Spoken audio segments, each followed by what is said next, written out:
Hello and good day, ladies and gentlemen. Welcome to the Pokemon Unite Asia Champions League 2024. You're joining together with me. My name is Flava, together with my good buddy here, Mr. Yololee.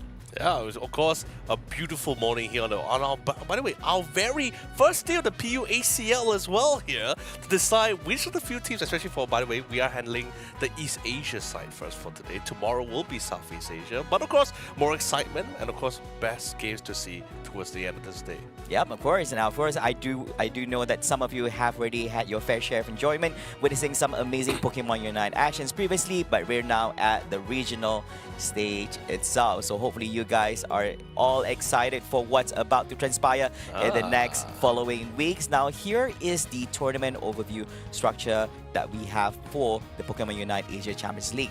Now, from the open qualifiers, it features countries from Japan, Korea, Taiwan, Philippines, Malaysia, Singapore, Indonesia, Thailand, and India. Now, of course, representatives from those countries, by the numbers that's being displayed over there, will move forward to the regional stage, which is where we're at right now. So we have East Asia, Southeast Asia, as well as India. Which is really interesting, right? Because now we are slowly, I know it sounds really bad when I put it in this manner, but it's somewhat the truth because it is the nature of the competition, right? We're slowly filtering out the various teams here because, of course, as much as I would love to say everyone is a champion, because this is the nature of the competition, we only want the best of the best to represent here. Because this is the Pokemon Unite Asia Championship League here. But of course, like I said, we had to go to the regional stage, and day one, we're kicking things off with East Asia. And of course, for the East Asia side, let's start off with our first 8 teams here, which is going to be Team MJK, Team KS, Unite Holic, Zora Tigers Gaming from Korea, alongside with Team Mosquitoes, Shin and Rode from Taiwan, and Too Easy and Joe is Unite. And of course, we're also looking on the Southeast Asia side, which is going to be on the middle segment, which comprises of 8 amazing teams, comprising of Team MYS, Road to the Top, Talent PH, Secret Rare Diamond, Team Rise, Onyx, Team Get Together, as well as Team Loading. And of course, on the most right, we do have 6 teams being featured here from India. Now, although the tournament has concluded, these are the 6 teams that have competed in that particular tournament, which comprise of Team Revenue Esports, Team 2 Gravity, Forjo Legacy, Team Griffin, Team Cloud5, and FS Esports. And of course, congratulations to Team 2 Gravity for being the champion and moving forward to the next segment of the competition, which is Pokemon Unite Asia Champions League Finals. Now let's quickly bring up the schedule for today, just to let you guys know a little bit of a teaser of what's going to be happening for day number 1 for the regional stage of East Asia. So match number 1, we have the best of 3. By the way, yes, all of our games will be best of 3 round robin. So our first match is going to be the Japan Open second. It's going to be Team KS versus Team Mosquitoes, followed up with Zora Tigers Gaming from Korea against Joe is Unite from Taiwan. Third match, of course, is Shin Rode versus Team Mosquito once again. Yep, and of course, followed by that, we have 3 more other matches, which is match 4, 5, and 6 as well. So look forward to those amazing matches happening throughout the day. So we have a lot of amazing Pokemon Unite actions waiting for you. Now, of course, as mentioned before, now these 8 amazing teams in Southeast Asia will be placed in 2 groups, Group A and Group B, and each group comprised of 4 teams. Now, for Group A, we have Team Shin and Rode, Team KS, Team Mosquitoes, and Team Unite Holic, and they'll be placed in respective groups, and they'll be playing in a round-robin format. Yeah, that's pretty much for Group A, but let's quickly check out for Group B, who's our next contender for the remaining 4. And of course, it's going to be Team MJK, Zora Tigers Gaming, Too Easy, and Joe is Unite. Now, of course, all of this are being fair. There's no specific people who goes to one group stage here, so maybe some teams are more happy with this lineup, but some maybe not too happy about it, because sometimes you just don't have enough intel, right? It's because we do have some new teams and some returning team with some new rosters as well. Yeah, so not a lot of intel to replay on how the synergy or the team is going to be like. Yeah, and of course, this is going to be the bracket that awaits all of them on the East Asia League day number 3. Now, of course, on the first round itself, now the 3rd and 4th rankers from Group A and Group B will place on the first round, and they'll be going up against one another and move forward to the second round itself, going up against the second place winners from Group A and Group B. Well said, and of course well explained from Flava. So in other words, I guess you could say it's more pivotal to try to take the top spot in each of their group stages matches here, because at least that way is somewhat more of an easier hill to climb, as they were able to get that advantage seeding here according to this brackets of day 3. Yeah, and seeding is very, very important. Where if you place first place in a group, you are required to actually play less matches here on the league game number 3, and a much shorter route for you to actually make your way to the finals. And of course, the top 3 slots to make it into the next round, which is the Pokemon Unite Asia Champions League Finals 2024. Now, of course, this is going to be the tournament rules for day number 1 and number 2. And as mentioned before, it will be a single round robin, and all matches will be a best of 3, where the first to actually get 2 wins over their opponents will be crowned the winner for the match. And 8 teams will be divided into 2 groups to compete against each other, and teams that finish with higher standings will gain seeding advantage on day number 3. Which is really great as well. And of course, following up, it is all single elimination during this round robin session here. Only the top 3 teams within after day 3 will qualify for the actual main stage, which is the Pokemon Asia Championship League Finals here.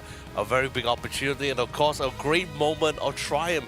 By the way, this is day 1, so I guess you could say this is somewhat of the beginning chapter for some of these players in the book known for Pokemon Unite. Yep, and I do agree with that. And of course, a lot of people are curious to see how today will transpire with all these amazing teams going up against one another in the round robin stage, and set themselves on whether they'll set themselves in a positive pace in the competition. And of course, we're not done yet, as we're also looking at the tournament overview on the game rules. Now, the general rules is that the match time is standard 10 minutes. It's a 5v5 tournament mode, and the stadium that will be utilized for the purpose of the competition will definitely be the Thea Sky Ruins, and it's going to be a draft pick. And the held items, there's no use limit, no level limits, and very important piece of information as in regards to the Pokemon. Now, Zacian as well as Mewtwo X and Y will be banned, but we do have an additional extra information for this week's purpose of competition. I mean, definitely for sure. It's really unfortunate it's also reasonable why most of the Pokemon EX are being banned out here, and also unfortunate that we don't see Metagross for this week. However, he will be available for selection for the next weekend onwards, so don't have to worry too much. And let's quickly fall back on a little bit of some of that classic composition instead of Metagross constantly roaming around the streets here. Now, this is going to be the format for the draft pick, as if some people who are not aware, we of course both sides will be starting with their first band pick, which then leads up to a priority pick first, which only allows 1 Pokemon for that selection, follows up with 2, and then etc. until the very last one. Yeah, and of course, this is a very standard format as it's utilized for the purpose of competition as well.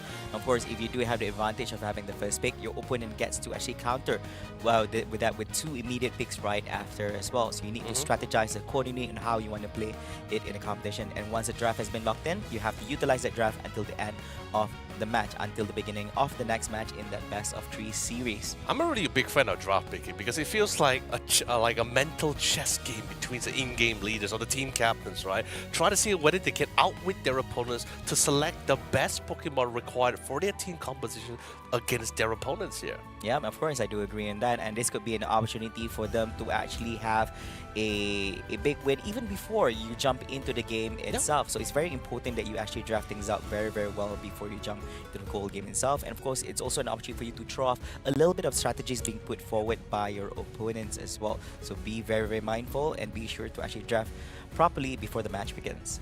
Here's the thing about this, right? I think drafting will be somewhat more simpler for most team captains if they have the necessary intel on their opponent teams, right? But like I said during the pre-show, we have a lot of not only returning teams with new rosters, but we also have new teams coming into the mix as well. Particularly to like our first match that we're going to be casting today, which is Team KS from Japan.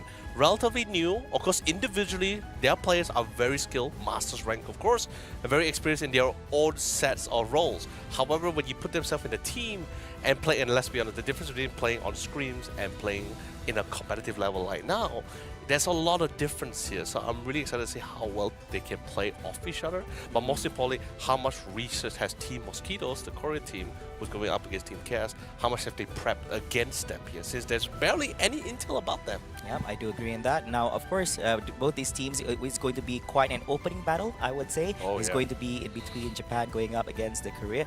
Now, of course, these 2 teams are actually second place winners from respective, but do not look down upon them, as despite them being second place winner, they actually put up a really strong fight in their respective qualifiers. Now, talking a little bit here about Team KS before we actually jump into the team interest, Sure, which is sure. happening very, very soon as well.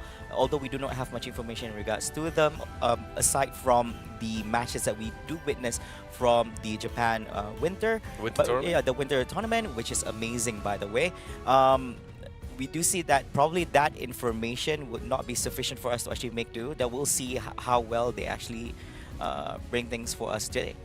Definitely for sure. But of course, let's quickly bring up the match hit, the team head-to-head here. This is of course Team KS versus Team Mosquitoes here. And you know, of course, whoever has been a fan, you definitely would have recognized some of those members here. But I'm just gonna quickly, like, since we're on the topic of Team KS, let's quickly walk down with, of course, starting off with their team captain here, which is Noda Wajiro, or Wajiro Noda here. Team captain, main support player here, by the way.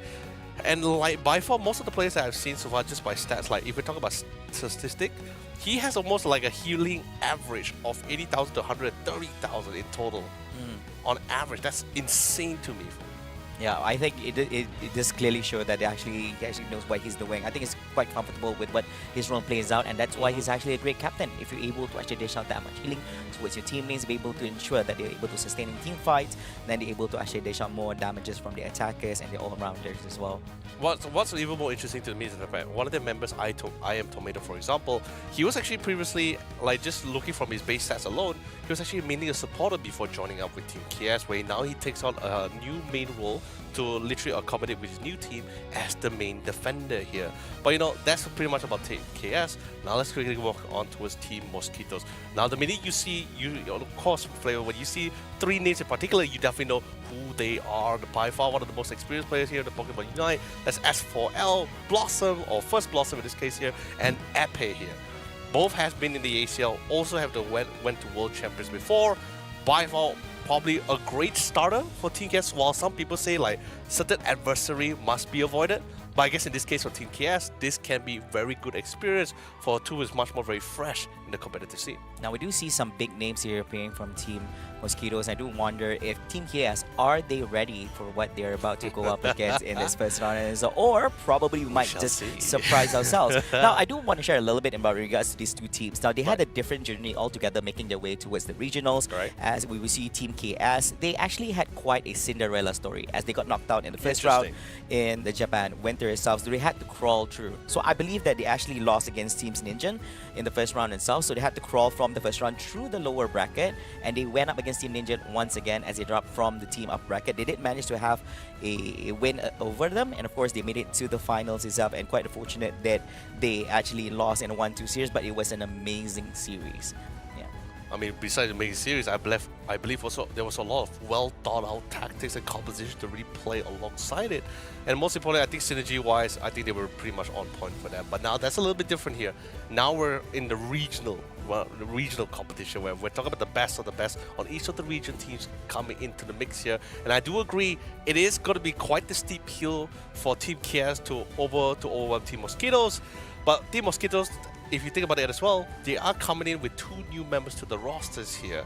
And so that might be a little bit of a handicap and might be an opportunity for Team KS to try to capitalize. But of course, let's start off with the draft picks here. And of course, our first 2 band will be your classic Zoroark and Blissey. Wow, quite a strong opening over here. Of course, we don't see the usuals coming in, as we do see Zacian's main bag as its ultimate ban based on the tournament format, and an immediate Inteleon pick here coming on from the side of Team KS as their first pick. And it's going to be the 1-2 response here coming from Team Mosquitoes. We have the Eldegoss as well as Blastoise. A little bit of our conversations we happened earlier on that we do see number Eldegoss, which might be appearing a lot here in today's competition. Which is actually quite common in the East Asia games as well. And since Lapras is not being banned out here, I believe there might be a potential double defender lineup coming from Team KS as well, which has been one of the few common fallbacks to when Lapras was in the pool for themselves here. Trevenant going to be on the lock-in for the side here, and I believe it is going to be in the hands of their defender.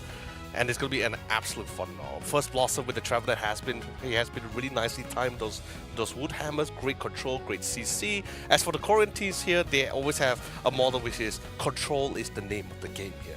Yeah, of course, we'll see what will be the last pick coming in. And they do have their eyes set here on having this Charizard as the last pick and see how well they can actually compose. They have actually quite a number of high firepower coming on from both ends here for Japan that they're playing out the Glaceon here. They have the Buzzwole, a little bit of Mighty Muscle coming in from their end as well. Now we do see the Lapras. We had short conversations on it as well. We do see him, although being a defender by nature, but it does look like an all-rounder if we look at it carefully as well. And this, rather than taking on the Charizard now, they're going with. It's going to be a Decidueye. I mean, I prefer that a lot more better as well. Like, because Charizard just from the recent patch got pretty nerfed pretty hard as well. Now, and he sort of fell off the meta quite a long time ago as well too. So him switching out to the Decidueye is a lot more better because I think they just somewhat understand. Since they're gonna go up with this double defenders lineup, they have this massive wall, so they're gonna take full advantage of this poking mechanism. And since now seeing for the enemy team locking in with the Inteleon, we're going to be looking forward towards that nice late game combat here. Unless the Buzzwole does try to make quite the mess towards the team here. As you know, Buzzwole has been one of the few most terrifying all-rounders that we have seen here on the field. Yeah, we'll see if they do have any monsters able to actually go on the backline to actually catch some of this ones. If they're able to actually go behind on the, I think on basically on the backlines coming on from the Koreans, I think it's going to be quite problematic for Team Mosquitoes. So for KS as well, they do have the mobility, they do have a little bit of durability from the end as well. Glaceon most definitely is going to try to actually ignore all the mons like Blastoise and all this and try to actually catch on mons like Decidueye here in this game. This is gonna be pretty epic here because I believe, with the Buzzwole being the fourth with the second last pick, right? I think they just somewhat understand like, hey, you know what? There's a lot of walls. There's a Blastoise we had to go through. There's a Traveler we also had to go through to get to that back line. Instead of, it's because they already have they do like to play this double attacking lineup here with the amount of pokes that they can dish out. Now they just want to add on a little bit more damage, bring in another all-rounder to try to melt away those walls as fast as possible. That way they can get some form of control. And speaking of control, a beautiful first secure for the team here.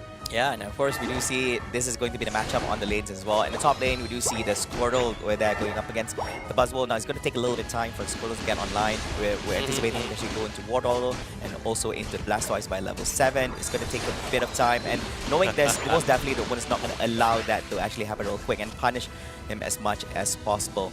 And of course, we do see the Glaceon as well on top lane. So this is going to be quite tough, especially when you do see...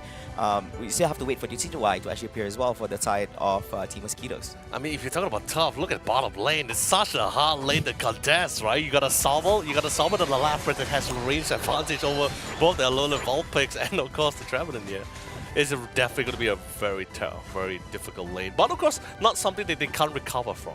Yeah, and of course top lane is quite obvious. They're trying to actually make it a tri-lane to actually provide a little bit of support on the side of Mosquitoes here to ensure that they could actually get their levels while not being punished too much by Team KS. There's no takedowns at the current moment, but we do foresee that there's a lot of screening coming out from the ad. They get to secure more of those wild Pokemons on the field itself. So we do see even the Squirtle, he's just actually evolving into a Wartortle at the current moment. It's going to take 2 more levels before going on into the Blastoise. Meanwhile here at the top lane here, quite a charge, but Wartortle able to actually make an escape here away from it. Double punches coming on, hitting out, still not enough to actually go in for any takedowns at the current moment. Still holding on at the top lane.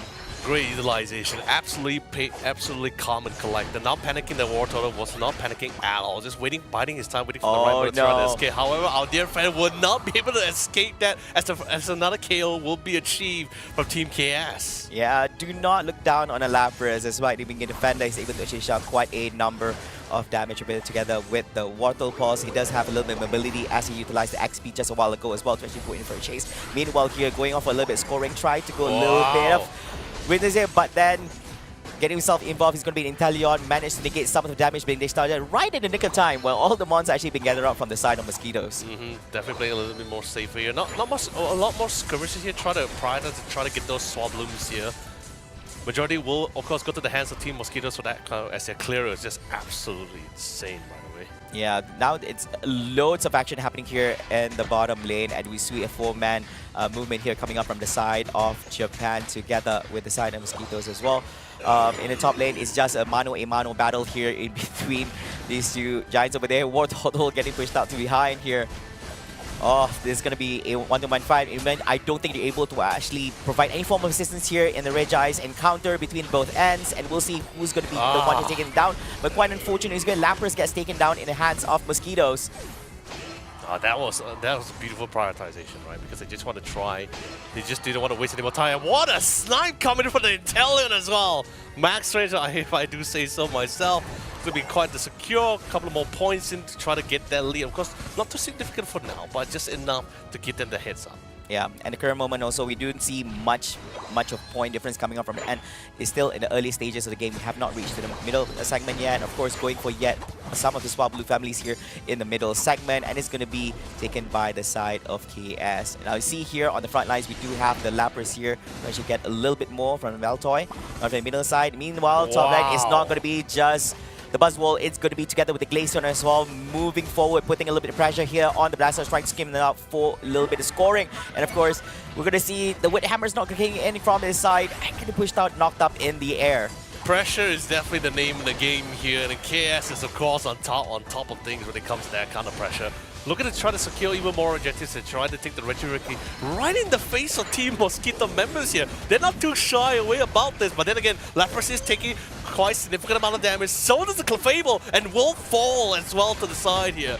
More Woodhammer thrown back into the zone here. So far from the team trying to sustain. Woodhammer comes in for secure here, while the rest of the team trying to secure that Regieleki as quickly as possible. Glaceon, unfortunately, not able to secure that Regieleki, but they're still fine as long as the team is alive and well. Blaster is thrown in again, but he doesn't deserve to get out of things. But the Glaceon comes in to secure their KO. Look at that, multiple knockbacks coming in from this Buzzwole, which is doing wonders anyways, pushing him towards the goalpost on the side of KS instead of the other end itself. So we have to be very, very be careful. Instead, it's going to be traveling, pushing the Buzzwole to the head, but not enough follow-up damage coming up from Mosquito's teammates over here, so not be able to actually do much. Even knocking back the Regieleki as well to the other end. Got to be a little bit careful. You don't want to push it straight into the goalpost. I feel there's just so much so much push and pull here, right? That kind of thing. Everyone just has to wait to get out of those tight spots, and some were able to displace most of their opponents here. Regirock, of course, was able to, they're slowly taking it down to almost half a speed, but they were able to reset it. Now let's see the confrontation here. Yeah, of course, now it's going to be the Regirock encounter here at the bottom. Now, this is going to be provided with special and normal defense, normal buff for the team that actually takes it down as well. Who's going to be the one getting it? And it is going to be the hands of Team Mosquitoes this time about. And it's not going to be a good time here, but does see Glaceon try to push forward over here. So you have to be really, really careful from their end. Mosquitoes does have the buff. More secure. Just want to see, okay, there's a lot of points, a lot of points going on the field here, but not able to find any opening. I mean, that's just how much they're trying to be aware about this, right? We do see we see trade-offs, but then nobody is actually going on the scoring. Really good defense coming up from both ends as well, and it's not that simple. We do see some of the solid defense here on the top lane. We do have the Blastoise, really good timing as well. So despite going up against the Buzzwole, oh, here we go, Hydro Typhoon leading up into it, and just in the nick of time, follow-ups coming up from the teammates. We have the Trevenant here together with the Elder Gods, although they didn't actually have the CDY in time, but is able to actually be enough to actually take down two of the mons coming on from the side of KS. And this time about, they are invading the goalpost here on the top side. Are they able to actually do the scores before Cavalry arrives here from Team KS? Buzzwole try to do something about it, but it's going to go down. I can't believe it. I am Tomato. You are a menace as a Lapras. Do you know how long he delayed that point being dropped up by 5 people? That was so long. That was almost like a good 3 minutes. He just held his own by himself without any assistance of his teammate. But of course, it was a good initiative coming in from Team Mosquitoes, right? They needed a breakthrough here and getting enough intel that 2 members of Team KS currently at the bottom lane decide to just re-engage and just completely commit that Hydro Typhoon to get those 2 pickoffs. But then, of course, kudos to I Am Tomato, because there was some phenomenal stalling coming from him. Yeah, it took quite a lot from him. It's quite a miracle he's able to sustain those damage. Now, of course, trying to push away, trying to actually screen out the enemy, but unfortunately, they still did manage to actually take down on the goalpost at the top. But as what you mentioned, they did manage to delay a lot of time from that actually happening for the side of Team Mosquitoes. Meanwhile, here we're looking at the bottom lane here. We might just see yet another big encounter as the next Reggie is about to appear. And I do believe this time about it is going to be the Reggie Steel, which is going to be giving a huge buff to the team. And unfortunately itself, it is the 2-minute mark. The Reggie is not be able to actually get taken down by any of the teams as Rayquaza appears at the middle here of the stadium. Here's the crazy thing about it is that it's not like they're not any team is ready to just die for that Rayquaza, not only because of the fact that everyone had so much points. The minute they try to take the Rayquaza, it's going to be a free point dumping towards any of those hoop zones here. which can be quite punishing for them because the point differential between Team KS and Mosquito is not that far apart. Yep, that's literally true. 2 dunks and instantly that could decide the round as it is within the next 1 minute. Now, both teams, they're not really in a rush here to actually take down a Rayquaza. Now, one of the naughty things that can actually be done from both ends is actually to go in for a score quietly rather than trying to actually engage on this Rayquaza. But of course, we do see some fights actually happening here coming up from both ends, trying to actually do a little bit of tickling Rayquaza. Oh, this is going to be a tough one. Is there going to be any room here? We do see the Blastoise making his way through the wild Pokemon area. Behind it? Yeah, I am not even sure. He's trying to slowly but surely try to make his way to the bottom area. No, instead he's rotating through the behind area. Instead, he's trying to actually set up for his team. He knows it's coming as well. There goes oh, here comes some dive. Hydro Typhoon and says no, not really. Oh, he's gonna be hitting off on the one because it's not kicking in on the Blissey there. Not be able to do much. There's no follow up coming up from Team Mosquitoes on that encounter. The thing is, it's fine. The fact that even if they couldn't get the perfect pick down with 3 men, but that's fine as long as they just slow things down by running down the clock because time is currently on Team Mosquito's side as long as they're not taking the Rayquaza or even dumping any of these points. But now they're trying to attempt for it since 2 members of Team Mosquito is currently out for the count. Now it is a 4v3 situation at the current moment with 2 mons coming up from the other end here, seconds. but it doesn't have 20 seconds more to go. Is there sufficient time for them to actually go on the Rayquaza as well as going for the scoring as well? It's going in the hands of KS right here. They just need to score. I can't believe they got it! Trevenant is going for his right to actually screen out team members here from the top. Is the Woodhammer going to be sufficient enough? Here comes Blissey. Oh, and the score is They got it! That's plus 100 there coming up from Blissey together with the Intellion as well. That's plus 200 from there and Lapras. So that's going to be a plus 300 and I do believe that is going to be the victory point scoring coming on from the end of Team KS. I can't believe it. We almost reached a moment where we can literally use the code SAVE by the bell. That was just how close the round was here.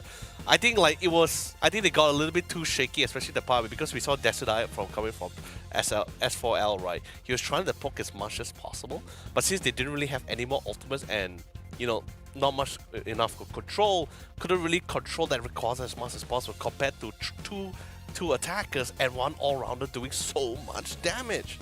I think everybody was just looking at the clock there, and they would try to counter that. Is there sufficient time for them to actually do both, taking down Rayquaza and do the scoring at the same time as well? But I guess from that, yes, they do. And of course, it's just in the nick of time as well. Now, looking at the gameplay that actually happened, I believe that was such a close game. I think if they missed out by just a few seconds, I don't think Team KS will be able to actually do any form of scoring despite taking down the Rayquaza.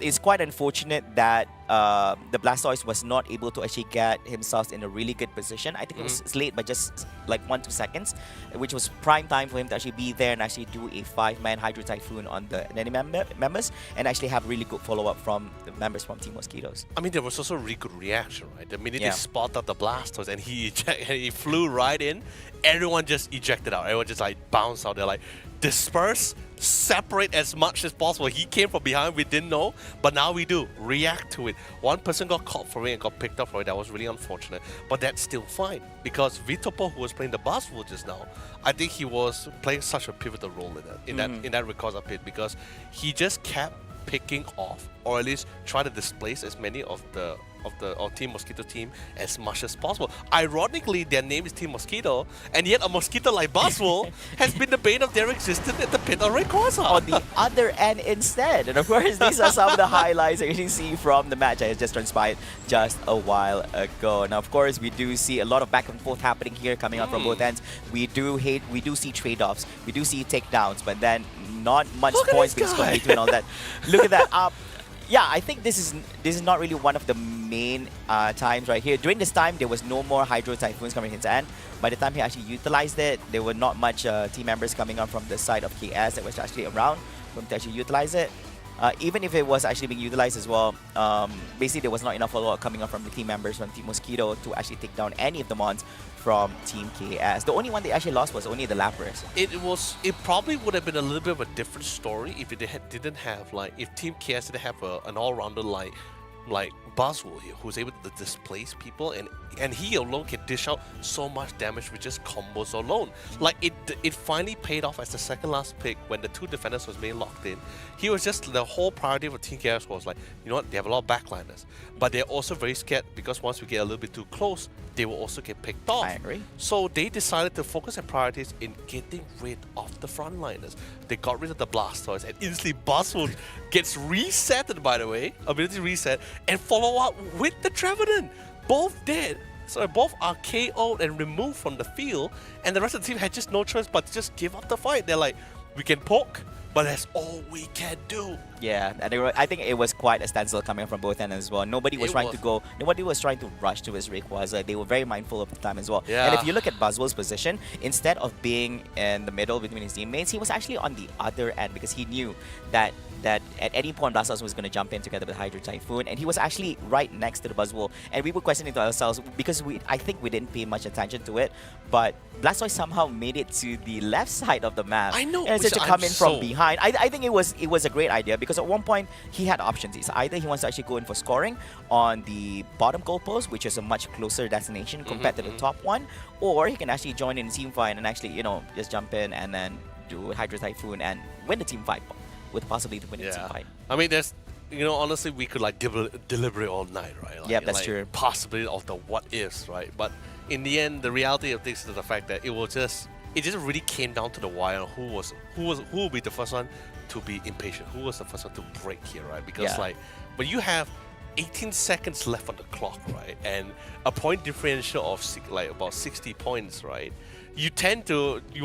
Most teams tend to get that pressure, right? Like your heart starts racing, the adrenaline starts running. Like, I need to do something. We have to do something, you know. Panic and chaos starts happening in their head, right? And the minute someone initiates, the rest of the team has just no choice but to just follow up. Because if the guy goes in alone, then you end up having this. What if I didn't follow up? You know, what if we lost? That's true. That's true, and so, you don't want to regret those kind of decisions exactly. making happening during those times. But but in the end, the outcome was just really well played by both sides. I think none really made a mistake here. I think it's just more like the team that had the most cards to play with was more of Team KS. They had a little bit more control. Although yes, they were points behind initially because of the fact that you're running into like double range attackers with 2 double defender walls. Yeah, it's pretty hard to get through it. But when the game is somewhat on the line and it gets a little bit nice and close and compact, especially towards the middle area, the central area, well, of course, that's where you see like all-rounders like Buzzwole tend to shine.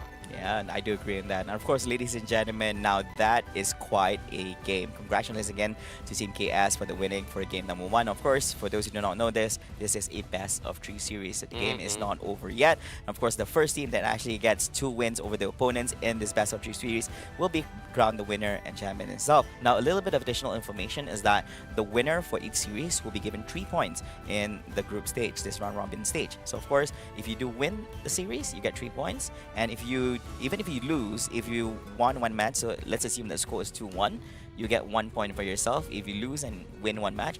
But if you do lose 2-0, you don't get any points at all. Yeah, that was a little bit unfortunate, but at least I do love this new point system, right? Because at least that way you do earn something and not really lose out on it. Like, but of course, it's still better to be the winner, right? Yes, of because course. 3 points is a lot of points. It is a lot of points, yeah. And the more points you accumulate, the better your placement is in the group, and the better your seeding will be in the third day of the competition, which is going to be the main bracket. Yeah, that'll be really great. Now, actually, I'll be honest with you, I'm really surprised from that lineup, from that drafting, that to not see a double defenders coming from KS, because the only time I ever see them like playing the Lapras is when they have 2 defenders here. When the Lapras also banned, they always go for the Lapras and 1 additional defender here. So it's very, and for Team Mosquitoes, they don't really have like a very consistent follow-up bit.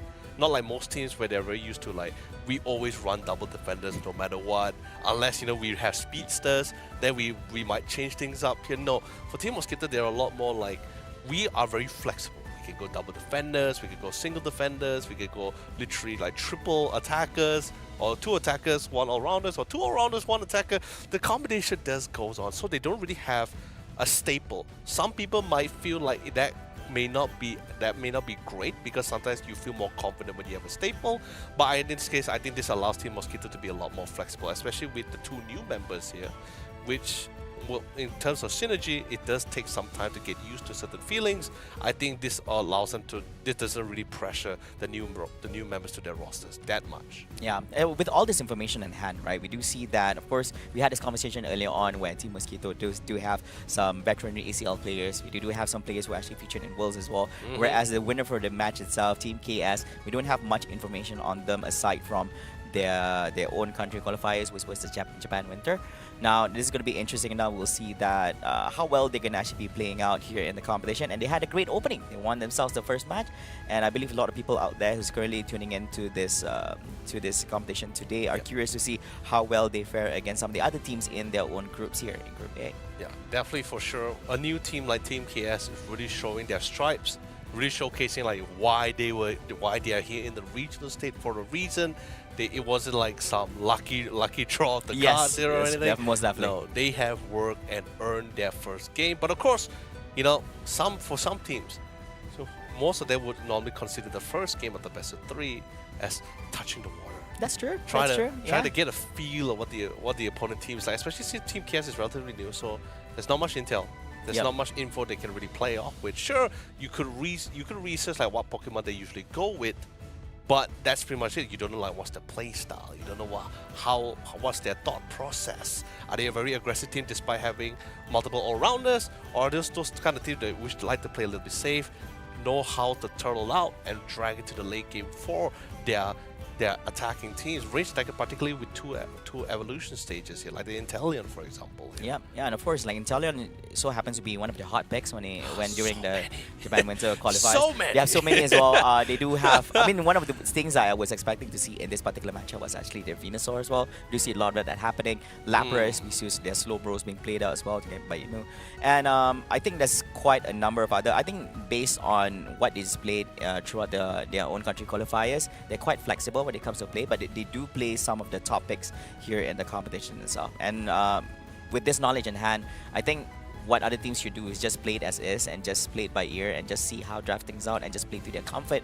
rather than thinking too much on what the enemy can bring forward to this match. Yeah.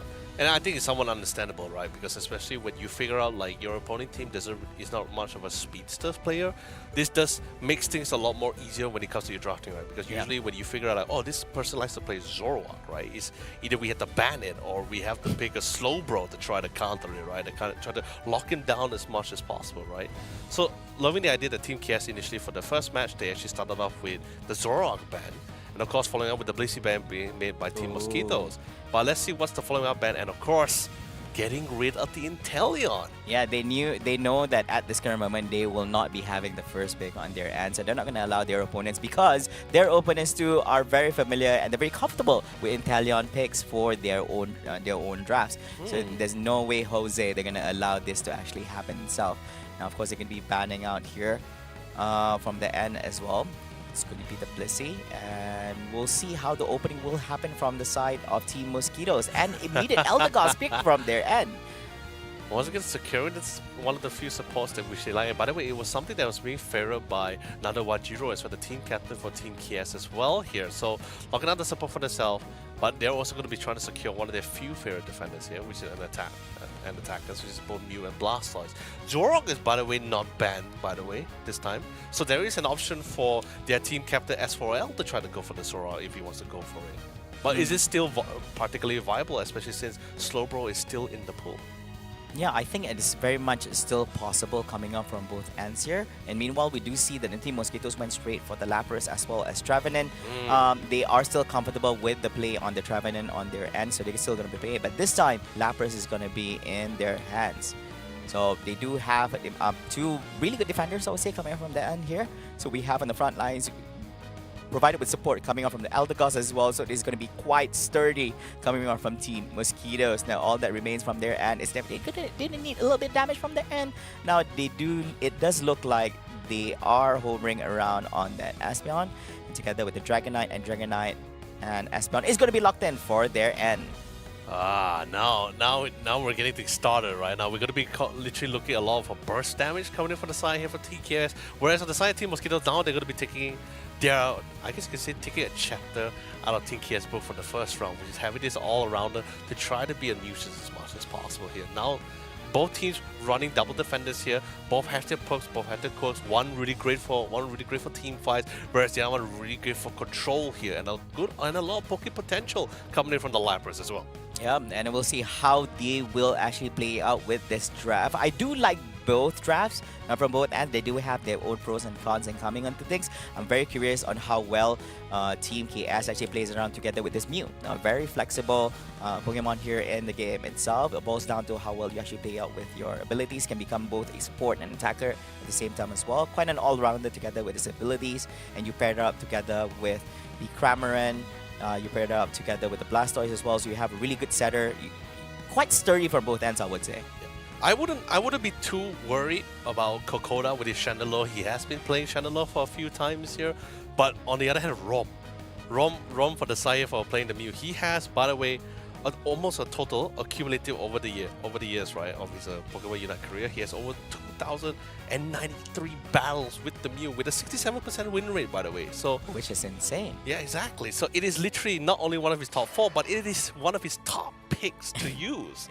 Now, is this going to be a mistake coming from anime side to allow such thing to actually happen? I mean, you're literally talking to a master, not just based on rank, but also literally based on the amount of games that he has played here on the Mon itself. We will see. I don't want to jump the gun too quickly, Flava, because Professor Flava, because of the side, although yes, he made the record and the numbers does show that he is a very powerful Mew player.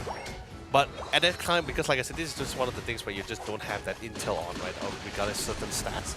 So Team Mosquitoes, even though they may not know it, they can still have faith in their teammates and the picks that they have and their abilities to try to take this win. Because for not, then this is going to be a very simple 2-0 or a very simple best of 3 for Team KS. Oh, and I do hope that does not happen. We will want to see more matches happening out from these two amazing teams from Korea against Team Japan here. And of course, they're here to win it. And most definitely, we do see some aggressive going on here. Oh, Olmo does have the shields and managed to pick up one of the berries here for a little bit of recovery on that Squirtle. Almost gets taken down by enemy side. We do see rotations from the Dragonair here on the top side, from the middle side to the top side, to provide a little bit of assistance, especially when trying to get all these mons from the side on the top side. Good rotation timing, by the way, from Dratini as well. He almost made a call. Although he does force out the utilities, it's still totally fine for them. Mew goes to the bottom. I think this is going to be a little bit more of a slower lane. However, because now we're going to cross a lot. We're going to be seeing a lot. I'm not sure he's going to be playing the X-Scissors or not. And this is going to be taking a while as well. Meanwhile, we do see the mid lane rotations. It's going to be a 1v1 battle between the two ones here. Meanwhile, at top lane, Lapras still holding on. But it's not going to be enough. Was trying to get the shields from the goalpost at the top side, but was not able to actually get it in the nick of time. Meanwhile, people trying to actually make an escape here to the right side, away from the enemies from Team Mosquitoes. Looking close so far, coming up from both ends. Meanwhile, the Swablu family here in the middle is going to be contested, coming from both ends. It's mostly going to be in the hands of Team KS. The Cramorant here in the middle. Oh, it's so difficult as well, because like you have like War Turtle, which has one of the best secure moves in the entire game. Oh, by the way, good lockdown, good displacement here. Is going to be able to secure on our friend who hasn't even reached the final evolution of Trapdown yet, and still very aggressive upon this. He knows there's no escape for them and will continue to push out the pressure. Oh no, gotta be careful, Espeon. He got screened out. It forced him to actually use the eject button to actually make it his way to the back and actually get himself with the berry. Wow, look at this presence, Cameron. Now, the thing is, Espeon was actually waiting for one of the mons coming out from side KS, which is a much more softer one to actually invade on the wild area. But quite unfortunate, Cramorant just invaded straight to them and forced them to actually make an escape way from behind. Meanwhile, the battle between defenders here is going to be a Blastoise against a Lapras, forcing out, missed out on the Hydro Pump here in the face of Lapras. Let's see, Imano will come from both sides, but it does seem that Blastoise decides to disengage, make his way to the right side. I'm so hoping for a trade after. Yeah, but the regen is just a little bit too much. I think he just doesn't like, and the worst part about it, he doesn't like how long the fight was being dragged out as well. Unsure and not enough intel on the rest of the map decides to fall back and play a little bit more safe. However, Reggie Rock is definitely going to be secure for the bottom side. Yololee will be secure for the side of Team Mosquitoes here. Solo takedown there by the Dragon Knight. Nobody, no intrusion coming on from the side of KS. So meanwhile, of course, they need to stop this Yololee from invading there. The score post. So that is so disappointing because there's just so much aerial denial. They just can't run without the eject button. That is tough. This is why never underestimate Chandelier and the damage that it can actually bring into that particular team fight. So now this gives a little bit space. They were trying to screen out the Yololee on the top lane from actually invading the goalpost, but giving that opportunity. This could be the opportunity here at the bottom, but gets screened out by Traverton together with the hammer hitting off on Tree, and now Cramerton forces forward. Might just be a sacrifice here coming up on the side. It will be sufficient. No! Cramerton makes an escape to the right side by the Nick by just a bit of HP. The trick room is just absolutely phenomenal here. And let's be honest, I really thought that the Crossel had to actually give himself up just for the rest of the team to really get out, because they got a little bit too deep. They really got a little bit too deep towards that goalpost, and Esme was able to get around towards the Chandelier, forcing him to use that eject button here. So I thought the Crossel was doing a really great job to slow things down, but the back-to-back, the communication between the members of Team KS, really ensuring everyone actually gets out of it alive, I think that's really fantastic. Already. Yeah, I think they had really good communications. That Kramer knew what he was doing. He knew that he needed to actually make that sacrifice to actually ensure most of his teammates are able to actually disengage from the encounter in the bottom lane and make it escape. Meanwhile, here we do see rotations coming up from Mew. Of course, it's going to be a light screen together with the solar beam combo. She can amplify the damage a bit more as well. So this is a very standard combo coming in to actually secure a little bit. Meanwhile, we do see loads of mons here coming from both ends. Gather at the bottom lane. We do see Charger Unite being utilized by the Lapras, not hanging off on anyone. Not be able to actually carry anyone from the end as well. Look at that. Big use of SPO, but did not manage to catch on to anyone from the side of KS. What will be the outcome from this? So trying to lock them down as much as possible. Remember, there's still the Hydro Typhoon and instantly beautifully timed as well. Understanding that they don't really have any more Unite moves, they re-engage into the fight after a quick reset and recovery and will continue to put on the pressure.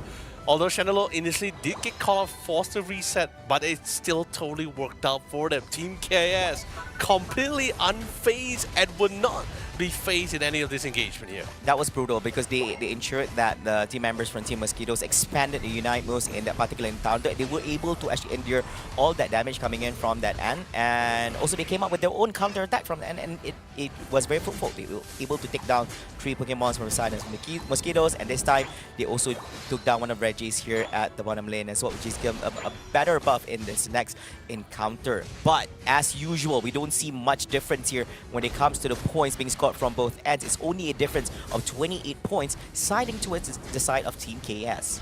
I am Tomatoes by far one of the most patient Blastoise I've ever seen, right? Like, yeah. He's not even trigger happy. He had that Unite move. He's just been waiting out for the perfect moment here. And what a chain reaction here of Control's abilities. I feel bad for the he was constantly on lockdown. He was not able to utilize anything to actually make an escape away from the stream mons and gather at the bottom lane from the side of Mosquitoes.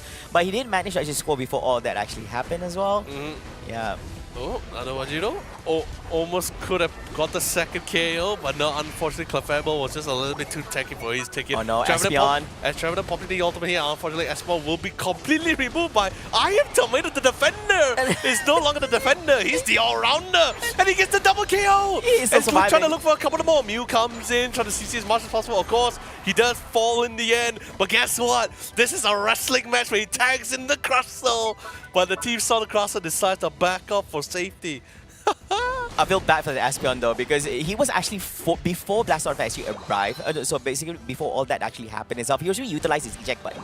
So during that whole team fight, he doesn't have no means of actually making an escape. So he has to just hustle through and get taken out earlier on. So you lose out one of your most important damage dealers from the side of Mosquitoes, and that was very, very crucial as you don't have much to actually take down the mons from Team KS. And that Blastoise, it was insane. He was manning up. He was dishing out damage for the team, but quite unfortunately he gets taken down as well in that particular trade-off. Right, Team Mosquitoes, they have the lead, of course. Now they have Team KS at the back of the wall here. Crosser trying to see if he can try to get a beautiful starting for the rest of the team. Does spot the S-spawn, force him back here. The one who's going to be, it seems like the one who will start up the initiation of the Rayquaza will be Team KS, but of course, because we have we got a sneaky Sneaky. Dragonite. Naughty Dragonite here. Going in for a quick dunk the point, and the Lapras just trying to buy the necessary amount of time. If he could get the pick up on Mew, that'd be pretty big. And he wants to try to secure it, gets him a little bit closer, a little bit down low. Unite moves are popping off, but none will be secured. Oh, look at that jump coming from the Dragonite here, trying to do wonders here for the side of Mosquitoes, despite having additional points coming from the touchdown from the Dragonite. They were able to actually sustain on the team fight, but here comes the own traders coming up from the side of Team KS. Criminals gets taken down. Oh, the Dragonite goes down as well. And there's a Lafleur with the one. Right here is going to be the Mew together with the Lapras here, trying to scale the Blastoise. Do they have the damage here? Epic! No, they don't. A little bit more, but the Blastoise still does have shields from his end. Still a 2v1 situation here on the side of KS. I can't believe it. Blastoise, those shields though. No, but then again, also epic though. 1v2, the man gets out scot-free. Doesn't reveal himself, gets a really nice heal from the Elder Gods. Thank you, teammate, for sure. But in a 2v5, are they able to do this? They're trying to buy the time. Yeah, they're trying to hold on. Now Mosquitoes, they need to screen out Team KS from taking down this. Lapras did manage to actually get here on the Chandelier.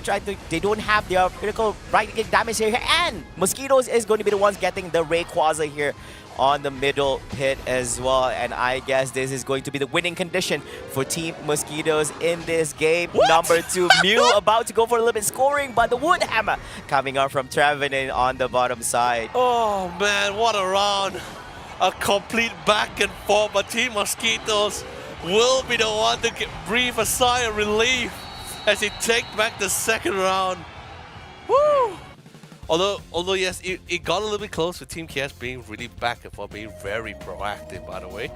But thankfully, Team Mosquito decides to learn from the first round. Decided, you know what, let's be a bit more calm. Yeah. They'll definitely be engaging us. They'll definitely be aggressive. That's fine. We be objective. We just hold on the line, find the right opportunity here. And I think that Lapras pick really did allow them to excel even further with their plans. Yeah, and of course this is going to be the scores coming in from both ends. Look at all that. Look at the amount of damage coming up from the Lapras alone compared to the Dragon. I know, but look at the amount of healing from the Clefable though. It's 100,000. I mean, look at this guy. His average is going to be increasing a little bit more from there. But quite unfortunate, it was not enough to actually make it a win for his team over there. Yeah, damage is not really a specialty, but look at that. 110,000 of healing, which comprises 92% of healing contributed throughout the whole team. Yeah, that's what I'm saying, right? Like Wajiro Nado's average healing between most of his support Pokemon are usually 80 to 130k. Quite a big average, I would say, for a Zilgate. Yeah, but that's the role. That's how the Pokemon has actually been played here. But quite unfortunate that the team was not able to actually have enough from their end to actually make it a win for this time about. It was quite interesting to see the Lapras versus Blastoise battle, which was very extensive. Yep. May I say this? Whew. The thing is, I think like Vitopo and Iron Tomato as the two defenders did a really phenomenal job. But I think we're slowly falling back into the same problem, which was just didn't really have a lot of options here, because when you let that Lapras go, although yes, he may not be a priority ban for most teams nowadays, but if you let a Lapras through, he's still pretty tanky, like durable enough to really just dive in and has decent amount of damage with the Ice Beam to really be like, almost like an all-rounder, despite being patched again. Again. I mean, like, the game's not done yet with Lapras, but again. He's still pretty solid, and I think now they will sort of realize, like, you know, if we want to let the Lapras through, then we must somewhat prepare, like maybe an all-rounder, maybe not having double attackers, or maybe more damage dealers into the pool here to at least increase our options here. Yeah. Because the defenders, like you saw the Blastoise, you saw Vitopo, you saw Iron Tomato playing the Crustle and the Blastoise constantly at the back line, but it didn't matter because Dragonite, he's an all-rounder. Yeah. He's durable, he's just as durable, he's just as much damage. You just fly into the back line, and Chandelure and you just can't really do that much about it. Even in the face of Lapras, who's just soaking up so much things. Yeah, I think the thing about the Lapras, it's durable, but also able to actually dish out really good damage as well. Now, I did mention this, and beyond all that, they also have the Water Pulse, and they actually dish out even more pulses if you actually cast out a first time before that to multiple units. Now, one thing I want to highlight in regards to Team Mosquito is that it's quite unfortunate from their end. That it's great for Team Mosquitoes, it's great that they actually won, but if you see Aspeon in a few of the trade-offs, he did not manage to dish out a lot of damage just because he got taken out real quick in most of these encounters. So really good priority when it comes to the side of KS, but unfortunately that's not going to be enough because you still have to handle the Lapras. You still have to handle the Dragonite as well, and there's so many things coming on from the side of Team Mosquitoes over here, and the Trevenant as well. There were multiple times where he was actually land some really good wood hammers upon the enemy. The thing is this, right? Like, they had a really good early, right? Great timings with the crosser, especially hitting at level 5 first, allowing him to unlock the crosser from Iron Tomato. That's when you start seeing him being very proactive. Going a lot of dives, going a lot of catches, because they know for a fact that they had that advantage. And they kept going at it, which was really great. But that's when you know the term when you do the same thing too many times, you don't normally fall for it anymore. That's exactly what happened to Team Mosquitoes. They just understand, okay, they're gonna dive us. One person's gonna dive us, and we're pretty confident in our damage. We just start piling back, prioritizing on this one person here. And then when the Lapras started joining into the mix as well, then that mixture ends up breaking out into a very beautiful cake. Yeah, and I like from these encounters, based on the first 2 games that we have witnessed, the highlight was never about the attackers. Actually, defenders actually get most of the spotlight from this game. So which I'm very happy. Yeah, I think much respect for the defenders out there, but at the same time as well, we do see some of the other supports, which provides healing, which provides a lot of assistance for the match. Also doesn't get much in it, but the defenders play a very big role because sustainability is very important, especially when it comes to team fights. The longer sustain, the more damage you can actually dish out to your enemies. The longer you can actually do things during those particular team fights. Because once you're away, you're going to be away for quite a long time. Your team is in a disadvantage when it comes to numbers as well, which also brings my next topic itself, that what exactly happened in that Rayquaza pit. Because without the presence of Dragonite, it should be a big advantage for the side of Team KS, as it was a 5v4 situation. But Team Mosquito was able to hold on to the best of their abilities until Dragonite was able to re-engage back in that particular team fight and do wonders and make it a turnaround for the side of Team Mosquitoes. It's just one of those situations when you just don't have enough intel, and the seed of fear is slowly planted, right? Because you just don't have intel.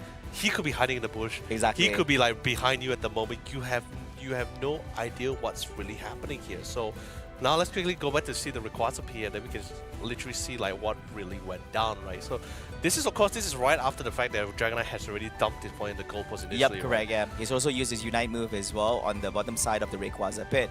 Look at all this. They were trying to get that last hit, and look at that burst damage coming in towards the side of Team KS. It's a little bit too much to handle for them. Insane. It's really incredible because like not only were defenders all on point with this one here, but even the Eldegoss is diving into the mix as well, just trying to give that opportunity to the Espeon and to the Dragonite to get the necessary last pick, or even seizing the opportunity here. Because I think what was really amazing in that last round was not because of the the coincidence that Dragonite was able to dunk at the goal post or anything, but I felt like it just really came down to setting up the opportunity and then seizing it after that. Because I think the defenders did really, for Team Mosquito, did a great job in creating that window of an opportunity. Then you see the Dragonite and the Espeon slowly coming in. Although yes, the Espeon did suffer a little bit in the early game because of the amount of aggression that was being outputted here. He was being pressured really hard. And the aerial denial from the crosser, I was like, and the trick room slow from the Chandelure, I'm like, yo, that is a death. That is literally a sentence which you just can't run away from, man. It's like, it was so unfortunate here. But he finally was able to pull through, and good teamwork in that one. Yeah, and this is an all priority plays. I mean, like usually you would expect the attackers to actually do more, but you have to understand in this kind of high level plays, especially knowing this is going to be the Pokemon Unite ACL regionals, we do expect this high level plays happening on. Really good decision making coming up from both ends as well on what to prioritize when it comes to team fights. As you can on, rather than wasting most of the time on the defenders, or even the supports and attackers could actually get priority when it comes to team fight as well, because the supports are, I would say, most of the time annoying, as HIC keeps your attackers and defenders sustained when it comes to recovery. At the same time as well, the attackers, most of the time, they're actually quite soft. They're actually very, very squishy, so you want when you take them real quick, so your enemy would not have much damage to bring to the table during that particular encounter. And of course, what is going? Wait a minute. Trying to figure out what's the priority here. Whoa, so Team KS is still deciding on who they want. I forgot to mention the last round of the draft. I didn't mention about Mew being like one of his strongest pick for another for Team KS side, right? But for Team Mosquitoes, I forgot as for L, he's one of his top picks. It's also Dragonite as well. I Yes. just remembered. Yeah. That was a mistake on my part. But of course, ban this time is a little bit different. No more, not going with the Zora ban. Still No, gonna we're be gonna Zora sticking ban, with it. Still gonna stick with the Intelligence, same as the second round. But this time it'll be Team K to get the priority pick, and they will still long. Nano Wajiro is very happy. Yeah, he's very happy. He's very happy. It's like, hey, I got what I wanted. Yeah, he got back. The team captain got back his other cards. It's okay. It's okay for them. I think they're just gonna play it out just like second game here. Now, of course, no surprise there when we saw the Inteleon ban. Both sides would have actually banned them. So if KS actually got second pick, Mosquitoes will be banning the Inteleon. Not allowed the enemy to do it. This time about, it's going to be the Blastoise and Lapras together, which is a little bit different because before this, you would actually just take the Blastoise together with one more support, but Correct. instead they're taking both of them. Correct. I think the priority is a little bit different now because since Team Mosquitoes, right, since they had the first two picks, they decided to pick the one they felt like was the most nuisance to them and something they can somewhat set up for most of their fights. Lapras, of course, was one of their few go-tos, but now they're also going to take away the Blastoise. Usually, it's either one of the sides would have gotten the Blastoise, never in the same lineup here, so it was pretty great for Team Mosquito to be able to secure that. I'm excited for this one, but Team KS, they have played a fair number of Venusaurs Correct. during their own Japan Open qualifiers. Now, of course, we're excited to see how well they can actually play this on this particular matchup over here. Now, we do have two of the EV family members here on both ends. We have the Espeon as together with Glaceon. Here, a lot of blue Pokemons on the side of Team Mosquitoes. The thing is, I think they just like for Team KS, right? They just decide like, you know what, you're gonna be in our face. You're always gonna be diving towards us. Let's not try to pick another ranged attacker to run away from you. This time I'm gonna be taking someone to at least sustain in front of you, especially with the Pedal Dance and of course with the heal as well with the Giga Drain. I'm gonna be picking it with the Venusaur and also locking in the Dragonite to really contest against with all of these B-free engages here. Because once they melt the front line, all that's left is just two ranged attackers which will not be able to sustain from the wrath of the Dragonite. Do you really want to play Pedal Dance Giga Drain here on this Venusaur? No, I'm just saying example. Looking at the enemy itself, it's quite scary. I don't want to go man up against a Lapras. Here, of course, now Pedal Dance gives you mobility compared to you actually going out with... I mean, if you go by Pokemon typing, grass beats water anytime. Okay. If we go with typing. But then again, Lapras Ice Beam also counters grass. That's so I'm true. like, That's hey, true. you know? That's true. I don't think that applies here, though. I know, but I'm just saying, you know, it could be that, it's that mental thought you set for yourself, I counter you. Yeah, I counter you. I mean, look at you guys.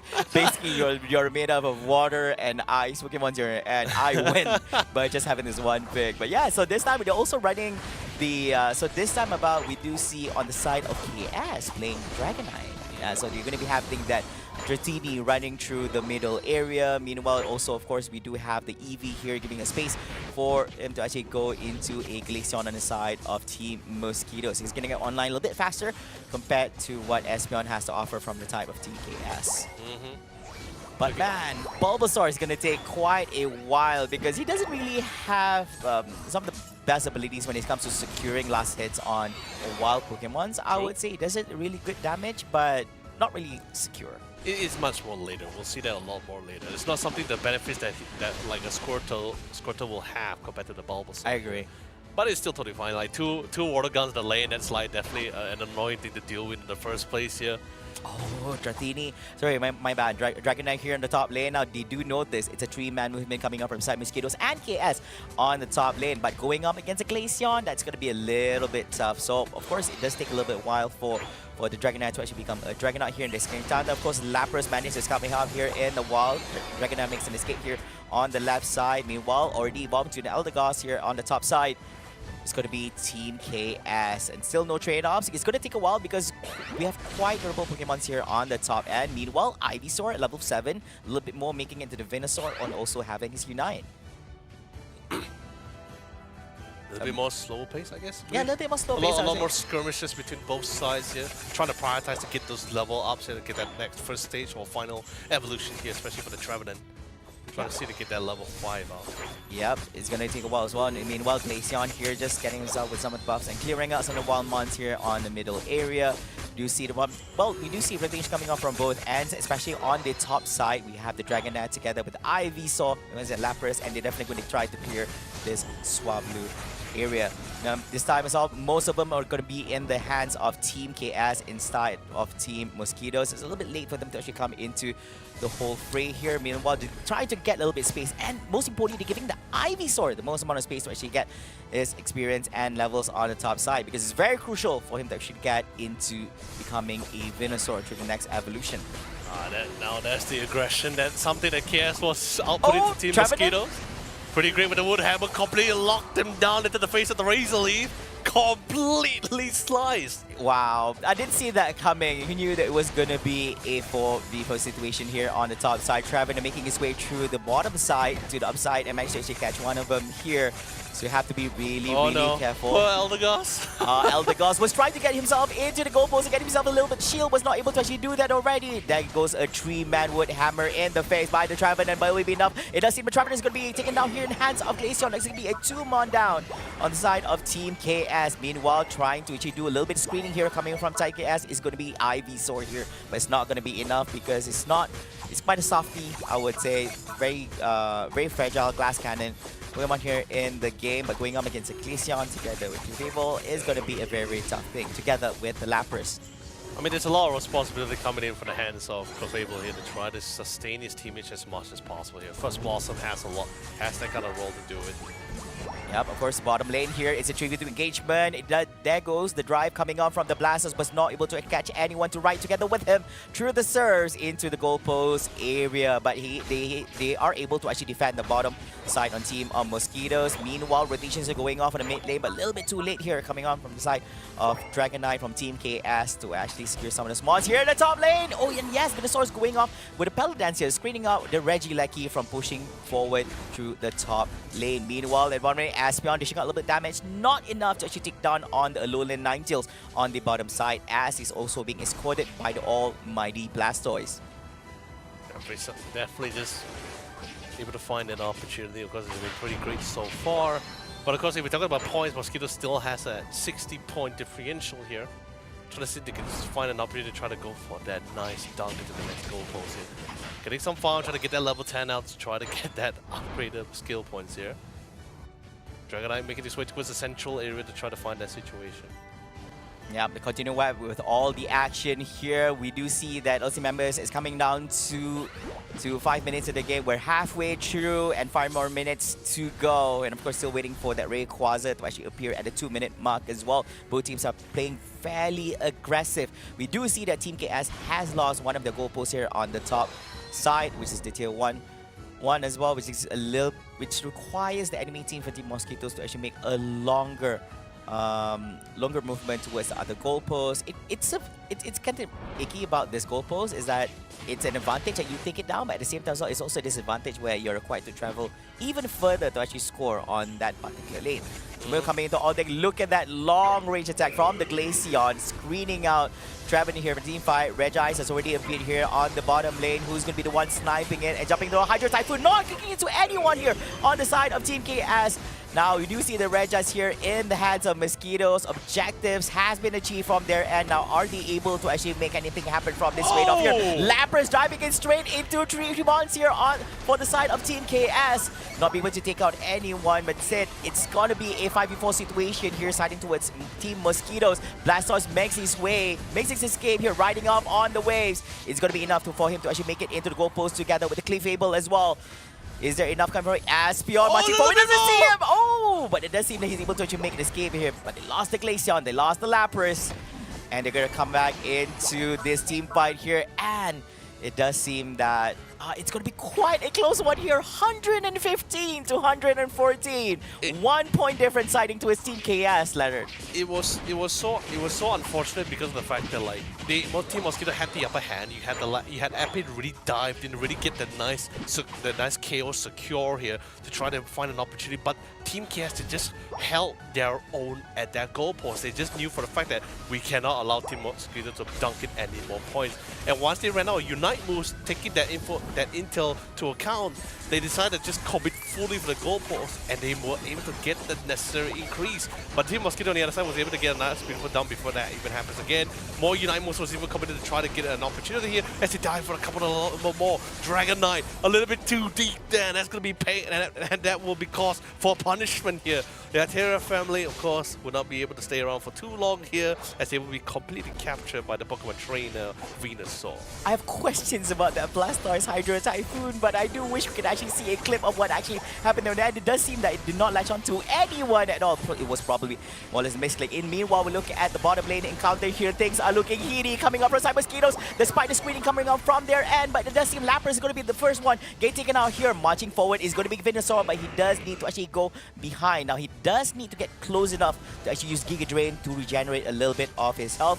While Moonlight being used by Fable here, doing a little bit of regeneration for his teammates. Now, coming up next in the next few seconds, we're about to witness a really big engagement as we're jumping into the final few moments of this match, as Rayquaza will be appearing in the middle of the stadium. Of course, we'll see what will transpire here as both teams don't have much point gap between one another. It's only a difference of probably 55 points between with teams, but leaning more towards the side of Team Mosquitoes. Now both teams are in position over here. Now we do see the Venusaur on the top left side. We do see the Glacier on the top right side as well. Now you want to pay attention to this Blastoise, how he makes his entry into this team fight, able to utilize his Pokemon use to set for his teammates for more damage follow-ups. Oh, but finally his Unite Move just came off the cooldown as well. Lapras, Epee a little bit nice, and inside, try to zone them out as quickly as possible. Oh no! Popping the Unite Move, the Seaball not going to be able to find anyone at all, but the Esper was able to get all the way to the back line, catches all the main timers here! Although yes, the Hydro Typhoon comes in for the counter initiation, but it's all too late. Damage dealers have fallen, the attackers are gone. All that's left is a Blastoise who's probably going to be a little bit out of his shell here, and completely a full 5-man wipeout. Team KS is doing it! There's a full 5-man wipeout, and they still have 5 members from there marching forward to respective goalposts on the side of Team Mosquitoes, dunking it points after points after points. Now, even with all this effort, and I don't think they're able to come back from this. Look at the points right now. 529 to the side of KS and 190 to the side of Mosquitoes, and they're not done yet. They still have the shields from their end over here. Yet another 100 points from the side Team KS with the Trevenant over there. Glaceon didn't manage to actually take down on the Dragon Knight, but all that, you still have 30 seconds on the clock for you to score more than 439 points to actually make it a win for your side of Team Mosquitoes. And I don't believe they have the points or they have the time to actually do any of that. That was insane. Now, I do want to highlight on Espeon's ability to actually... Now, I do saw that Venusaur, although he actually missed his Unite move over there, but no worries. Basically, it was still a good set for his team to actually make it into a win in that Rayquaza pit. Well, the game is set, of course, in our first series of the day. Team KS will be taking the first win of our best of 3 here today, Flava. And wow. It got really close. Like, the rounds it really came down to the wire. It had to come down to Rayquaza every time. Every single time here. I mean, so far we haven't seen anything like that's too one-sided just yet. I mean, thank God we haven't. But then again, this is the regional state here, so we will be witnessing the best of the best that all of these teams has to offer. So I guess you could say, like, for our start of the day, for our first coffee of the day, I think that was actually a pretty dang good coffee. Yeah, that most definitely, and that's definitely an amazing opening series for all those viewers out there. So of course, we'd like to take this opportunity to say congratulations to Team KS for that 2-1 victory over Team Mosquitoes, winning match number 1 as well as match number 3 in this series. And look at that, Eldegoss, 52% of the recovery is actually contributed by himself alone over here. And this time we see a different Espeon gameplay altogether, a much better position Espeon, and especially when looking at he used the Psychic Solaire in the final encounter was really, really great. And of course, follow up together with his teammates. This time and this time with the entry of having Venusaur in their draft as well, which did wonders for the end. Yep, the thing is, I think Rom was pretty satisfied with the Espeon pick here, like, especially just really waiting up for that one beautiful opportunity. The fact that he was able to pop up a Unite move on 3 people at the back line, they did not expect that at all. They were so preoccupied with this with this Trevenant, or I believe it was Venusaur that was like currently charging towards their face, and they were like, all right guys, get ready to melt this guy. Get ready to remove the variable from our equation here. But sadly, the real problem came in on the other strong, side. yes. I mean, you would assume that an attacker like Espeon would not be in such a position where Right. like since your team is on the left side, you want to ensure that you're also on the back line so you don't get picked off because you're quite fragile compared to other defenders and supporters. But he was actually positioned himself on the other end, able to actually use Psychic Solaire on the enemies and actually have really good follow-ups and managed to take them down as well. So that was kudos. I think there was also the that lack of intel as well, right? And maybe they did feel relaxed a little bit, especially since the Lapras, they thought their teammate Epi did his job, a really phenomenal job, as he zoned them all out. And he thought this Venusaur was going to be alone, but sadly enough, it was just, hey, you know, just going to remind you, I'm in this game. Yep, that's true. And of course, in the early stages of the game, we do see that basically Team Mosquito was just punishing Team KS, especially in the top area over there. Now, this is quite unfortunate as Blastoise was actually in position, but he was not able to actually do really good Hydro Typhoon as he's being baited by members from Team KS. And here at the top lane also on the Regieleki attempt as well. Look at that. You get Anger's Burden coming off the Venusaur. The damage is not really there, but he's able to sustain all that. But look at the Blastoise. He was actually left out using the Hydro Typhoon on no one. But it's okay. I would say nobody saw that. Yep. Yeah, but what's important was happening over here. Anger's Burden once again, but this time did not connect to anyone from the team of Team Mosquito. Yeah, you see what I mean? Like, the Espeon was able to make one massive rotation over to the back line. And of course, with the threat of the Venusaur and Dragonite appearing before them, they tend to forget. Not to really forget, like, I don't blame them, right? When you see two massive dealers in front of you, you tend to focus on the danger that's coming before you instead of the unseen one. So really, really great job with the timing and the communication here, because I think that back line engagement probably wouldn't be as successful if the communication between the timing of engagement of the Dragonite and Venusaur wasn't key. Yeah, I think that was really great. Yeah, I totally agree on that. Of course, I do want to highlight that Espeon, beautiful Psychic Solaire be utilized here in this particular match. Hitting on multiple units. We have, especially during the final encounter as well. Now, we did not manage to actually catch on how he actually managed to position himself in that particular situation, but that was just really well executed from his end. And I do wonder how did the enemy team from Team Mosquitoes actually allow that to actually happen from their end. And especially the Venusaur was just manning up towards the enemy. Now, I did actually play the Petal Dance Giga Drain. Now, it's a little bit tricky to actually use this because it does require to jump in and dive in straight towards your enemy. And if you're actually low on HP, Giga Drain, it kind of like regenerates your HP in time as well. So it's going to be a little bit tricky because if you're low on HP, are you sure they're able to actually get close enough for you to actually use Giga Drain, or you're going to be taken down as well? Yeah, all right. So, but of course, we have a nice little toy to show you guys in great detail on exactly, possibly for that last fight in particular, how it actually would have been so successful. So, I would like to just quickly, if I believe this is so far back.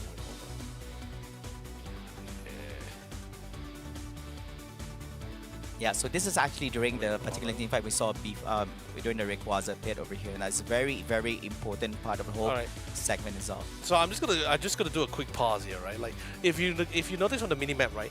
Initially, with the Lapras being so frontal here, right? The rest of the team was so assured that the Espeon will either be at this location or this or at this. I mean, it's the most logical way. It must be behind the frontliners themselves. Look at the guy. So Espeon, or I guess you could say Rom in this case from Team KS, he decides to do a really big brain and do this really massive rotation all the way to the back line. And once he got to that really nice spot, the rest of the team was somewhat reassured, and the intel was really coming in. And you also notice the Trevenant and the Dragonite was also in key position to also move forward to really engage the backline alongside with the Espeon. In other words, you would have a battle between two fronts here, between both sides. So I'm going to quickly replay this once again, and now instantly just do a quick pause. You notice the rest of the team re-engages it. The Blastoise comes in, the Alolan Ninetale comes in. The Lapras, of course, FP was also slowly falling back, but getting ready to turn back to re-engage into the fight without knowing the Espeon is already behind their backs here. I believe at this time Espeon must be smiling real big. Like, they were smiling with glee. I didn't anticipate that it was going to be the best case scenario for him. They were smiling with glee. They're like, bring it on, you know, that kind of situation. So, of course, replaying back again, Now, instantly, the biggest surprise, and everyone just had like question marks on their heads. They're like, How did this guy? I they're thought like, this guy's supposed to be on the back what is this line. guy doing here? Like, what is he doing here? Everyone is like smiling with glee, and everyone's just like, what is going on? And what best part, with the Venusaur seed bomb as well, Yeah. although not direct confrontation, it was enough to melt down Ipe and Kala. Not able to get the final pick off. The Unite move comes in, and of course, the team was donezo pretty much. Yeah. So I Comes say, in, looking at, beautiful Unite moves, and everyone was donezo. yeah, but looking at this, you wouldn't have anticipated an Espeon to make such a big rotation around the map to position himself in that situation, because he's not really a spacer. I mean, you would require ones who have mobility to actually position himself in that such a manner. So it does require a lot of work, because in that span of time, you can actually be on the map line dishing out damage to the enemy, but you're so disciplined. You are so patient with doing all this, trying to set yourself behind, and especially getting that low in the 90s is very key as well. Yeah, but I think what most importantly, it was just really big brain play, right? Because that rotation from the Espeon only worked mainly because of the fact that for the first 2 rounds, if you notice, none of them was willing to. We saw flanks, yes. Yes, we saw but flanks. we have never seen a really long rotation. And I think at that moment, Team Cash just decided, hey man, since we're literally, it's like a deja vu moment for them. Exactly. They said everything felt the same thing. Lapras dives in, we fall back, then we run back in from the front. Let's try something different. It's a normal scenario kind of thing. that you would Exactly. anticipate Right. this kind of things, It's something they would have expected someone would be behind. And I think because they decided to big brain the thing and say like, you know what, they may be thinking the exact same thing. So let's try to big brain it, blow their minds completely, and do this really massive rotation. And everything just like fell into place like a beautiful piece of puzzle. It sounded like a repeat of what actually happened in game number 1, and when the Blastars made a huge rotation to the left side of the side when they were actually supposed to be on the right, and then tried to go in and use a Hydro Typhoon. But this time it was executed in a much better manner by the Espeon instead. Yeah. Definitely for sure. But still, what a series that we have for us. And the best part about it, it's just the first series. Exactly. It's only the first one. And what's even better, I think this is a very good really good motivational booster for Team KS, because they are new to the competitive scene. This is by far one of their, I believe this is their first regional state tournament. Exactly. As this team itself, with this bunch of new players here. There is no returning players among them. They are all just casual ranked players here, master ranked players here. So the fact that they were able to topple one of the players who was not only in the United World Championship, but also in the ACL previously last year, this is quite the momentum booster for them that they might need to hopefully accelerate them further in towards the next few matches. Yeah, that's true. And of course, this is going to be quite an opening. Now, we do see the Pokemon Unite players are getting better and better over time. Previously, we do see quite a definite kind of thing where we do see some players and we know that they're going to win. But this time, you can't tell, because teams from different countries, different regions are getting improved themselves over time.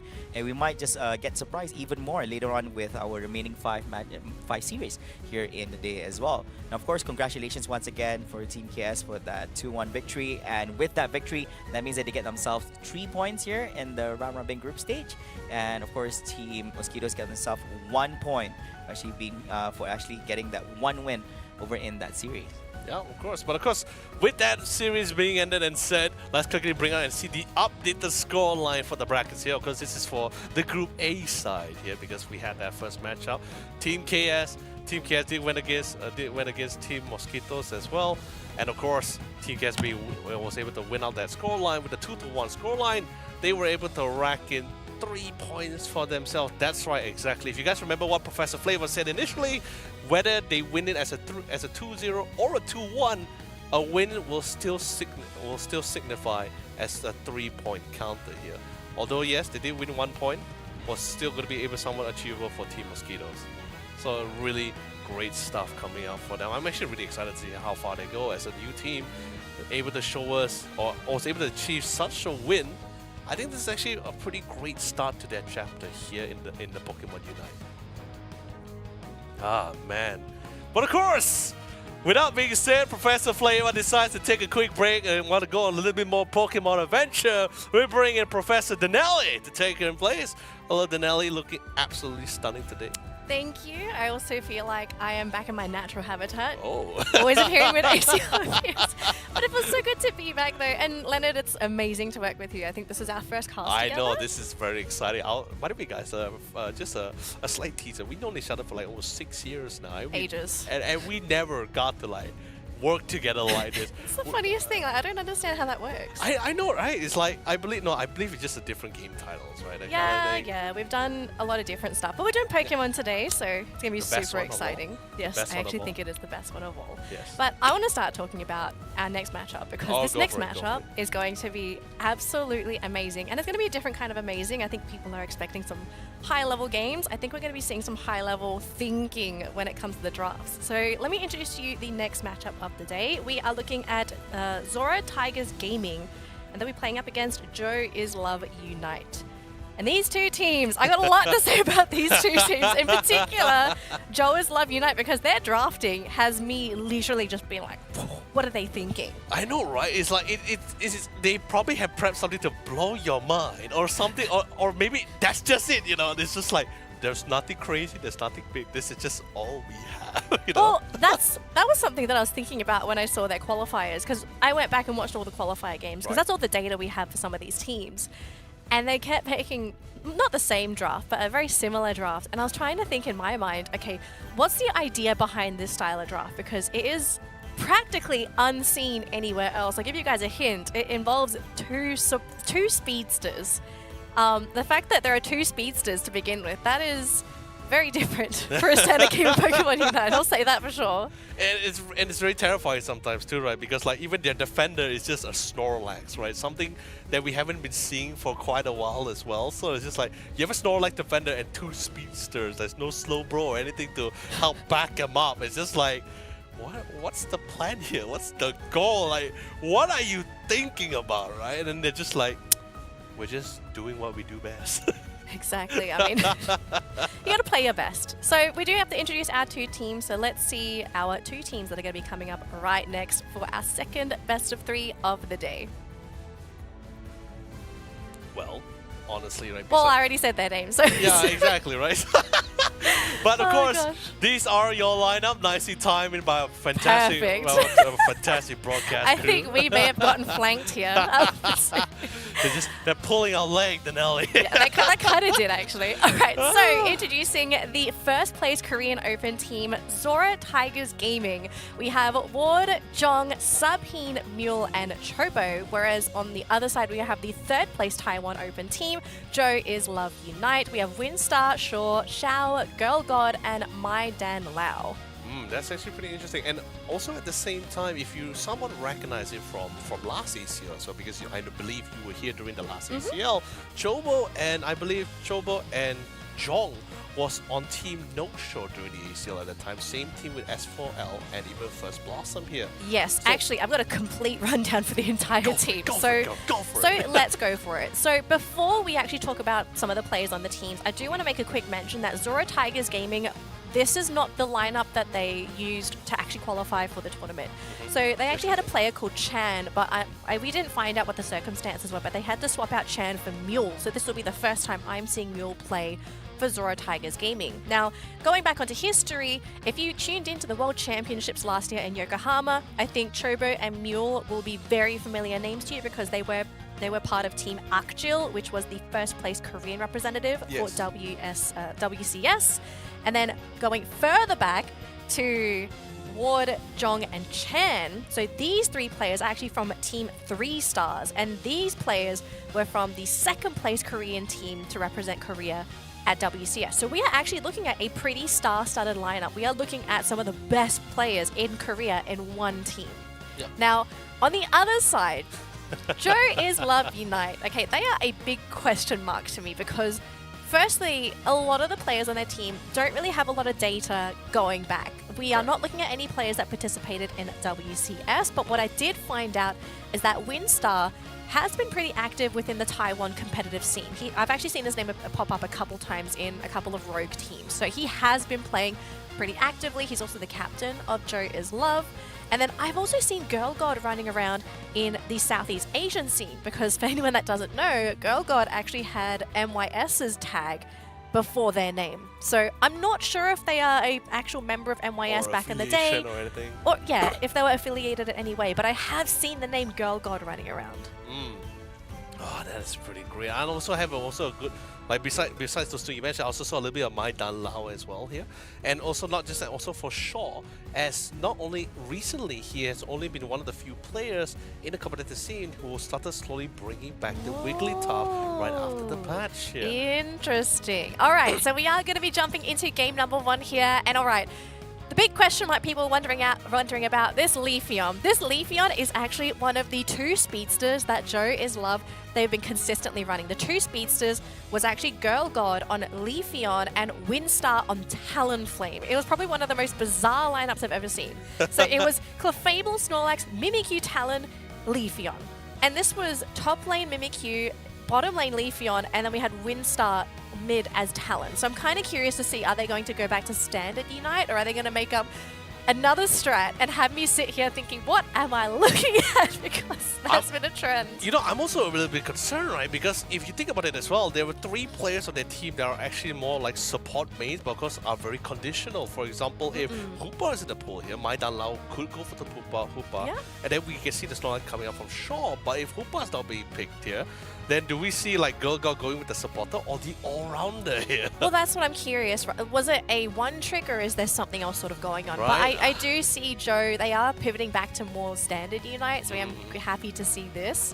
Whereas for Zora Tigers, I'm going to be completely honest, I do like the priority for Inteleon here, because they have shown quite little actually in terms of Inteleon, and this is because it's Mule playing this. Yes. So for Joe With Love, they don't have a lot of data to work with when it comes to Mule, so they're going to have to learn very quickly. But the supporting cast for this Inteleon is fantastic. You have a Umbreon that's going to be able to zone for you. You also have a Eldegoss that's going to be able to sit next to you. You have Buzzwole and Mimikyu that's going to be jumping into the fray. Whereas Winstar going to be going back onto that Talonflame. Not surprised with this. I'm really keen to see how he's going to be playing this matchup with Talonflame, because Talonflame against an Umbreon, this is not an easy matchup. And even with an Inteleon in the matchup, if you get sniped, you don't have a lot of health to work with. So it could be a pretty tough game, but I do believe in Winstar. And interesting, Girl God is going to pivot to a different evolution this time. So we're going to be looking at Espeon. I have to say, Espeon has, weirdly enough, come back into the fold when it comes to popularity in Asia. Because remember last year, for people that tuned in to ACL 2023, Espeon was one of the top picks of the season. And the reason being was Psyshock was just so strong back then. Of course. But we're looking at a bit of a different Espeon now. We're not actually just looking at Psyshocks anymore. Yeah, definitely for sure. But you know, honestly, when you say Inteleon going to be in the hands of Mule, I was actually rather surprised, because when it comes to Zora Tigers lineup, right, when it comes to their kind of gameplay, they are not really a big fan of double defenders unless they are planning to play with the Zora. They prefer that one defender for their lineup, and usually they run either a double attackers or double all-rounders, but usually Inteleon was never being played by Mule. It's usually in the hand of Subin. Subin has only been the only player in their entire team to play the Inteleon. So when I saw Inteleon being like on top of Mule, I was like, that's actually quite the surprise for me. But you know, in the end, it swapped out, and I'm like, okay, now it makes a little bit more sense for me. But interestingly, especially with the Umbreon Locket, which is one of their few go-to pick for a defender as well, this somewhat also locks out the potential Wigglytuff picks as well, because Wigglytuff will have a really hard time against that Umbreon. But of course, with that being said, Danelie, let's kick off our second series of today. It's Zora Tigers versus Joe Is Love Unite. Let's go. We do see the laning matchups for these teams as well, and it's pretty standard across the board. We're not going to see anything different, but I want to see what the movement's going to be for Winstar, because what is this ideal play style that makes this Talonflame such a key pick for Winstar? Because Talon is almost unheard of nowadays. Yes. It's a very niche pick, and if anything, it's sort of turned into a one trick, where if you don't master Talon, it is just too risky of a Pokemon to play. So we'll have to see what the movement's going to be. And maybe if Zero Tigers, if they are aware of this, because they did know about the Leafeon for Girl God, maybe they are going to anticipate these movements and they might even be able to block him. I mean, for a team who also plays a lot of speedsters in their lineup as well, like Zoro, I think they just somewhat understand like what the speedsters role in usually in all of these games are going to be like, right? Speedsters are somewhat of your tempo players as well.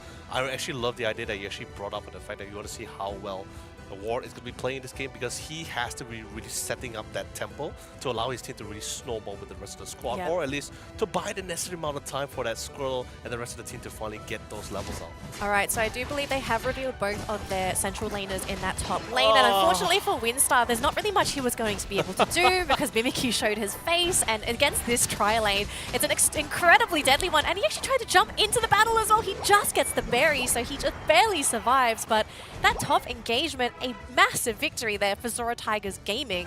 And this is big too because Joe is running a Blastoise. You want to try and get those levels in for Squirtle as quick as you can, get to that level 7 so you hit that really nice power spike before you manage to get your Unite. But to be level 4 now, this is not a really good spot to be if you're a Squirtle, because a one-on-one Squirtle Buzzwole matchup, yeah, that's not a matchup that you really want to be in. And speaking of power spikes, like power spikes doesn't really matter too much to Buzzwole, because once he gets level 5 and he starts really gets the engine rolling from there. Oh, he's 7, so he's exactly. Gucci. He's already way past that. It's like, oh my god, he's gonna completely destroy the front line, and now he's making his way towards the outside. And look at that, the rest of the squad, they're just like, no, we do not want anything to do with that Buzzwole. But that slow comes in, he's getting into the jump, and he's looking for that opportunity. Does go for it, gets the nice beautiful KO, trying to find the Snorlax. Certainly the Chef Snorlax can't be cooking anything here. Nothing to be cooking in the first place. Yeah, nothing to cook. I mean, Zoro Tigers, they're doing a fantastic job at utilizing their really strong early game. Yes. They dominated the top lane. They weren't worried at all about that bottom lane. And so just the fact that they slowed down the Squirtle, forcing Squirtle to stay into that top lane. And Joa's Love, like, they had to go in as 4 into that central area. Yes. And as soon as they saw Zoro Tigers coming with the entire lineup, it was either you had to do or bail, and unfortunately they decided to try and actually do that central farm. And to get cleaned up like that, I mean, look at the level difference between these two teams. You've got a level 9 Mimikyu and a Buzzwole on the map, whereas the highest levels on Joe is level 7, which is actually on the Talonflame and the Espeon. And they're all so soft. They are very soft. They're so soft. Very squishy, and I'm afraid that Snorlax himself is just not going to be able to zone out all of this gap close that's coming out from Zoro Tigers. Like, this is where your Blastoise really needs to kick in, but you still have a Wartortle. But that's the problem. They're applying so much pressure. They're forcing so much fight. That Joe is Yololee Unite has no choice but to have to answer a lot of this engagement. The Talonflame, unfortunately, gets caught out first and removed from the equation. And of course, Buzzwole goes in, gets a couple of knocks on board CC, 2 on the chopping block. Will there be a third? No, it'll be secured by the allies, but that's totally fine. More will fall, and it will even allow the Regieleki to get that buff in. Oh my goodness. I feel like after that early game, Joe's Love Unite, the team has just sort of crumbled. Like, they sort of lost sight of what they should be doing here, because they do not, under any circumstance, need to full-on engage into Zoro Tigers Gaming. They actually have a lineup that can go for those micro back caps, that can actually farm the map rather quickly, because you're seeing Zoro Tigers, they're grouping up for a lot of these pushes. And because they're grouping up, you know where they are. So that's where you should be considering, like, okay, should my Talonflame be farming their central area? Should we be trying to go for those micro back caps? Should we be sending the Squirtle or Wartortle over to the other side of the map to try and get those levels? It almost feels like they felt they have to fight into Zoro Tigers, and I think that's probably the last thing you want to be doing when you're this far behind. Correct, exactly. And of course, unfortunately for Blastoise, another one to fall here. It feels like this all, like, it was so well planned out, right? It feels like it was so tailor-made, and it all started from that top lane engagement to try to slow things down for that Water, especially once that Elder Goss hit that level 5 and just hit in that bush, just patiently waiting out for the Clefable and the Wartortle, the Squirtle to come in. That was all where it began.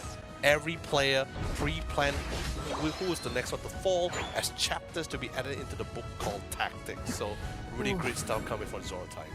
Alright, so Joe's Love, they are trying to stay away from Zoro Tigers here. Hopefully maybe try to go for these little micro caps, maybe try to get some of this experience, but this is just a really tough game. I mean, their best case scenario here is that Zora Tigers, they make a mistake. Maybe they accidentally have one or two members get KO'd, give that experience away, hopefully equalize some of this experience, and Joe's Love will at least go into the late game with either a level equality, I suppose, Yep. or at least as close as they can get to Zora Tigers, because especially in that late game, right? We all know what's going to happen in the late game. We see a Hydro Typhoon, but I think that was just sort of a delay Typhoon at this point. When Windstorm comes in, he also just gets absolutely melted. And again, we are just seeing Joe is Love fighting into Zora Tigers at such a disadvantage.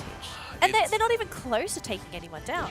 Yeah, and the thing is, the Zora Tiger is not even showing any chinks in their armor at all. They're not giving them the opportunity to try to allow Joe is Love to try to engage or catch any of their teammates separately. Everyone's either paired up or already grouped up for those necessary amount of fights.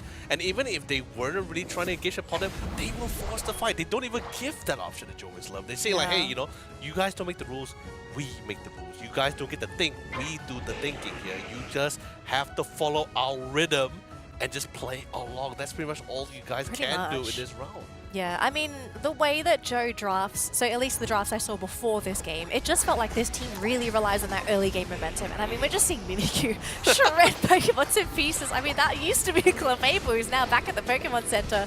And we're just seeing Joe is Love. They're not doing anything to these Pokemon. I mean, Blastoise is just barely chipping away at this Eldegoss. He's doing his best to surf away, but I mean, this is just going to be it's an inevitable KO here. He's giving them a quick shower, you know, a quick rinse. It's like a day at the car wash, you know? Oh gosh.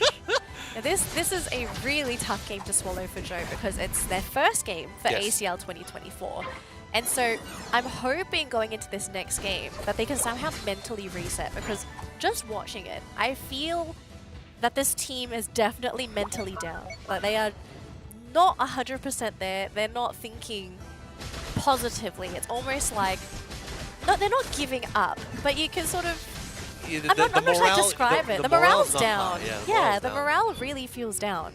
And they're not capitalizing on a secondary secondary plan. No, they're trying to create a second win, but every time when they thought they can, it just keeps getting blown out, you know. It's like they're trying to light a candle, but this strong wind keeps getting in the way here. And now once again, completely capitalizing on their jungle. This is now the mental. Now this is more like the mental effect right now, right? Because constantly diving in their jungle, diving in their spawn, diving in their goalpost here, their safe zone here, they don't feel that safe anymore. No, and they also have to deal with a Regieleki too. I mean, Blastoise is stuck at base, and everyone else has to try and rush to this Rayquaza, but I think this is just inevitable. They're just shredding it so quickly, and Zora Tigers, yep, they get the Rayquaza. They're already 349 points up. They're just going to score all of their points here and lock in game number 1 of this best-of-3 series. I have to say, Zora Tigers, they are a scary team. Very scary. We were speculating through it before game itself. We want to see like how are they currently, how was the synergy was like, how was the team was being put together. It seems all doubt of that was just complete run. They knew exactly what they're trying to go for. What's the plan? What's the strategy? What's the tactics here? Honestly, I can't even like put like what was the problem here, because I think everything was just tailor-made. Everything was just picture perfect here. Okay, maybe if for the next drafting, they could try to get rid of something like the Bustle here. Maybe something Dragonite will be a little bit more something similar, more easier for them to deal with here, instead of having this Bustle who has this power spike at level 5 and starts rolling down the whole map here. Who knows? Yeah, I do think looking at their draft, you would have to really reconsider your draft going into that next game as Joe. Because Zora Tigers, they had a really fantastic early game. Yes. Like, they had a really strong early game spike. They really capitalized on it. And Joe took such a long time to recover from that first fight, as you said. And so I think if you're going into game 2, you would have to anticipate Zora Tigers having a draft that's going to have that early game. And figure out, okay, do you want to try and compete with your own early game draft, or are you going to try and invest in the ultra late game, which is the Rayquaza fight? I've seen some teams do this before, where they go for those very late game Pokemon and say that, okay, we're going to take a beating now, but we're going to focus on farming this game. We're going to try and get that experience, get those levels. We might be around the same levels when Rayquaza spawns, but that's totally okay, because we should outscale you by that time. Yes. But I'm not sure if that's going to be in the books here for Joe is Love, because going back onto their statistics and just looking at their draft in general, their pool of Pokemon that I have seen them play, they play a very, very small pool of Pokemon. Like when I say very small, I mean like on my list it's like 1, 2, 3, 4, 5, 6, 7, 8, 9, 10, 11, 12. I've seen them only play 12 Pokemon, and this is from all 5 players combined. I think this is just one of the things, right? When you're playing like a character-based mobile games like Pokemon Unite, right? It's like the bigger your pool, you have a lot more options. You can really play around with it, try to counter pick is also possible. But like you said, if it's a very small pool, then you pretty much like put like an anchor on yourself here. Like you sort of restrict yourself. You're limited, yeah. Yeah, exactly. So, and the craziest part about it, if you still remember from the top lane early phase, they were really prioritizing in just bullying out that Squirtle so much as possible. I saw the Clefairy was trying to do his best to allow the Squirtle to try to secure, even though with the Water Gun, which was one of the best secure move for some of those wild Pokemons here, the Buzzwole and the Eldegoss was just constantly all of those wild Pokemon. Look, that's a scary lane combination. Yeah. I think we have to. That's the reality. I mean, like, you've got an Eldegoss poking away. And Eldegoss is probably one of the most offensive supports you can get. Right. So great at harassing, so great at poking. And it has self-sustain, so you can't even bully it out of lane. And that's up against Squirtle and Clefairy. Clefairy's early game is atrocious. If you're trying to do damage, I'm sorry, you picked the wrong Pokemon. So that's what I'm saying, right? Besides small hero pool, maybe do they want to try to restrict the existence of the Buzzwole and allow another all-rounder with something they can handle with besides those early games all-rounder? Or are they fine to let the Buzzwole go through, but have someone else to lane against him better? I'd probably pick a better laning opponent against the Buzzwole, to be honest. If you have a player that's playing top lane Squirtle, top lane Blastoise, you have to have faith that they can get that experience as well, right? And that's what separates an average Blastoise from a really good Blastoise player. They will find farm even in unfavorable matchups, whether it be going into the enemy central lane, maybe even going for a quick rotation because they realize, hey, there's no way I'm getting experience against this Buzzwole. I'm going to go help my teammates out and get this boost of experience. You win that team fight and you're good. So yeah, I'd probably swap out the Blastoise. I'm not sure if the team is confident enough to actually run it and guarantee that experience. Otherwise, I'd probably revamp the entire lineup. Right. I'd probably even take out the Talonflame because let's talk about the early game for Windstorm because it wasn't the Windstar. It wasn't the best early game. I mean, he did what he was supposed to do with the Talonflame, but his first rotation, which was that top lane rotation, and that was when Mimikyu was up there too, so it was 3 versus 3. The entire team collapsed. Yeah, and the worst part about it, by the time he went to that lane, it was all too late because it was that moment where Squirtle was supposed to become a War Turtle. But it was stuck at level 4. Yeah, Buzzwole and everything just engaged upon it. Like the minute they knew they had a level advantage, they were like, you know what, let's not get this guy to War Turtle. Let's not allow that Talonflame to come in towards us. We're just gonna engage him, dive him upon it as much as possible. That's why he just caught that Clefairy exactly here, right? Yes, he just straight away caught the Clefairy, and then by the time War came in, it was just all too late. Everyone is gone. It was a tough lane. I think we do have to be realistic here. So it wasn't just entirely their fault. It's no one's fault. It's just sometimes there's going to be a draft advantage for one team. And Zora Tigers, they definitely won that top lane, whether we like to say that or not. Besides the drafting, right? I felt like it was just that swift decision making. Like it felt like they didn't really hesitate it. There wasn't like any conflicting ideas. It's just more like, all right, we're just gonna jump in. Yeah. We have one player more than him before before War comes in. We jump on his Clefairy. Yeah. Don't care, you know. I think it's also just a case of seeing how well this team is synergistically because when it comes to Zora Tigers, they are so good at coordinating their lineup. Like, we aren't really seeing too many mistakes when it comes to execution. Their positioning is great. Right. We didn't see anyone give away silly knockouts because we do see that sometimes when maybe someone gets a little overconfident or they're not quite in position, their team doesn't know. We didn't see that at all with Zora Tigers. Whereas on the side of Joe is Love, we saw that quite a lot. Yes. And I don't know if it was, again, going back to that mental where everyone is just so out of it that the synergy is just out of whack. Yeah, it just really felt like this first game impacted Joe so much in their mental. And I'm hoping that they can sort of find that solution for this game number 2 because if it's going to continue like this, easily a 2-0. I do not see a game 3 happening. I totally agree. But at the same time, you know, as a Korean guy myself, I can tell you this. we Koreans are very meticulous in planning. Very meticulous. Like we will try to write things down, try to find the best option, not the greedy option, the best balanced option, the one that fits with our tactics. So in other words, after this first game, I believe there is a chance that they're going to allow Mew to play Zoroark here, especially since they didn't bend the slow bro. I feel like they're going to take that advantage, right? Okay, we're going to secure the slow bro just in case. Pick the Zoroark for Mew, and then we'll play this speedster lineup. I feel that they are, after playing one game with them, I feel they just have enough intel on the fact that, yeah, we're confident enough to actually make this tactic work. Because the only time I've seen them play with the Zoroark and the Slowbro is when Slowbro is not banned out. And then it comes in with a double. That's the only time they run a double defender. Actually, I'm quite surprised that we haven't really seen Slowbro at all today, because that is still a really popular Pokemon here. And the fact that we're seeing more Snorlax, and I'm just like, why are you picking Snorlax and Slowbros in the pool? It's not bad. It is available. I think it's just a difference in regions, and mindsets, right? Maybe they forgot Slowbro was there. No, the thing is, you only play Slowbro. Okay, think of it this way, right? You only play, even in the Southeast Asia side, right? You only ban or pick Slowbro when you want to try to go for a speedster yourself. If you want to go for that really hard diver. But in East Asia, not like Southeast Asia, who loves to play speedsters, and it's quite common to either have a speedster or multiple all-rounders. In East Asia, speedsters are not really that common unless they're very confident enough.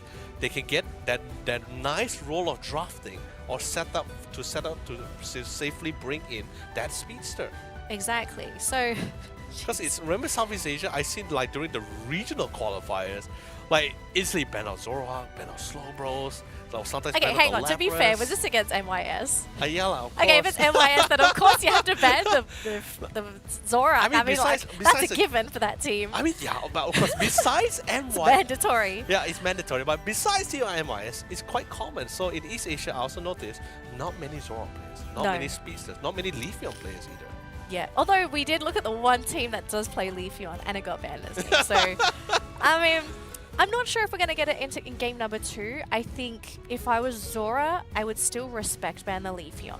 But but game number 2, I think 100% we will not see the Talonflame. I think Windstar is going to be changing his picks. Correct. But I'm just wondering, like, what else do you switch to? Because I'm looking at their pool here. The only other Pokemon that they really touched was Zacian, which is banned. Now, in the qualifiers, in case anyone doesn't know, the qualifiers, EX Pokemon were allowed, but in this tournament, all EX Pokemon are banned. So no Zacians, no Mewtwo's at all. So the other Pokemon that they actually went back and picked was like Chandelure, Glaceon. Now, Glaceon is probably the only other candidate I can see Windstar playing. Actually, there was also another Windstar can actually play, but that's only on the condition where if only we had Shaw and Girls God playing the support and the defender, allowing Windstar to actually opt to go for that Gardevoir as their attacker. Because I did see some of his few recent match history. He had both the Gardevoir and Meowscarada. Okay, well, I mean, Meowscarada is playable. Yes. I would love to see Meowscarada. I prefer the Gardevoir, especially after the patch. I mean, Guardy's fine. I love the Metagross ban, and everyone knows that Metagross isn't playable. So. Let's be honest, if Metagross was here, then all day it would just be Metagross, let's be honest, No, it would just be Metagross first ban for the second team, always. 100%. Like, he will be just a highlight for either bans or picks. It's either one of the two. It's never like, so bad. It's like, okay, maybe he may not be picked, you know? Alright, so it looks like, is it really going to be an Umbreon ban on the side of Zora Tigers? Feels like they want to do set that allow Shaw to get that Wigglytuff. I wonder if they're trying to bait Joe into their classic playstyle. I don't think so, because Shao is highlighting the Wigglytuff. Yeah, that's what I'm now saying, it's a Blissey. right? I'm a bit confused here. He's thinking about it, right? Shaw is thinking about it whether he wants to bring it up, but of course. Okay, deny pick here by Girl God, so stealing away the Inteleon from Zora Tigers. But this does mean that Buzzwole instantly goes back in the way of Zora Tigers. So I think they're happy with that pick. Buzzwole works so well, and they're actually going to take the Blastoise too. Interesting.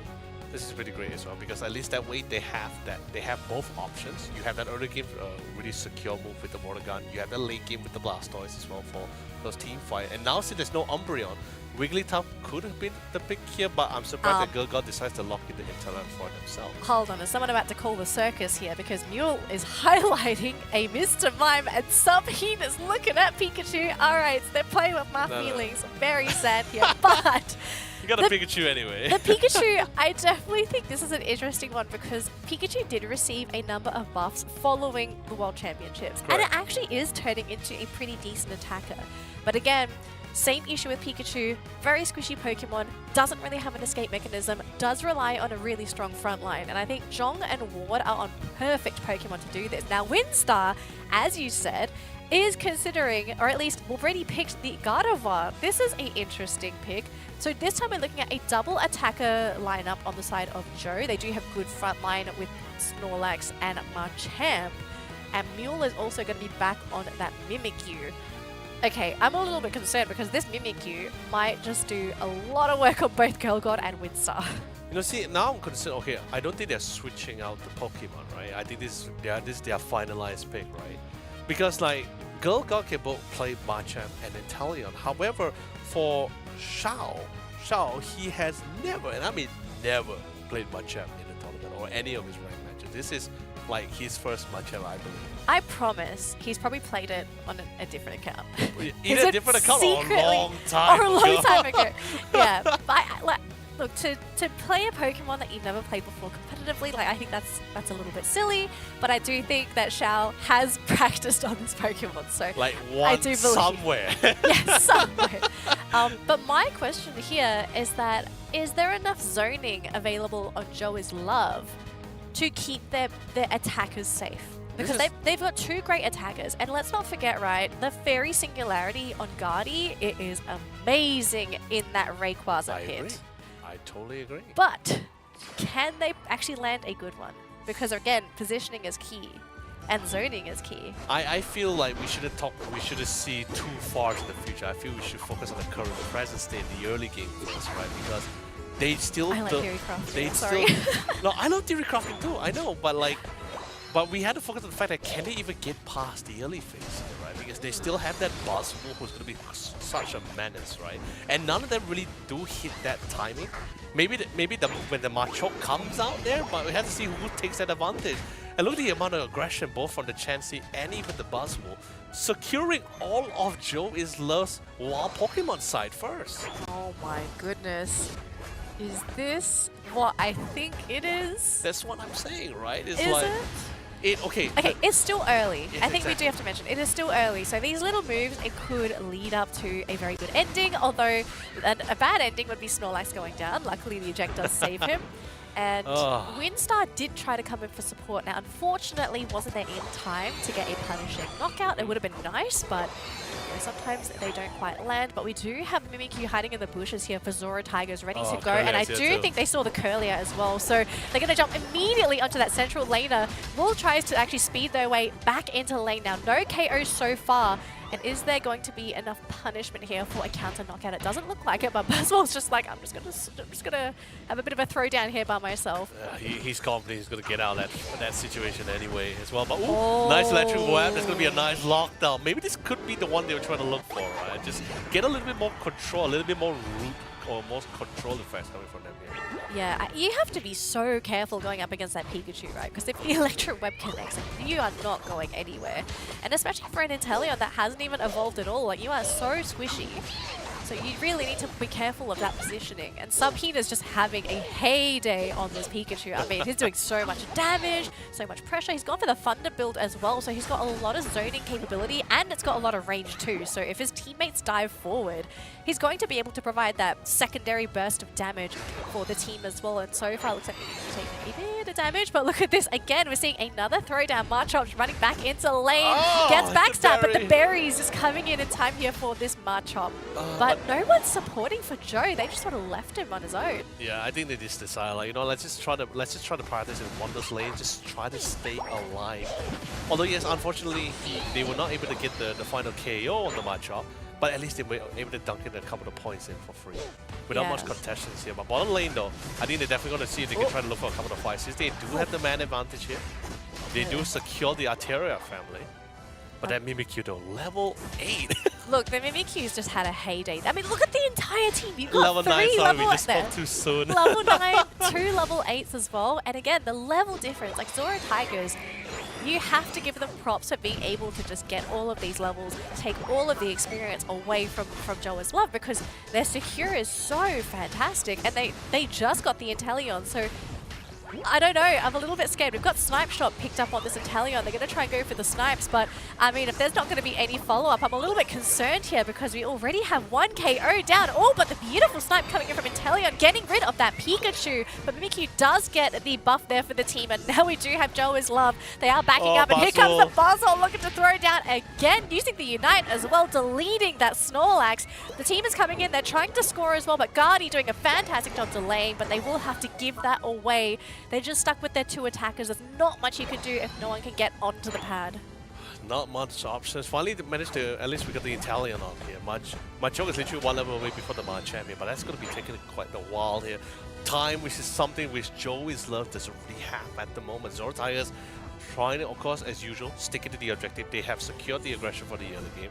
Now they're slowly transitioning towards that mid game, get more objective, get more farm. It's so fast too. I mean, they just shred objectives. And they really somewhat set the pace, right? Like, it's like, hey, you know, we already secured our early game. They don't have the levels or the numbers to threaten us for that mid game. So we are free to take whatever fights we want to.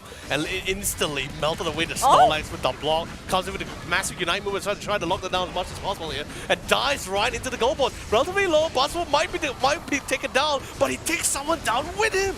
He's not going to go down without a fight, and he goes down huge. Snorlax was able to respawn back, fly into the mix here with the Hydro Typhoon to try to control them a lot more longer here. They're trying to push the Eleki into the goal zone. Is not so great, and they succeed, Danny! They succeed to put the Regieleki, but did they manage to dunk more points? Only one, unfortunately. I mean, the objective for Zoro Tigers is pretty clear. They were trying so hard to try and just push Zoe back, push Team Joe back with the Surfs, and I mean, Ward did a fantastic job.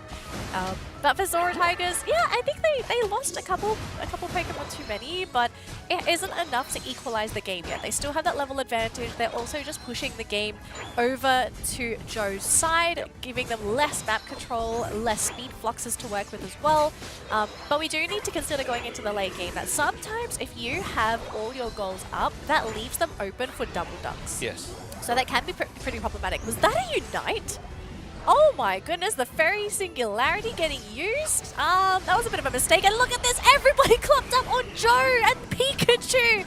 Just going absolutely ham, although will be the first Pokemon to go down. Blastoise going to be finishing off the Guardy all by himself. We do see the Surf from that Blastoise.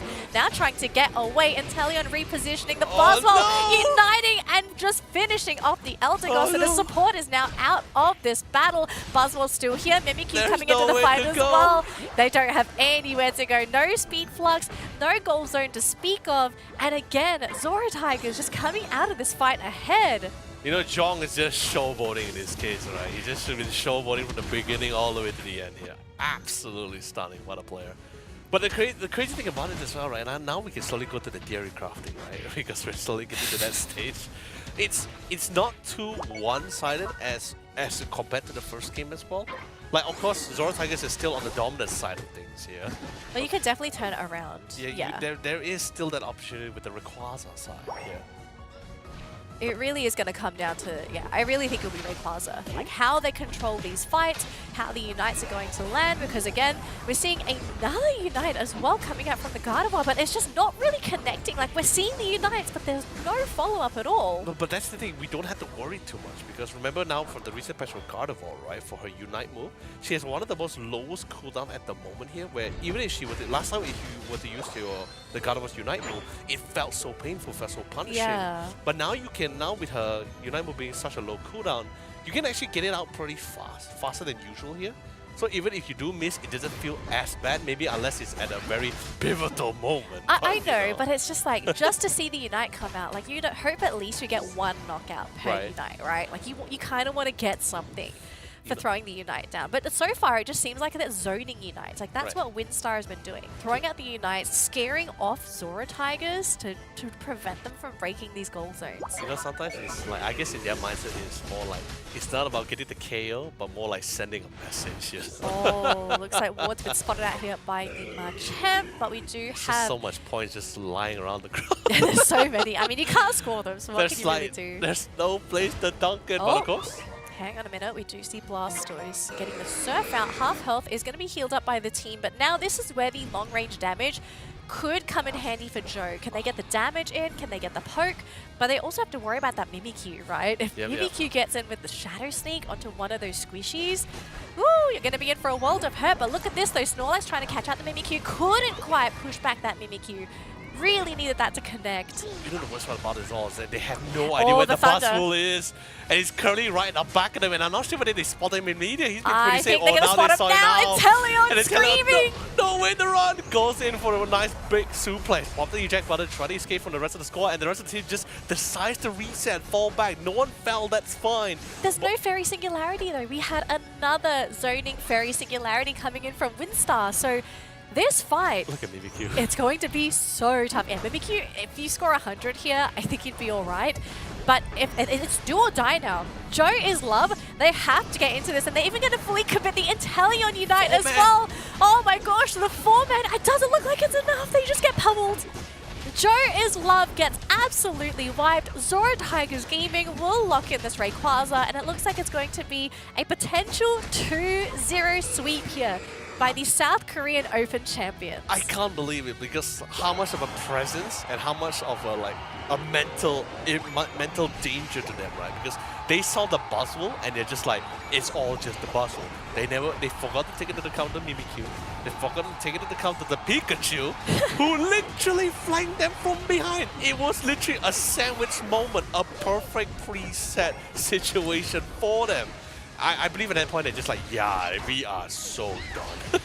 Big double-decker sandwich. We are so done, man. That's a knuckle sandwich from the front and the back.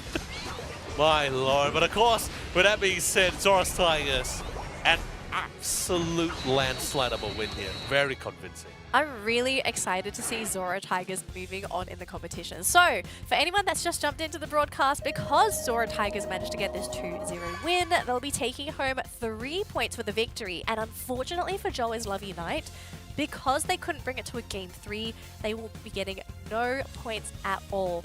Now, this is pretty devastating because as a team that's competing, whether you win or lose, I think you would always want to bring it to a Game 3 because Correct. you always want to have that 1 point. Yes. Because we've seen in the past in ACL, sometimes it really comes down to just that 1 point, that one game that you brought it to Game 3.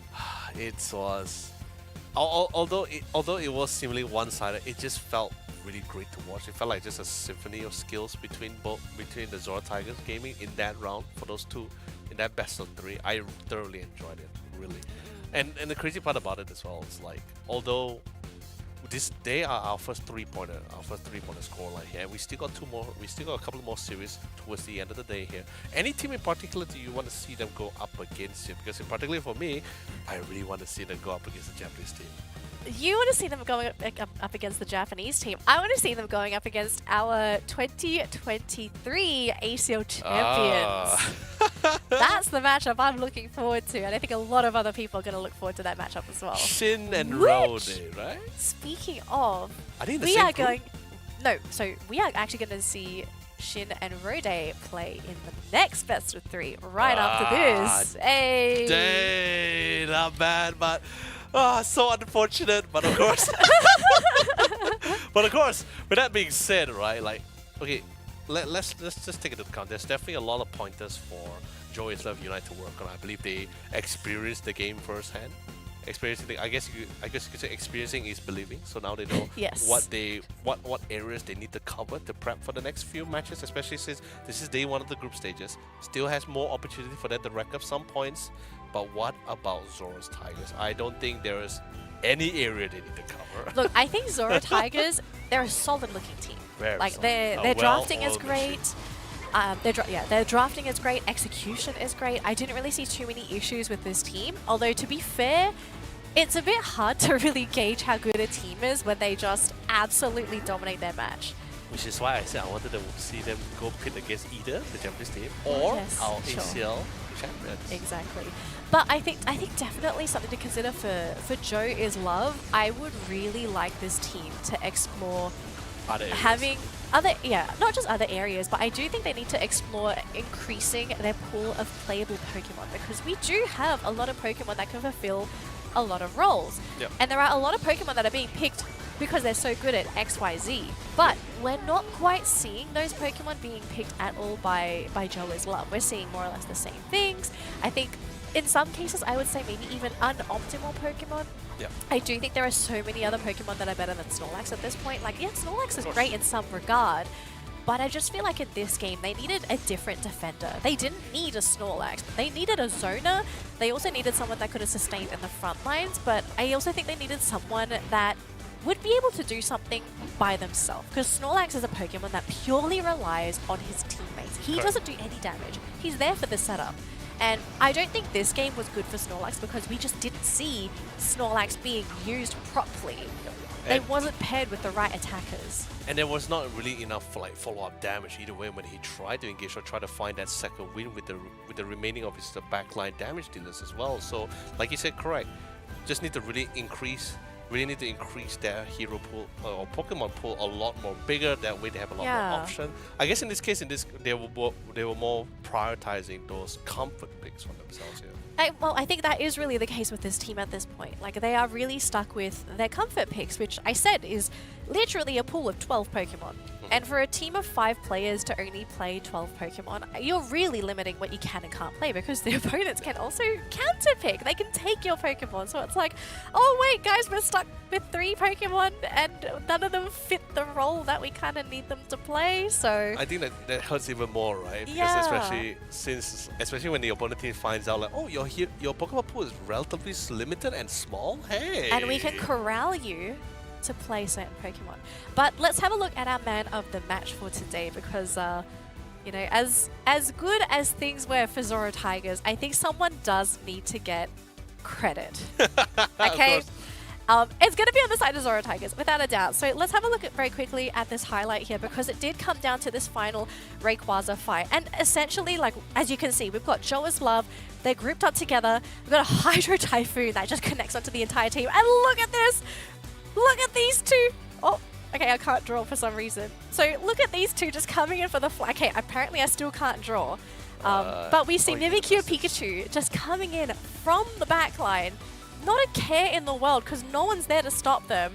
And their team is basically knocked out almost the entirety of Joe is Love without Mimikyu and Pikachu. Here's the worst part about it. I felt like they had a lot of adrenaline pumping into their veins at that moment because when they thought they actually managed to whittle down the blast ward in particular to respectively low health, they were thinking like, we got a chance, we have a chance, and then suddenly out of the blue, hey, Yeah. a Mimikyu and a Pikachu from behind.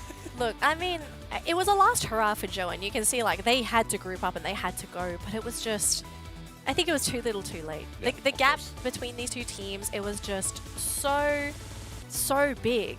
Yep. And unfortunately, because they couldn't get the initial knockouts onto Zoro Tigers, which was 3 Pokemon, by the way. Right. They couldn't knock any of them out in time.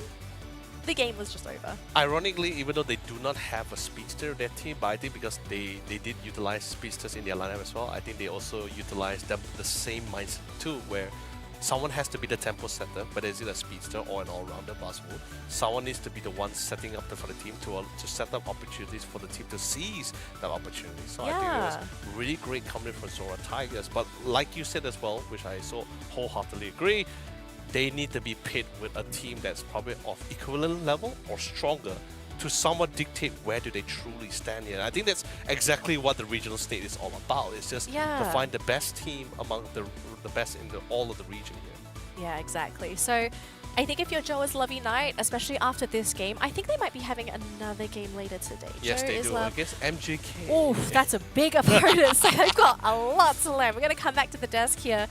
But yeah, that's going to be a very big matchup. I mean, I thought Zoro Tigers is going to be a big opponent, but MJK, that's a step. That's a couple steps up. That's not. I mean, hey, you know, sometimes the best way to learn is to be beaten down really hard. You know. Yeah, well, I mean, sure, but you kind of want to have some points, so you don't want to get 2-0 2 times on the first. True, but what? And we only have 1 matchup left. Oh yeah, 3 teams only, yes, right? Because okay, for anyone that doesn't know the groupings, we have 8 teams competing in East Asia, but they've been split into 2 groups. So every team only gets 3 matchups. So if you get 2-0'd in 2 of those matchups, I think you are basically guaranteed bottom 1 bottom 2 of your group. And that means you're not going to get the ideal seedings. Mm. Because remember, these groupings are important because the teams are playing for seedings. And ideally, you kind of want to play the least amount of games possible. Maybe 1 game, 2 games. If you're the bottom team, you have to play every single game. And it's all on one weekend. Like, it's literally 1 day. So it's an incredibly tiring day. Yes. Particularly for them, I think it's going to be even more mind-boggling for this one because with what you say as well, which means what you're asking them to do is just within the next 15 or 20 minutes, they need to like absolutely go full Super Saiyan here. Look, I don't know what you're gonna do. You're gonna put on the plot armor. You gotta ask the writer to change the story. But here we go. Group B, the results for our first matchup of the day. Zora Tigers Gaming locking in a 2-0 victory over Joe is Love, meaning Zora Tigers have already put 3 points on the board for themselves, and unfortunately for Joe, they're going to be stuck on 0 for the time being. Now, that could change later today, but that change is going to have to go up against MJK, which is probably the toughest matchup in this group altogether. So we'll have to see later on. But we do need to start talking about our next matchup, ladies and gentlemen, and that is going to be Shin and Rude versus Mosquitoes. Now, I do want to welcome back the amazing, the wonderful Professor Flava to the desk. How you doing? How's your break? I'm doing great. Yeah, my break has been amazing. Thank you so much for having me back again here at the show for our next match itself. And hopefully you enjoyed the previous match together with Leonard. Okay, well, I did, but I kind of feel like this one might be a little bit better, Flava. And you kind of know why. We kind of know who's playing next. We're up for a treat because coming up next, we're going to be having 2 giants going about one another after this. It is going to be in between Shin Rode going up against Team Mosquitoes. Yes, so this is the second matchup for Mosquitoes today. Now, unfortunately for Mosquitoes, they got 2-1. So they've got 1 point on the board. But to get points off of Shin and Rude. Wow. Woo! I mean, following up that with like after having a 1-2 loss earlier on, this is going to be a very tough journey for them here through the group stage itself. So not only do they have to go up against Rude, they still have 1 more remaining match. But of course, before we jump into all that, now ladies and gentlemen, this is going to be the roster coming up from both ends, and allow me to have the honors to actually begin by introducing the members from Team Shin and Rode. We have Shindy, Wushuan, we have Shansen, Ikura, and BKZ. And I believe we'll jump more into that later on. Of course, who do we have for Mosquitoes? On Mosquitoes, we have S4L, Blossom, Epe, Kala, and Peng Kubo. Now, here's the thing, okay? Here, for anyone that's wondering, hold on, why do we hesitate when we said Mosquitoes are going to have a tough game against Shin and Rude? For any of our newer viewers, Shin and Rude are in fact the champions of the Asia Champions League 2023. Yes. They have a crown, they have the glory, they have proven themselves in the past. The only difference with this lineup is that they were known as High Five back then, and they had 1 different player on the roster. They did not have Shansin on the team, they had Z-Ray. Yep. Now, Z-Ray unfortunately is not with this lineup, he's actually with a different team competing in ACL. So I'm keen to see how Shansin is going to perform on this iteration of High Five, now known as Shin and Rude. Now, Mosquitoes, I think we've already seen enough. A bit of them, a bit of action for them. Not off to a good start yet, but I believe that they're going to be up in gear in the next remaining matches. Well, to be fair, I do want to give them credit because I do think Mosquitoes did pretty well in their matchup considering the circumstances. Firstly, they brought it into 3 games.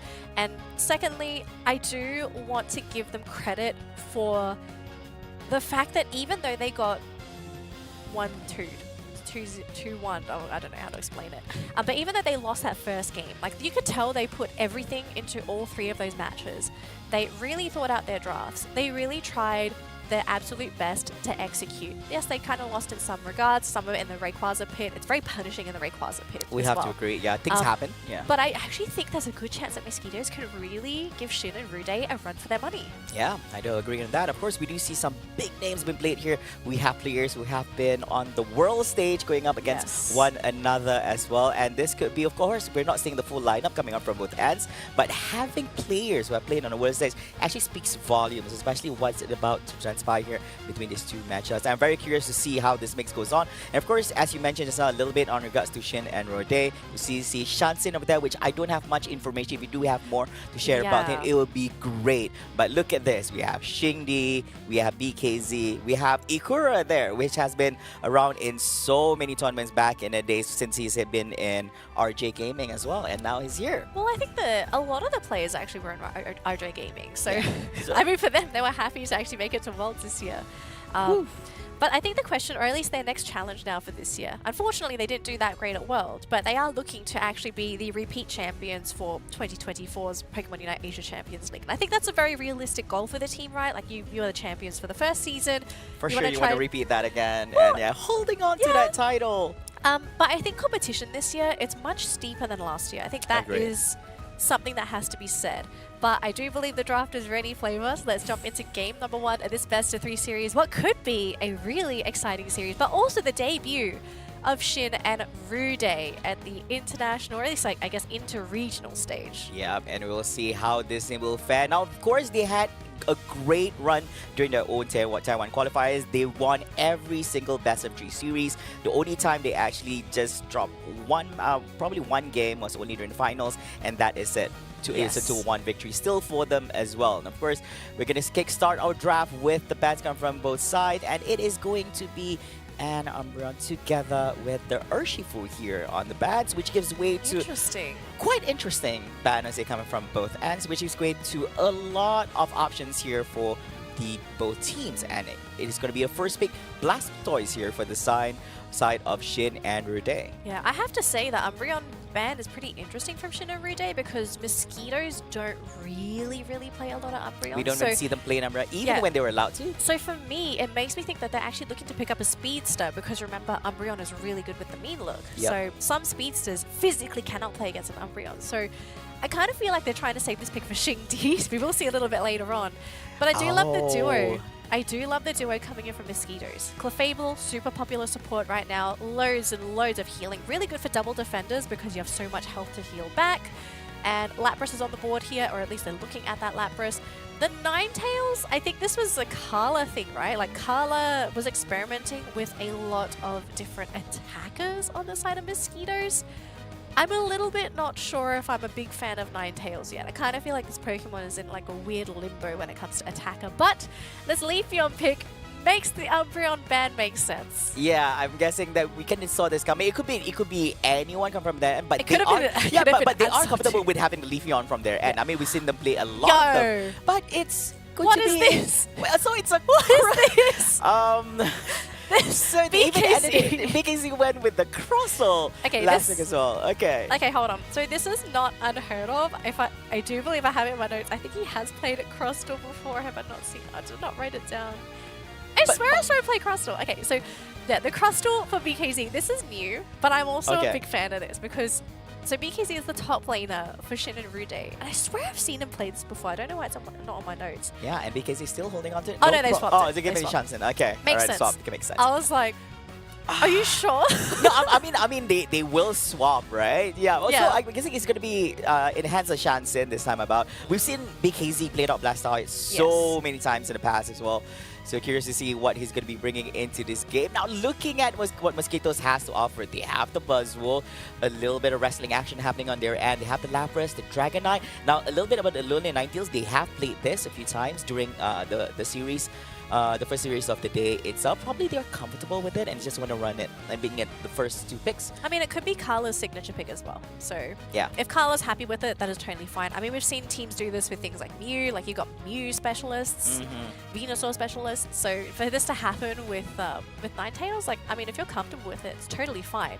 The only thing you have to really worry about, though, is that are you prepared to deal with a Leafeon that's going to run at you? Because that will be inevitable. Shingdi is going to be jumping onto the Ninetales. And the question here as well for Mosquitoes, what are you going to do because of this anticipation? Are you going to have to go into Gravity on Blossom? Because the build right now for Clefable is Follow Me. Root Knight and follow me. I think that's the pretty standard build. See, we'll see if anyone can actually stop Xingdi. Now, of course, for those who are very familiar with how Xingdi is, he loves sharing the amount of damage that he actually deals on Pokemon Unite on his lane. It's scary. I mean, if you look at the numbers, I mean, previously we had a conversation with Leonard. If you queue into him, you just turn the game off. It's all right, guys, I'm done.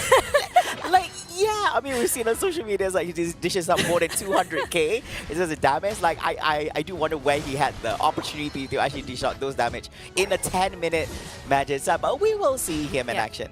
I do love this play coming out from Ikora, though. The Invade Hooper. Now, Dragonite is not really the best to solo central area by himself because when it comes to actually getting the secures, it's not the best. But look at this, though. I mean, this roaming Hooper is working incredibly well so far for Shin and Rude. I mean, they've got a knockout onto that Buzzwole on top lane. They also managed to slow down the Dragonite a little bit with a little bit of poke. So super active on the map. We actually have the Dragon Air coming into that top lane as well. Oh, nice steal. Well, quite surprised that the rotation came in super early. So rather than try to clear some of the smaller wild Pokemons here on the left side, so actually clear the big ones and then went straight to actually provide a little bit of support on the top side and go in for scoring. They're staying. Yeah, and it's still staying as well. So I'm guessing that keep putting on pressure on Team Mosquitoes here on the top side. And yes, this time they do have a Mosquito on there. It's going to be the Buzzwole here, putting a pressure towards the Squirtle. Ooh, managed to exact away from that team fight.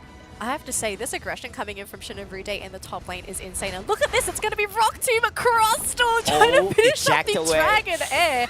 The eject, yeah, amazing getaway. But this hyper aggression coming in from Shin and Rude, I mean, I hope Mosquitoes are ready for this because we saw in the top lane, so when you saw the Squirtle actually try and go in there, he tried to go Water Gun. I do believe it was the Dragon Air back into the teams. They actually was able to get the central laner. So if you're the Mosquitoes and you saw that, yes, it was a miss, but you have to anticipate like, okay, this team is going to play hyper aggressive into us. You either have to match that energy or you have to be ready to defend against it. Yeah, that's kind of tough. If you try to match, like, can you really match against them? Because we've always had this conversation before as well, which is quite tricky. And if you get caught here as a Dragonair, that is huge! And that was with the Crustle and Hooper. Look at this Crustle doing wonders here at the early stages of the game, invading, just playing around the middle area rather than, and this time he's returning back into the bottom lane together with the Espeon, of course, a little bit opening here, but Hooper prevents the scoring coming on from the Buzzwole here on the top side. Interesting. So back to the conversation itself, it's very hard if you want to match the aggressiveness coming on from Team Shin and Rude. Like, do you want to really play into their playstyle, which could be fatal, like if you're not able to keep up with the whole action, or you play to your own pace and force Shin and Rude to play into your own elements? Well, I'm not sure though, because I feel like the late game is in favor of Shin and Rude. Like, when it comes to scaling, the team is looking fantastic. The one Pokemon you do have to worry about for Mosquitoes is that Dragonite. Dragonite is an amazing scaling Pokemon, but it struggles from kiting. And you've got a Crustle that has Rock Tomb. Yeah, so that Rock Tomb is going to cause a lot of issues. And look at that combination! It's already causing so much issues, despite being in the early stages of the game itself and doing wonders here for Team Shin and Rude. And of course, as usual, we do see the Hooper. Oh my gosh, the X-Scissor. Oh no. That's going to be really painful. But even with having the cavalry from the side of Mosquitoes here, even with the Lapras not be able to screen enough from Shin and Rude here from the goalpost here, pushing forward, they are able to actually get their takedown on the Blastoise. But that's going to be one from the side of Shin and Rude. Yeah, it's one knockout. It's not enough to really bring them back completely into the game, but level-wise, though, it's not looking too bad here for Mosquitoes. They've got 3 Pokemon at level 9, and it's actually Shin and Rude to be the ones to fall back. And we get another KO here, and this time it's on Xingdi. But Blastoise with the Surf, pushing him away, giving a little bit of space for Buzzwole to do a little bit of scoring. Surrounding the goalpost over here, a little bit of smackdown here. Also, from the Buzzwole, it's not being too shabby over here, but still not enough to actually take him down. Of course, even despite having Whirlpools coming on from the Blastoise here, just a little bit screening, would do much. I'm a little bit worried for BKZ here because he's actually going to be jumped on by 3 Pokemon, and you do have Surf, but I mean Buzzwole, they're just constantly throwing Pokemon left, right, and center. And the Dragonite actually able to get out of there with the Dragon Dance. Lapras trying to get away as well with the X Speed. Oof, big Solar Blade coming in from that Leafeon, but doesn't connect to get a KO. Mosquitoes are doing fantastic, They're Flava. keeping up. They're keeping up. Well, definitely a little bit of spotlight here on this Buzzwole who's doing wonders here on the top lane. I do foresee that we might be in for a treat here. We'll see how well this here actually scales up against late game coming in from Team Shin and Rode. Already at level 11 together with the Dragon Knight as well for Team Mosquitoes. And they are currently in lead when it comes to levels. So I'm kind of wondering what's going to be the shift in objective here for Shin and Rude, because we saw early game, they were very hard pressed to put a lot of pressure onto Mosquitoes. Now, unfortunately, that pressure didn't really amount to much. They're behind in levels, they're behind in objectives, and it's really hard for them to just go for a full engagement into Mosquitoes. They haven't really been able to win too many of those, and they have two behemoth Pokemon to look out for. You've got a Buzzwole and a Dragonite. So between the two of them, who is your priority that you have to eliminate at this point of time? Like, what is the largest threat? And I'm leaning towards this Buzzwole at the moment because, yeah, Dragonite is there, he does the damage, but with Buzzwole just constantly throwing Pokemon left, right, and center like this, you just give massive openings for the team! And out of all mons they could have aimed for, he went for the Leafeon straight up. So Shin is down for the count right here, and he's going to be away for the next 5 more seconds coming into the fray. It is a 2-0 situation, siding towards the Team Mosquitoes, and they're going to be within back into all this. Oh, Hoopa here with the... They're coming in! They're coming in. Buzzwole getting pushed down here by the Blastoise. It's going to be Hydro Typhoon hitting up a tree. Connect. Is there going to be a follow-up from behind? Yes, there is. This time Shin is going to be super angry, chasing him down, managed to actually take down all the Buzzwole instead. And one more down, and this time it is going to be an Lapras. And yet another from Mosquitoes. This is going to be one angry Shin and Rode coming into this fight. Oh, that Rock Tomb catching out the Dragonite, and they finished at the X's as well. Shin and Rude are coming into this fight. They're not playing around at all. And that was a big team fight as well, because now we are looking at level equilibrium across the board, slightly in favor of Shin and Rude because we do have a level 13 Leafeon on the board. Wow. We've still got 1 minute and 20 seconds to go before that Rayquaza, but great comeback from Shin and Rude. Mosquitoes definitely not anticipating that fight from Shin, right? Like, you saw the Hooper immediately pop the Unite, and they were so ready to fight for it. But the follow-up just wasn't quite enough to get that final pick-off. And the Hydro Typhoon for BKZ, I think that was a key factor to preventing Epe from just shredding his backline. That was insane. I mean, he surfed away 2 of the team members together and connecting to the third and doing it with the Hydro Typhoon as well. But one main thing to highlight, look at Shingdi. He was being aimed by the Buzzwole. They know that he's going to be priority pick up. The X is up. Beautiful! Buzzwole down again for the count. 11 seconds on the clock before he turns back, but I don't think he's going to be making it into the team fight. Crossel, he's trying to make an escape, but he's going to get traded off here on the side for Team Shin and Rude. Oh, the fight continues, though we still have 5. Oh, but one player has gone down. There's going to be no healing support on the side of Mosquitoes, and that's a Hydro Typhoon as well at 2 minutes 20. And they couldn't even finish the Lapras at all. Big commitment here for Shin and Rude, but it looks like they really are trying to commit for this Regieleki. But look at Epe, he's trying to get into that backline. He wants that Espeon. He manages to connect, throws him into the air.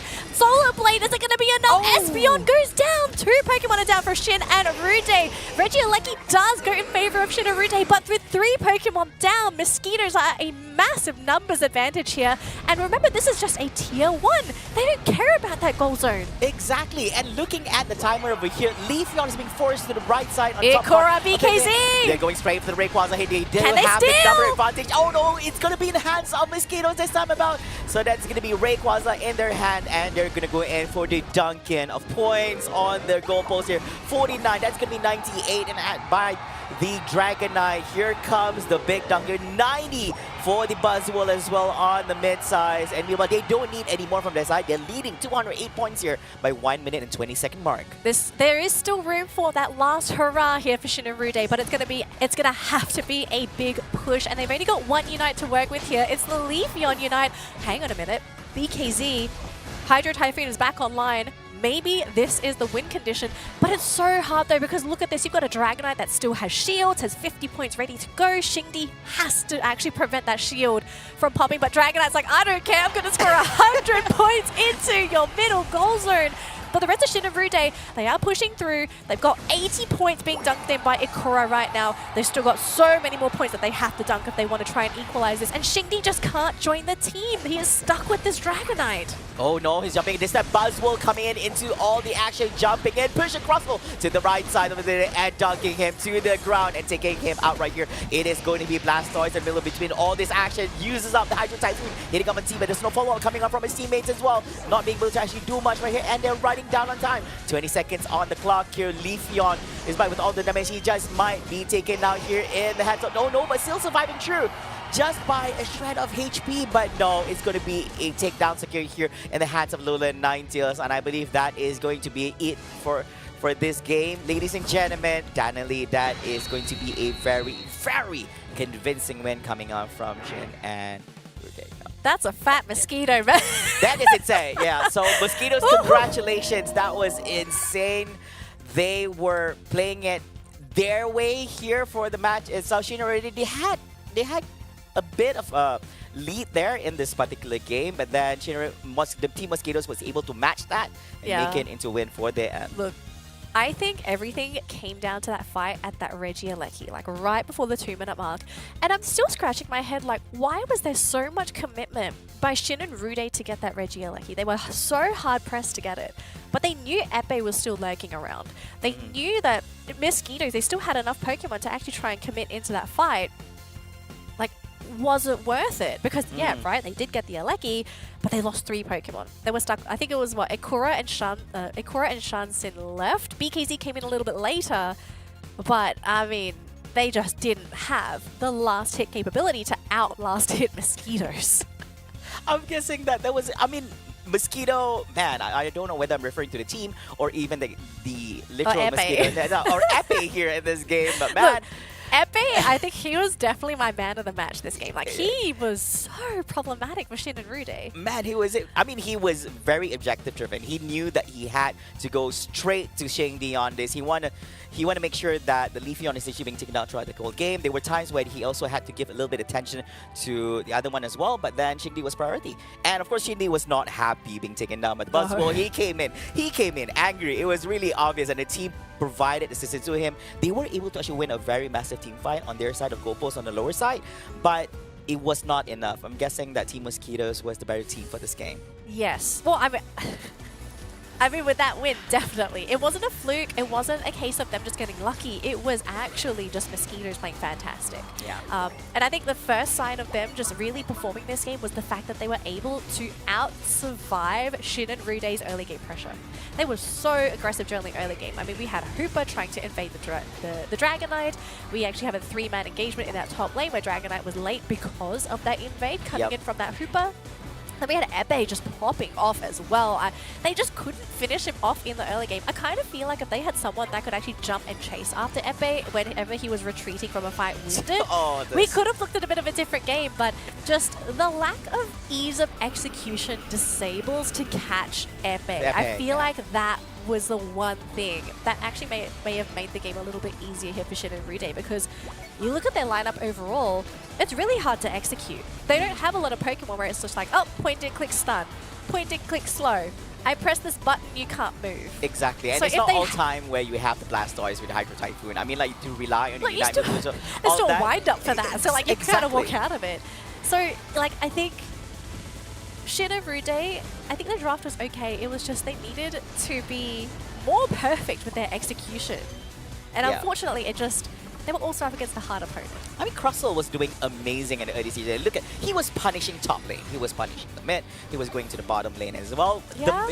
Like basically Dragonite was actually struggling when he was in Dragonair. I mean, they did not anticipate that the Hooper was gonna invade real quick to the top lane. So rather than taking the time trying to clear the whole Wild Pokemon segment, so he went straight up to top lane, provide assistance. He went for early score rings and more. Yeah.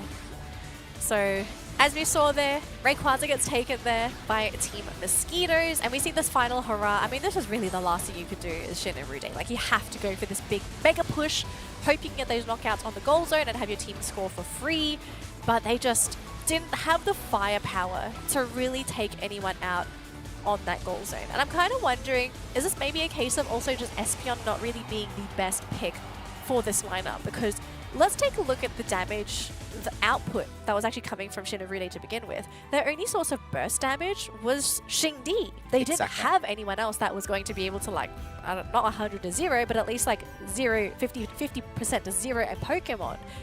You have the threat of burst. People are going to think twice before they go into you. Exactly, yeah. But Espeon, because you didn't go for the Psyshock. Now, I don't blame people for not going for Psyshock because, firstly, super hard to aim. Secondly, it's not as strong as it used to be. But priority when it comes to scaling for skills, especially when you already have a Leafeon on your draft as well, so you have options going on. You didn't really have options as Shin and Rude. You were kind of stuck with Xingdi being a mega carry. Well, exactly. He was able to dish out up to 80k damage right here, but even with that, you see quite a balance coming up from Team Mosquitoes on here. All across the board, 50k, 50k, 60k. For Epi, we have Okala as well. Of course, we were not seeing much from Zed, but he was able to actually dish out 67k damage on the Alolan Ninetales. I mean, the thing about Alolan Ninetales is not that flashy that will actually get much attention, especially in team fights. But yeah, he's able to actually do wonders. Well, I mean, like the combo that you can throw out with the Alolan Ninetales, super helpful. Like sometimes you get the wall. If you get the sustained damage, that's great too. It's a great zoning Pokemon as well. Like sometimes you can't walk in the snow zone because that hurts and also slows. So, like. The draft overall coming out from Mosquitoes, I think they just perfectly executed everything. Like, everyone performed. You can see everyone did damage. No one really fell behind. Everyone did their role. Blossom did the healing necessary. And some people would think, like, hey, those numbers of healing for a Clefable are kind of low.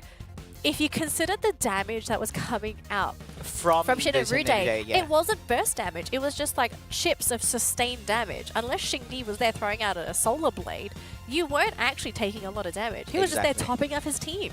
Because his team was so tanky. Like, you got Dragonite, you got a Lapras, you have a Buzzle, you got some big, swole people there. Like, they're not going to go down. Yeah, even First Blossom is also quite tanky as a support. So he's able to sustain in team fights. It doesn't really have need to actually dish out any form of damage, just healing the teammates so they can sustain and dish out damage for the whole team. So if I was expecting amazing things happening from the draft from Shin and Rude because they managed to secure themselves here some really good mons, but playing the Leafeon together with the Espeon as well, a little bit greedy I would say. I think if they had a little bit of catching from the end, another lockdown mon would actually be great if they can actually just steer Epi away from the whole team fight. I'm kind of wondering if maybe the Crustle could have been swapped out for a different defender because Crustle in that game, like, what was Crustle's role? Was it really just to throw Rock Tombs and X's at people? Basically. Like, was it just to stun people? Because if that was Crustle's role, I think there were other options that you could have sort of gone for that might have had more impact on the Crustle because, okay, Crustle is in a really weird spot in Pokemon Unite. Like, some people can't figure out, is this a defender? Is this a back capper? Is this like a pseudo all-rounder? Like, what is this Pokemon? I mean, you can do a bit of everything, you know? It does a little bit of everything, but it doesn't excel at anything either. He's just he's just there. So, I think Shin and Rude, I'm not sure if they're trying to experiment to find, like, what that niche is, or maybe this is also, like, one of Shan Sin's best Pokemon. We also don't know that as well. Yeah. So, could they have actually swapped out the Crustle for someone else that may have been able to perform better? I believe so as well, because at the early stages of the game, we do see that Crustle was doing wonders, but as the game scales into mid-game and also late game, you do want a defender who's able to actually do more. So you will want to play, like, possibly playing like a Blastoise, or even have a Lapras on your end. Well, I mean, they couldn't get Blastoise. Yeah, they couldn't get. Yeah, so any barrier defenders compared to that. But at the early stages, it does show that he was able to actually do a little bit things here and there, invading the enemy and all that. But that's just that. But you have to remember, like, you kind of need to figure out, like, okay, what's the late game plan as well for this Pokemon? Because you've also, with the build that they chose, it was Rock Tomb X Scissor. Like, that was a team fight build. You can't go for, Shell Smash, like, back cap super god Crustle build. I know some people hate that build, but sometimes it does really work in handy. Like, you can't pivot to that build once you've locked into a team fight build. Yes. So you have to think, like, okay, is it worth having a Crustle going for this build in the late game? Like, is this going to benefit us? I think I would assume that this kind of build works well with having the Espeon as well as the Leafeon over there if they're able to do it. You know what? But I think execution-wise is going to be a little bit tricky as well. Yes, execution. Execution is going to be very, very tricky. Now that I think about it, because you've had the Crustle and you've also picked up Rock Tomb, wouldn't it have been a idea to maybe pick up a Pokemon like Mew or Venusaur that has Solar Beam to combo up with the Rock Tomb? Because we saw it a couple times. Fantastic Rock Tomb catches out Dragonite, for example. Immediate perfect lineup for Solar Blades for Xingdi. That could have also been perfect lineups for a Solar Beam, Yes. for a Venusaur or a Mew. Yeah. So, and even, I guess even, probably not Glaceon. So you want to replace that with the Espeon instead? Well, Espeon, I think if you want to change your attacker, I would Yeah. probably consider changing Espeon for a different attacker. And still That- retain the Crustle. That also, remember, because you've also not gone for Psyshock Espeon, you don't have the guarantee, not the guarantee, but you don't have a very strong last hit ability Exactly. for yeah. Rayquaza. Which so is a that's, bit hard also to land, but Rayquaza is quite, basically doesn't Yeah. move about. But Anyways. Mew and Venusaur, they're one of the ideal candidates for stealing objectives. Yep. And you do it from so far away too, so Super long range hero, just So, a little bit fragile. if you must keep the Crustle, maybe consider changing the attacker. If you've got to change the defender, I'm just trying to look at my notes. Like, what kind of defender do I actually want? I'm not on the team, but I'm like kind of drafting here. Maybe Trevin and Even. Yeah, exactly. Like Trevin just being a big pest, just sit around, would have just clap the mosquitoes. I mean, even if you have a little bit of hole with a Slowbro with this, you'll be fine as well. Actually, I But think Slowbro yeah, I would think have been Slowbro would be a great great too. option as well. It's a great defender. You can actually have a little bit of hole on the Buzzwole. So if you can actually hold on to the Buzzwole, you can actually prevent him to actually do a lot Whoa. of things to your enemy. There were a lot of things. You could surf, so you just constantly stagger him. You could scold him, so then he just gets the attack reduction. Then he does like way less damage. Yeah, I think Slowbro would have been great. I just don't know why people don't want to pick Slowbro anymore. It's like they're just who's the bro? I mean, how's the bro anymore? I just know Maybe he got promoted to an EX Pokemon because he was that good. no, so he he's was bad. no, he's not been promoted he's to not an bad, EX he's not Pokemon. bad. No, he's not bad. No, it's just I don't know. It's so weird to me because last year Slowbro So was you like speak, the it was man. a hot pick. It was He a was hot hot. pick. It was like everyone wanted a Slowbro. If it's not Slowbro, I guess it was between Slowbro and Lapras. Yeah, And Lapras was highly Blastoise, basically those three, Watermons. Yeah, that was the big one. But Slowbro was like the big one. I had so many people because we were there, right? We're talking to the players as well. They were all complaining like, if there wasn't a Slowbro, I'd be able to pick this Pokemon. I was like, calm down. But Slowbro was very problematic back then. It's very problematic. Oh, yeah, you can sustain, you can The actually roll at Pokemon it. hasn't changed. Like, that's what I don't understand. The Pokemon Yeah. has not fundamentally changed in any way. He's Even in exactly recent the same. patches, it's not that much, I would say. But probably people have their own reasons, but probably we'll be able to actually pick some of this information and some of the teams once we get into the interview phase. Look, with some I'm of just convinced that maybe the devs, every time they want to nerf him, someone has like amnesia. It's like they just forget. Oh, They're yeah, like, oh, all right, yeah, next yeah. Pokemon. You use the amnesia on your own trainer? It's like, okay. Oh, I thought it was his own ability, but yeah, so But maybe amnesia is also great. Maybe Pokemon were developed based on people. So it's like there's one person out there that is the inspiration for Slowbro. Just We forgets everything, is we quite tend to dense, but everyone loves them too. We tend to forget things, so I guess amnesia doesn't just apply to the Pokemon, but also applies to the trainer utilizing them themselves, which reminds me on why I have not been playing much Slowbros lately, which has been a great one, by the way. Like, if you really don't know what to play, just pick Slowbro. You can sustain, you can be in the middle of team fights, and nobody's gonna blame you anything because you're always in the middle somewhere You're in the and middle just of the fight. surviving. You and- forget that you're fighting, your health is still full. Yeah, exactly. And there was one point where people ignore you, but you're just in their face. It's like, I'm You're just here. there. It's like, Yeah. what's this Slowbro doing? in my Exactly. face? Why is And his health not moving? Your Unite is amazing. Think about it. Like, your Unite ability is amazing as well. But speaking of this, of course, we're talking about what ifs. You know, this thing has happened. It's quite unfortunate. And we do foresee that probably, Shayna Rode might just come back stronger here in the next remaining match itself. Shindi's going to be coming up. I do wonder what they're going to be bringing for this next upcoming game itself. But this is definitely good news for Team Mosquitoes because after Yes. losing that best of 3 series in the early stages of the day, this is definitely something that they really wanted, and they should be very happy getting this Game 1 win. I actually would not be surprised if they win this series. Wow. That is going to be So, so... look, after that game, I Yes, think there's exactly, like exactly. enough evidence to prove to you that this is a legitimate team. Like, they didn't lose to KS because of like one little tiny Exactly. small thing. KS was super smart, okay? KS won because they were actually very creative. But Mosquitoes is a solid team as well. Agreed. I'm just thinking, like, what is happening here? Like, is Shin and Rude having like a very big team discussion? Is that why we're having such a long break between this game? Like, what are they giving thinking about? Like, are they space. re-evaluating their draft? Are they thinking about what Pokemon that they're supposed to be playing? Are they considering, like, okay, what do we have to eliminate from the pool? Are they telling BKZ, can you play Buzzwole? Like, BKZ, I need you to play Buzzwole better than the other team. I don't know if I've ever seen the man play Buzzwole. I feel like I have, but I think it was like a one-off thing. I don't think... I've seen. Hang on, let me check my notes. I don't think Has I he have played because I'm not so familiar with BKZ playing with Buzzwole, but we'll see.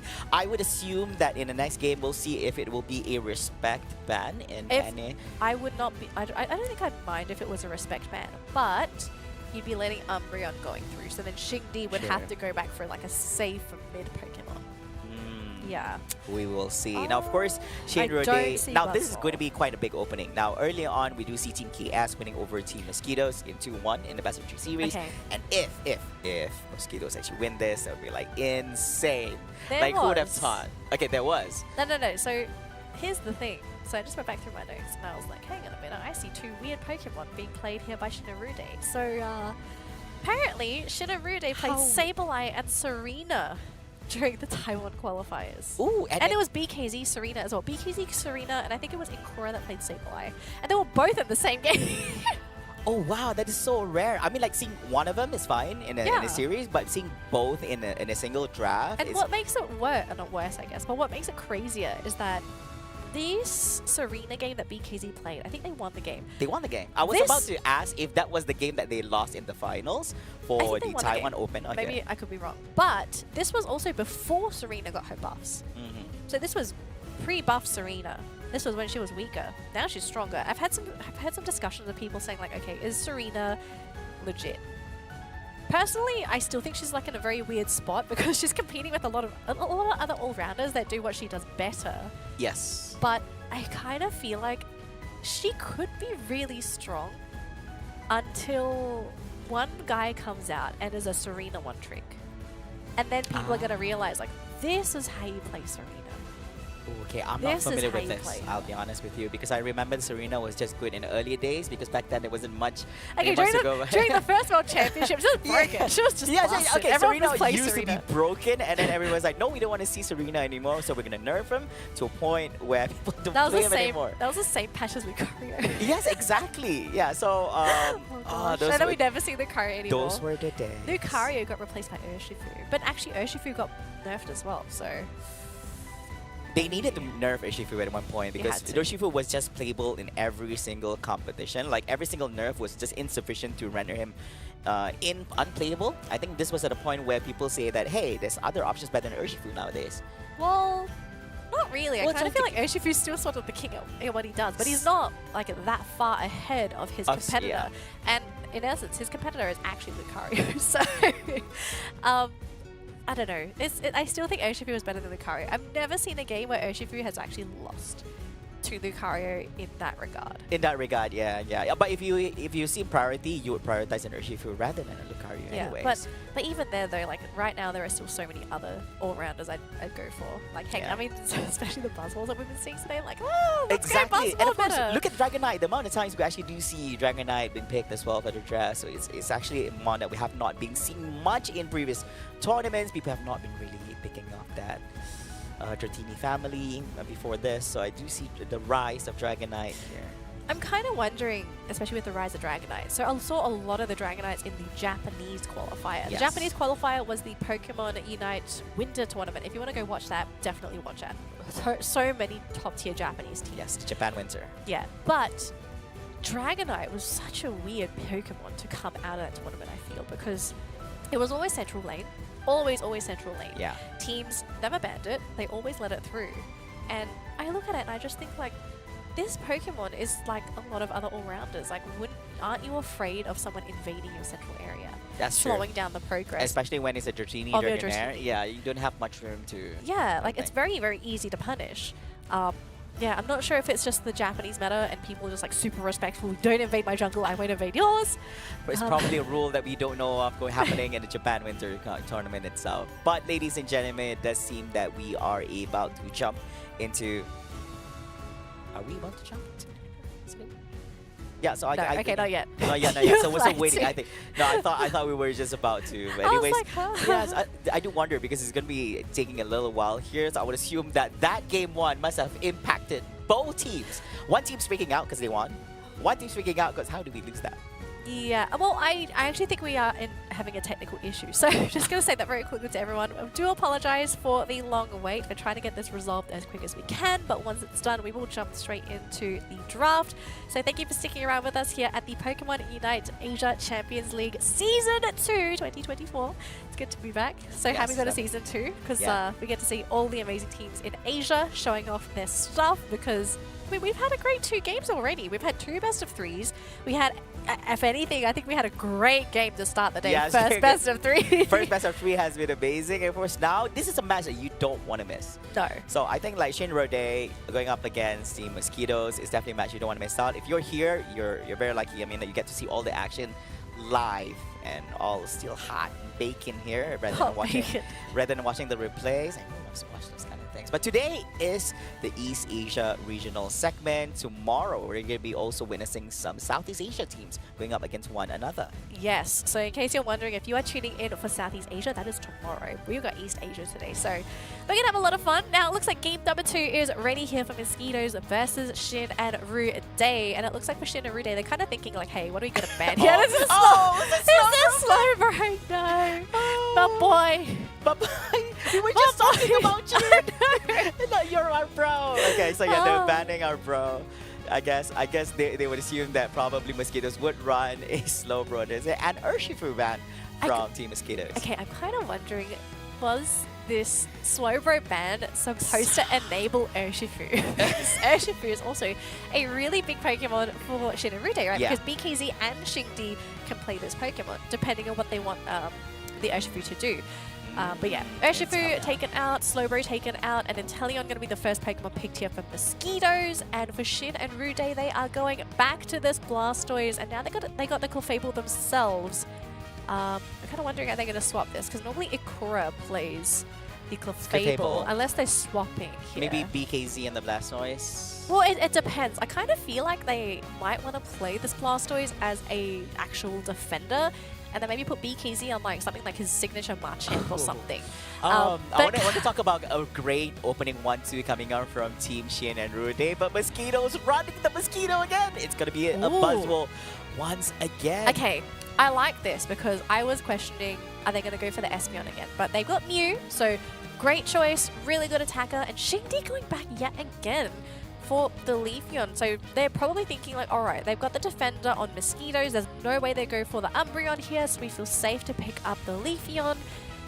But what's this last pick going to be for BKZ? Is it going to be something like his signature Machamp? Is it going to be the Serena? I don't think so. I think this would be okay. Okay, for Mosquito, they're running the Glaceon. You need a diver. BKZ has to play a backline diver because at the moment it's only Xingdi. And if it is going to be that support defender for Ikura, although it could be BKZ here. With a Surf? It's alright, so they are going to swap this around. So BKZ going to take that Blastoise, Ikura going to jump onto that Umbreon. We're going to see that swap in just a second here. Ooh, if we're going for backlines, there's quite a few options here. You want to go to the Inteleon or you want to go to the Glaceon. Both are also top options. Is it going to be Surf again for BKZ? I think it's going to be Surf. I think it's rather than because if he goes for Rapid Spin, he's just going to get thrown out of it by Epee anyway. Yeah. So an Epee priority would most definitely be Xingdi here once again, Leafeon. But of course, this time about, it's a different game altogether as Ikura has his hands on the Umbreon for this game. Now, will this turn out as well as it did for Team Mosquitoes in game number 1, or will this be a turnaround and siding to Shin and Rude for this game number 2? I'm kind of curious to know what the build's going to be here for Ikura. Is he going to go for Mean Look? Is it going to be Foul Play? Is he going for Wish? I highly doubt Wish because you've already got a Clefable that's going to be providing a lot of assistance with the sustain. But yeah, is it Mean Look? Is it... What's the play here for Umbreon? Or at least like Ikura's Umbreon. Really keen to see this. We'll see it in just a second here. But we do have our lineups good and ready to go. Shin and Rude have to deal with that Buzzwole. I'm just going to say it. Just going to say it. I mean, you have to respect the Buzzwole. I mean, look at how insane this Buzzwole plays. It's Epee. Yeah, it's Epee. It's just Epee. I feel like if it's anyone else, probably not going to be as great. It's Epee. This man is so good. I think he doesn't have a choice. He doesn't have to go with Mean Look here rather than going to Foul Play. for. I mean, they really have to shut down this Buzzwole and make sure that this does not happen for this particular match. But the laning is as follows here. So when you see the Buzzwole once again at the top lane, it's done wonders. Meanwhile, in the bottom lane, we do have the Lapras on the side of Mosquitoes as well, giving a little bit of space for EV to do the scoring, as he does have points on his hands, so he should be having easy breezy time. Going for a little buff here, going once again, no problem. Nice steal. Big props to the Ikora to actually get those steals, because you are denying that experience to Mosquitoes, and Xingdi is down here as well. So really putting a lot of pressure in that bottom rotation lane. From the mid. I mean, it's Leafeon. Yeah, it's one of the Leafeon, quickest rotators. And look at this, we do have the evolution there for Ikora. So all of the EVs on the side of Shen and Rude are ready to go. We do have S4L rotating to the other side, maybe looking to apply some pressure in Xingdi's jumper. But yeah, look at this, the Ikora coming in from the back line. Gonna try and help Xingdi here. Xingdi trying to hide in the bush. We do have an eject there. Beautiful push there by Ikora to slow down that Glaceon, and the entire team comes in, just chops him down.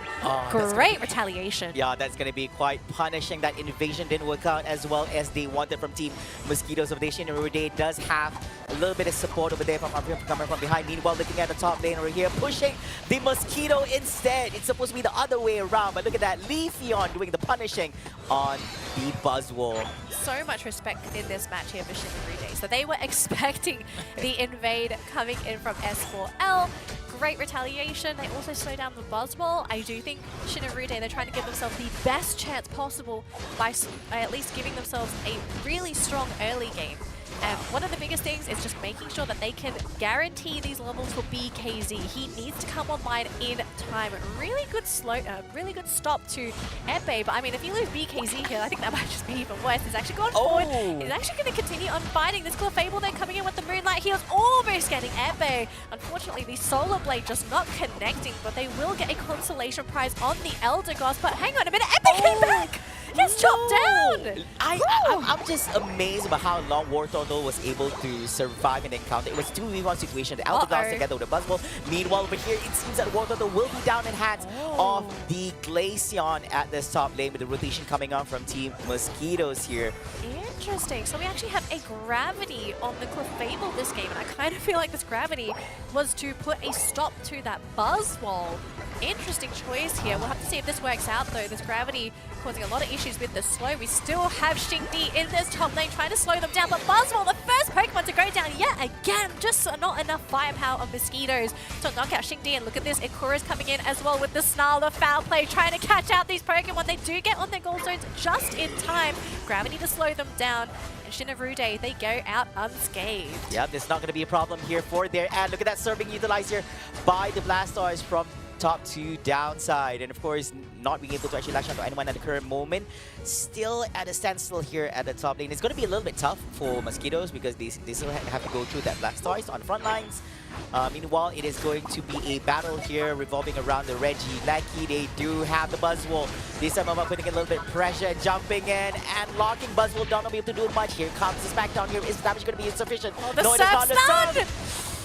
Oh, but it's not enough right here. Still pushing through. Lapras managing to score on the right side here. Nobody's taking it down, but it is going to be the Mew taking down on Regice at the bottom lane for the side of Shen and Rude. Yeah, we do have a two-prong fight. We had 2 versus 2 on the bottom lane, 3 versus 3 in that top lane. No one able to commit to the Regieleki as of yet, but now everyone is rotating into that top lane. Now remember, Mosquitoes, they're on their goals over here. Comes Xingdi coming in with the Unite as well, getting rid of Epe. They know who the problem is, and he's out of the picture. Lapras, last Pokemon alive, is going to be sent to the Pokemon Center, chopped down by another deadly Solar Blade. Mosquitoes giving away both objectives. This looks like a different game altogether, Danny. We're looking at Leafeon at level 9 at the current moment. He's coming in hot, and Buzzwole has just entered to level 9 at the current moment. So at highest level, level 10 on the Glaceon. Mosquitoes getting punished front, left, right, and center here from Shen and Rude. And of course, Regieleki marching through the top lane here, making the way towards the second goal post from Team Mosquitoes. And of course, the cavalry, the support from Team Mosquitoes has arrived to do something about it over here. A little bit off position here. And Buzzwole got to be a little bit careful. Careful all the way from inside, jumping up from behind. Oh, but he decides to actually make an escape over here. And the Mystical Mirage actually saved the Mew's life there. And it looks like the goal zone, unfortunately for Mosquitoes, has gone down. They weren't able to successfully defend it, but they do get a couple of Pokemon in the process. They locked out the Mew. They've also caught the Clefable as well. They're going to try and break this top goal zone, but here is BKZ with the Surf Hydro Typhoon as well to try and buy some time. And Kura's coming into play as well. He's got the Snarl ready to go. Embe super low. Moonlight coming in with this Clefable too. Goes for the throwdown here on that Buzzwole. Embe's not out of the picture, but does finally get finished off by a big boosted attack by the Blastoise. Wow, quite a move over there coming up from Blastoise, holding up, willing to expand the Hydro Typhoon to hold on to the goal post on top end, and he was very, very successful, although get taken down, but he's able to actually prevent scoring from Team Mosquitoes through the top lane. Here comes the jump coming from the Lapras, but do they have anything to actually take down on Blastoise? Make an escape, uses up the surf to the right side, and yeah, I guess back to square one coming from both ends here, but a huge lead from Shin and Rude, 253 points compared to 60 on what Mosquitoes has to offer, and we're at the 4-minute mark. I do like the big changes we've seen from Shin and Rude. They have made sure that they have made all the plays happen on their terms. They've got so much control. They've got a great lineup to do this as well, although they have to be careful there with Akura. He is incredibly low. Regice is there, but look at this though. Lapras coming with the backstab, connects onto nobody at all. Eldegoss actually getting the Regice there. And unfortunately for Ikura, he's the first Pokemon to be eliminated. Big push coming in from Mosquitoes. Only 3 Pokemon BKZ coming in from the top. Shimdi as well. Trying to go for the defense. They can't quite get onto this goal zone of Mosquitoes being picked off one by one yet again. Looks like Inteleon going to be the next one to be eliminated. They do miss the Solar Blade. Doesn't matter though. Solar Beam not connecting onto the Glaceon, but Shingdi's there to finish everything off again. Shingdi. So many Solar Blades, Solar Beam. Everything's solar going on, but that's what Leafeon is all about. Everything revolves on solar energy, and it so happens Pokemon Unite, it never goes nighttime. So very lucky for this particular Pokemon that chooses all this. So yeah, I'm guessing at this point it's a great defense coming up from Machine or Rude Monday. I think overcommitment coming up from Team Mosquitoes, and a little bit more than what they can choose well. Here's the word I was looking for, the initiative. Right? Shin and Rude, I think the big difference between the last game and this game is that they have taken initiative to fight into Mosquitoes, right? Yeah. I think a couple times in that last game, you saw Mosquitoes be the ones to be the initiators, catching Shin and Rude off guard, because Shin and Rude, they thought they were the ones maintaining the momentum of the game, whereas like Mosquitoes, they were ready to do it themselves. So because they took initiative this game, they are forcing Mosquitoes to fight on their terms, at their choke points, at the points where they want them to fight in. Now, for Mosquitoes to break out of this, they're going to have to try and flank. I really think you're going to have to find a really good flank with Embe, or you're going to have to force Shin and Rude to use their Unites early. Can you somehow bait them? Can you force them to chase a Pokemon that they don't want to chase? And look at this though, Embe, because he's hiding in the bush, he sees BKZ, so we do have a bit of a fight here with the top laners, and already BKZ down to half health. Glaceon coming in with the Icy Wind, and BKZ is out!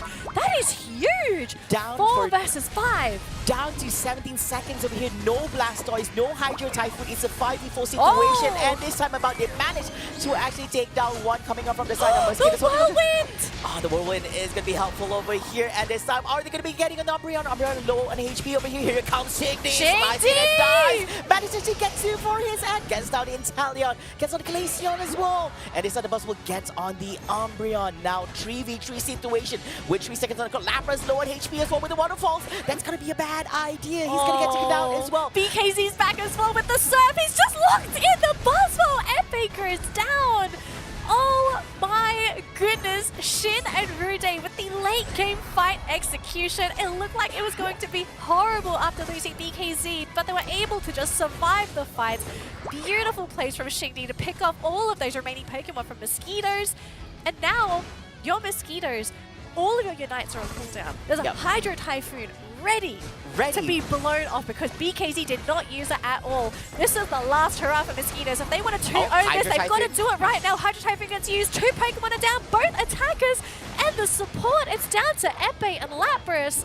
but I just don't see these 2 Pokemon being able to win against 5.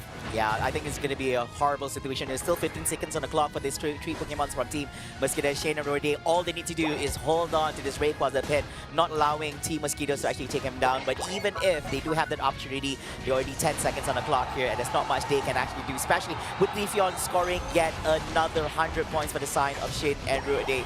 Ladies and gentlemen, this is going to be a win. Game number 2, siding to its Shin and Rude. We have a tie so far. We still have 1 more game to go. Who's going to be taking home those 3 points and who's just going to be walking away with 1? Mosquitoes ideally want to get these 3 points. They so desperately want to get it, especially after losing that best of 3 against KS earlier today, because if they don't get it after this series, they're only going to be left with only 2 points. They'll be left with 2 points, and they'll only have an opportunity to get that final 3 in their last matchup next week. Exactly. So it's going to be quite a long wait. They're not willing to wait another week to know what will be their future in the main bracket for day number 3 itself after the conclusion of the group stage. But of course, right now, ladies and gentlemen, if you guys don't know this, currently we are tied at 1 for Team Mosquitoes as they won game number 1, and Shane or Rode won game number 2, making it 1 score for them, which means that we're going to be forced into a game number 3, which will be the deciding match in between these 2 teams. Now, if any one of the teams wins that particular game number 3, they crown the winner of the series and get themselves 3 points in the group round robin stage. All right, so Team Mosquitoes, got to be thinking, especially after that matchup. Damn, all right, guys. Ape is like, oh. Look, Epe got his Pokemon. He did. I think he was happy that he got the Buzzwole. It was trying to find, it was trying to get those openings that he had in game number 1. He couldn't get it in this game. Now, the reason being was that I really think Shin and Rude, their execution of that early game, they had so many victories in the early game. It made Yes, their lanes they much had. easier, right? So they got the punish onto S4L, who was actually trying to punish Xing Di. But Akura came in, they got the KO, that prevented Xing Di from being slowed down. Then the entire team just pivoted to the top lane, deleted Epe, who was the other Pokemon that they worried about, probably even more so. Exactly. And after getting that elimination, you slow down the progress of the Buzzwole. He's not so scary anymore.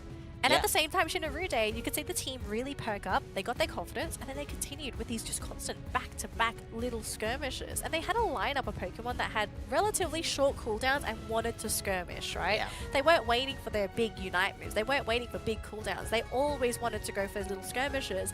And they won so many of them because, as I said, they took initiative. They didn't allow Mosquitoes to be the ones to dictate the fights, determine where they happen. It was always on Shin and Rude's terms. Yeah. So I think if you're Mosquitoes, what are you going to do for game number 3?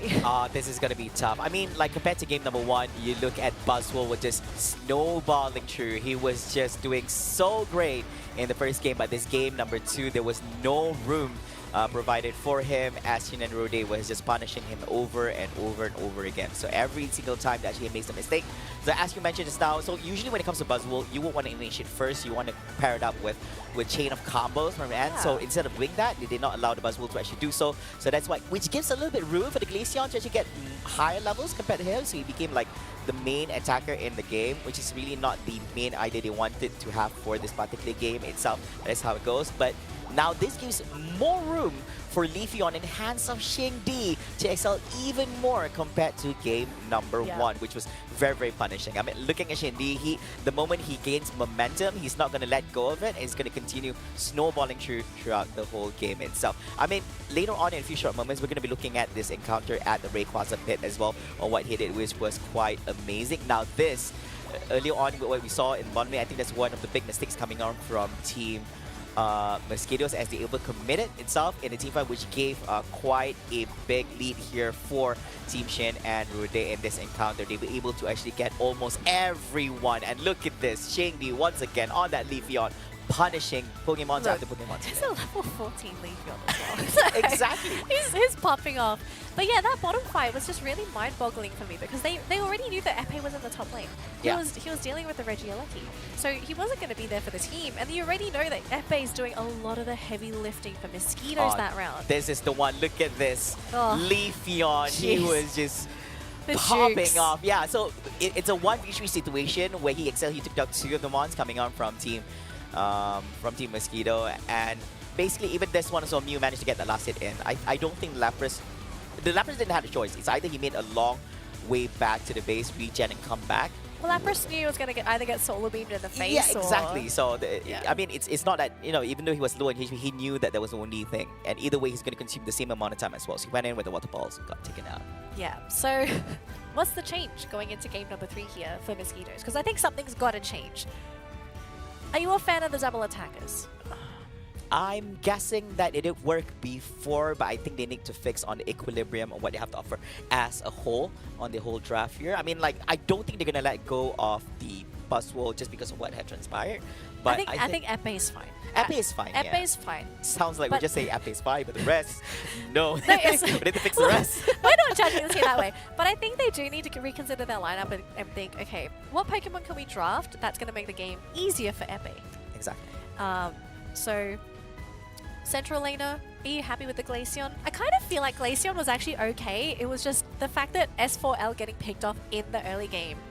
Yeah. That really messed them up. I mean, they had an idea. They wanted to invade the other side, but he didn't really had a backup. I mean, like Glaceon, yes, you do have more damage output. You can actually dish out to the Leafeon early on, which forced Leafeon to actually make an escape with eject. But from behind, we also do see rotations coming in from Umbreon as well. I mean, Ukura came in at the perfect moment. Exactly. So, how do you But stop when you that? really no, the thing is, you're invading the enemy side. You would expect support to come in fast from the side of the enemy because it's their side compared to your side. So Well, you it would want depends. I think it depends on whether either you're anticipating that engagement, or if you are just simply rotating. Because for all we know, Ikora maybe was just wanting to go to the top lane, wanted to help top lane, and then Yeah. all of a sudden Shigny's like, help! So he's like, I'm coming! but look at this Shiggy, Yeah. 13 takedowns. Look, He- the man of the hour, I mean, there's a reason why he's captain. So Yeah, Central Laner. he's the captain. He's the core. Yeah, he contributed more than 50% of the That's why takedowns. captains deserve the crowns. So Yeah, 240 points on his own Epee, although 3 takedowns, still damn MVP on the other side as well. Look, I really think Mosquitoes did the best that they could at this game. It was just the early game, those couple of early game engagements just gave a little bit too much momentum to Shinra Day. So, game number 3, I do think we are still looking at a very even matchup. It is absolutely, like, in no way lopsided in favor of a single team. We're looking at 2 very skilled teams. We're looking at the 2 best teams with some of the best players in their regions as I well. do agree. One of them maybe being the former champion of ACL 2023, but Mosquitoes, they're giving them a run for their money. The draft is ready, so let's jump into game number 3 between Shin I and have Rude to say this, Mosquitoes. I'm nervous. I've been to a lot of games. You're before, shaking. but this is intense. I mean, like, only one of these 2 teams will be able to actually get 3 points, and this actually makes a statement that you It are does. the better team in this particular world, or should I say regional level matchups. This time, the ban from Team Shin and Rude is going to be the Lapras. Does that mean the Slowbro is going to be first picked? Ooh, I mean, like, we've Slowbro? seen Inteleon first picks coming on from the ends, and they're going to secure Clefable. the Clefable. I actually think... Okay, so I've kind of noticed that with Shin and Rude, they do put a lot of priority into locking in Shan Sin's Pokemon first. And I kind of feel like it might be because Shan Sin might be limited to a certain pool of Pokemon himself. It could 'Cause be he's that, new- just he's new- speculating. Yeah. Yes, so he's new to us. I'm not 100% sure if he's new to the scene. I don't think he would be fully, but if he is a new player that's under Shin and Rude, I wouldn't blame them for wanting to give like their weaker player their ideal Pokemon so that they That's can true. have their game. Yeah. So totally understandable. The follow-up though, I'm fine with this. Ooh. Shingdi, he's got his Leafeon again, Akura getting the Umbreon. I kind of feel like this Umbreon pick is going to force Mosquitoes to not pick Buzzwole. Yeah. Ooh. Lucario! They're playing Lucario for this game. Hello!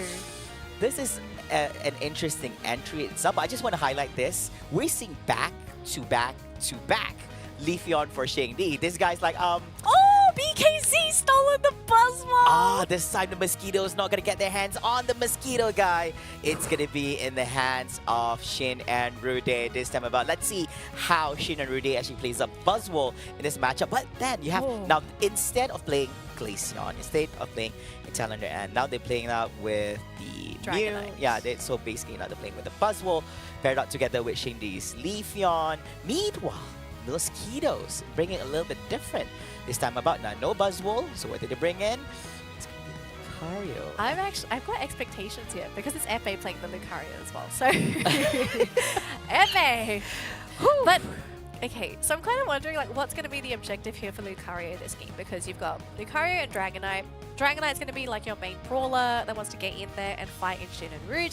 You've got, is it really First Blossom that's handling this Blastoise? It has to be. Yeah, so it's an actual defender Blastoise this game. Yes, an actual defender. They With an needed XP share as well. So this is the actual first time we've seen a real support defender Blastoise. I think he needed to enable the other teammates here, and that's why I think I think the thing about Blastoise is you're quite sturdy, quite durable as well, so you need to enable your other teammates here as fast as possible. We'll see how this will be. Ladies and gentlemen, it's all locked in. This is going to be the third and final match in this particular third series of the game itself. Now, the winner for this match will be getting themselves 3 points in this series in the group stage round robin segment, whereas the team that does not win this game will only be having 1 point in the group stage. So we will see, will it be in the hands of Shin and Rude or Team Mosquitoes? All right, game number 3. How's these lanes going to go as well? I'm not expecting anything crazy from lanes. They but send I think they're going to send Leafeon. So they send an EV Leafeon to the wild area in the middle. Bottom lane is going to be the Umbreon, if I'm not mistaken. yeah, Umbreon's one. Umbreon, Yeah, it's a Kuro. So Kuro's going to support Wushuan at the bottom lane. Yeah, that's totally expected. Yeah. I wasn't expecting any crazy lanes. I am trying to figure out what is this Lucario's job here for Mosquitoes. So Yeah. what is his job? Is it to be a pain in the backside? Is he just going to be there to steal all these last hits? Now, unfortunately, if you're fighting up against a Leafeon, this is not the best matchup because there's no way you outrun that a hurts. Leafeon. It's trying to juke as much as you can. I mean, Epe, if he somehow turns this around, I think it would have been a miracle, but that's not a great start already, I'm going to say that. Ah, man. Oh, that's rough, especially when you lose on a 1v1 encounter against a Leafeon over here. Not off to a good start. Great foresight by Xingdi there. Like, he knew that was going to happen. Yes, that's why he aimed the Leaf Blade towards the top side. He knew that Lucario was going to be a little bit tricky and tried to go to the other end. Well, no, I mean, look, the whole point of Lucario early game, right, is like you just sit on the enemy goals and you just stack. Yeah, you stack until you get your full stack. But that didn't happen. That didn't happen. But this will set Epe back quite a bit. I'm pretty sure he's not happy after that really early engagement. And the fact that he has to deal with BKZ is also now just going to start throwing him around. Like, this is some big karma by somebody. Oh. Oh man, well, but it does seem that the Dragonair is doing exceptionally well here. They run the mid lane, so it's actually at level 6 and having an early stage into all this. Oh, uses an eject. Squirtle still a basic Pokemon here. Not able to do much here aside from a headbutt. I mean, it's the supports from Mosquitoes. There's not really much that they can do because they're both unevolved. Like, you still have a Gossifleur, you still have a Squirtle, and Epe, I mean, he's going to try and do whatever he can for damage. He's just sipping around, but oh, the mean look. Bye-bye. Bye-bye. Once again, for the second time here, it's going to be Lucario down. The Buzz will also get another here. Oh, this is Mean look. Hard counters, Lucario. I'm just going to say that. Yeah, so I mean, you can't escape. Now, this is going to be a different one this time about. He's not going to be running the foul play. Whew. I mean, like, when you're Lucario, you're supposed to be the answer to the universe here for this game number 3, but it doesn't look like much. No, it doesn't. Because I'm just kind of... Okay, so technically, it was also because Urshifu was banned by Mosquitoes. But Mosquitoes, yeah. Because Mosquitoes banned that, the only other option, if they wanted to try and go for like Urshifu-esque kind of Pokemon, is that Lucario. And unfortunately, because of that really horrible start for Epe, he's just not able to perform. I mean, he's not doing any damage in these fights. Like you saw in the top fight just now, he was practically working with no health. He was trying to go for the resets. And even with the resets, he was just tickling these Pokemon. I think they were ready to actually grab that Buzzwole on that last two there. And it didn't work out for them. So And many again, Sashin already got it. This time Epe. again. This is not off to a good start right here, especially knowing on how important this game number 3 is in between these two teams. And of course, Reggie still this time does look like is siding towards the side of Mosquitoes. Definitely something that they needed. Now they have the special and attack buff, special attack and attack buff here on their end. Will they be able to capitalize on this buff and do something about it? We will see, but it seems that they're on the leaving end here. And there goes the light screen together with the solar beam coming up on the Mew as well. Meanwhile, we do see Xingdi level 8. Sorry, my apologies, level 9 here, found in the face of Leafeon and Mew. I Yep. forgot the color. It's man is lost. Their basic Oh same. gosh. And unfortunately for S4L, I mean, he just gets deleted in the middle of the air as well. This Dragonite just can't go anywhere. Even Blastoise just being eliminated.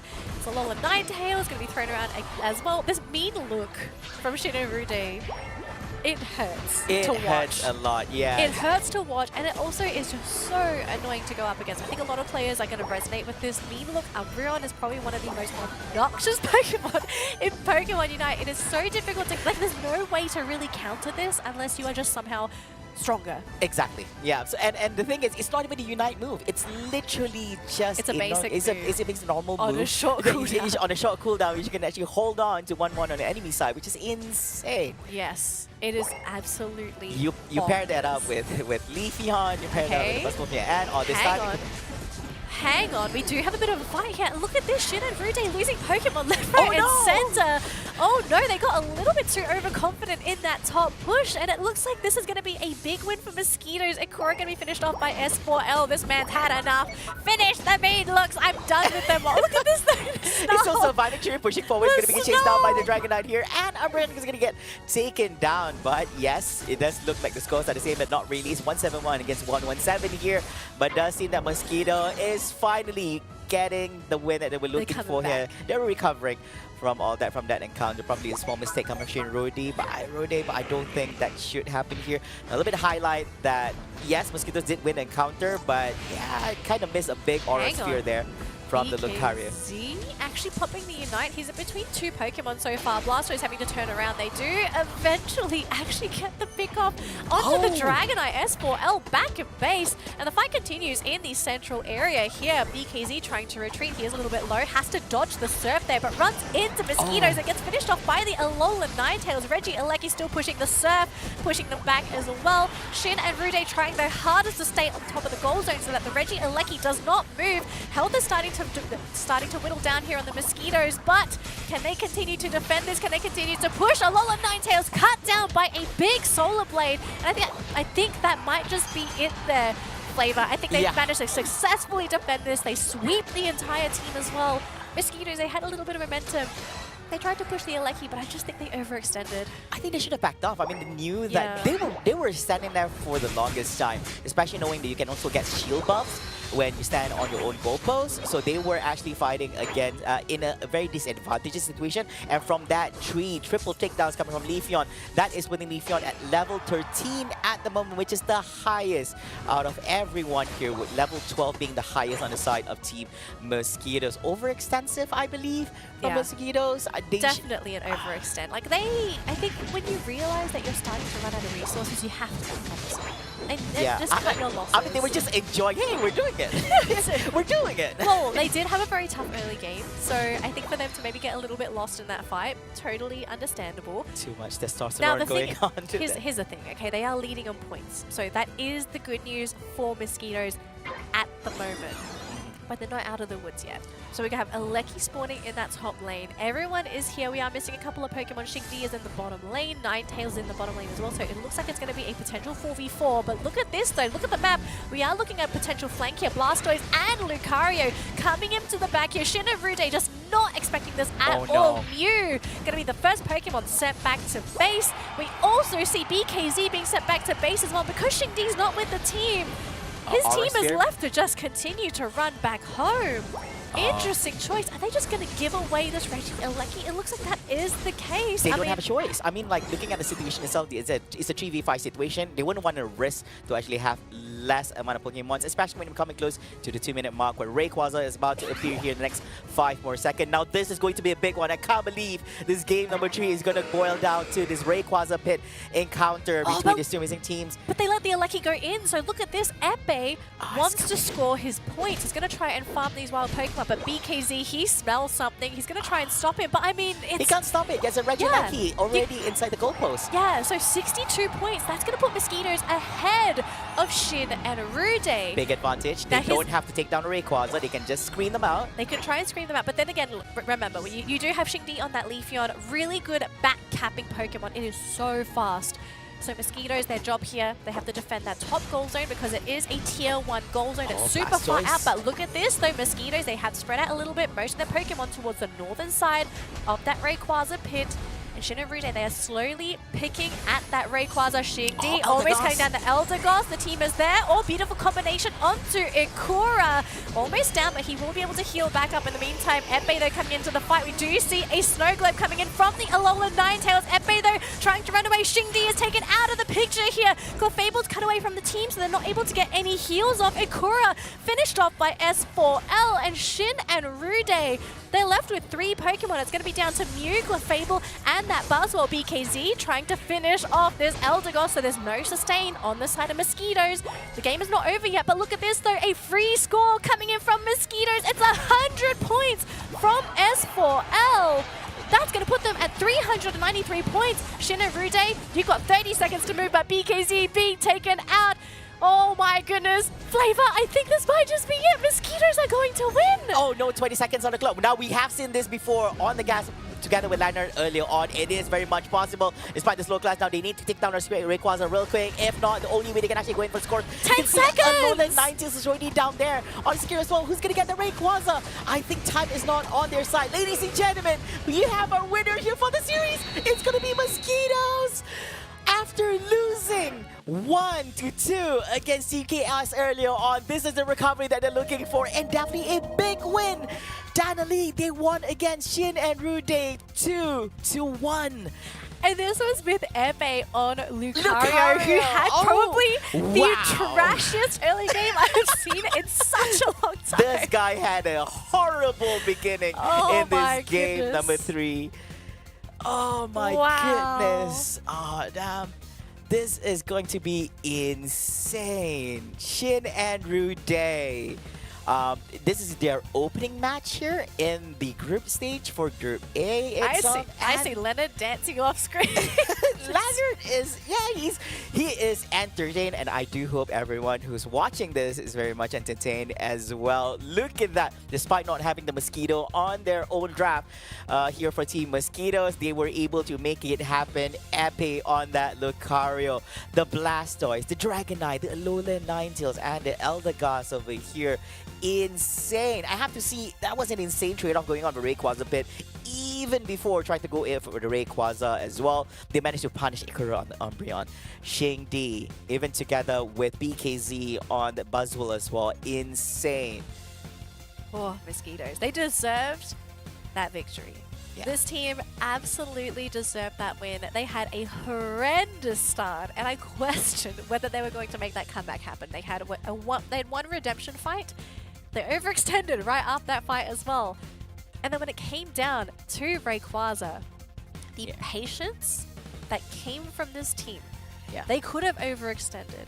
They could have tried to go for that one pick off. They could have gone ham. They didn't. They waited, they watched, and they reacted accordingly to Shin and Rude's movements. And it paid off so well. So well. I have to agree with you 110% of this. Now, this is a team that you want to look out for.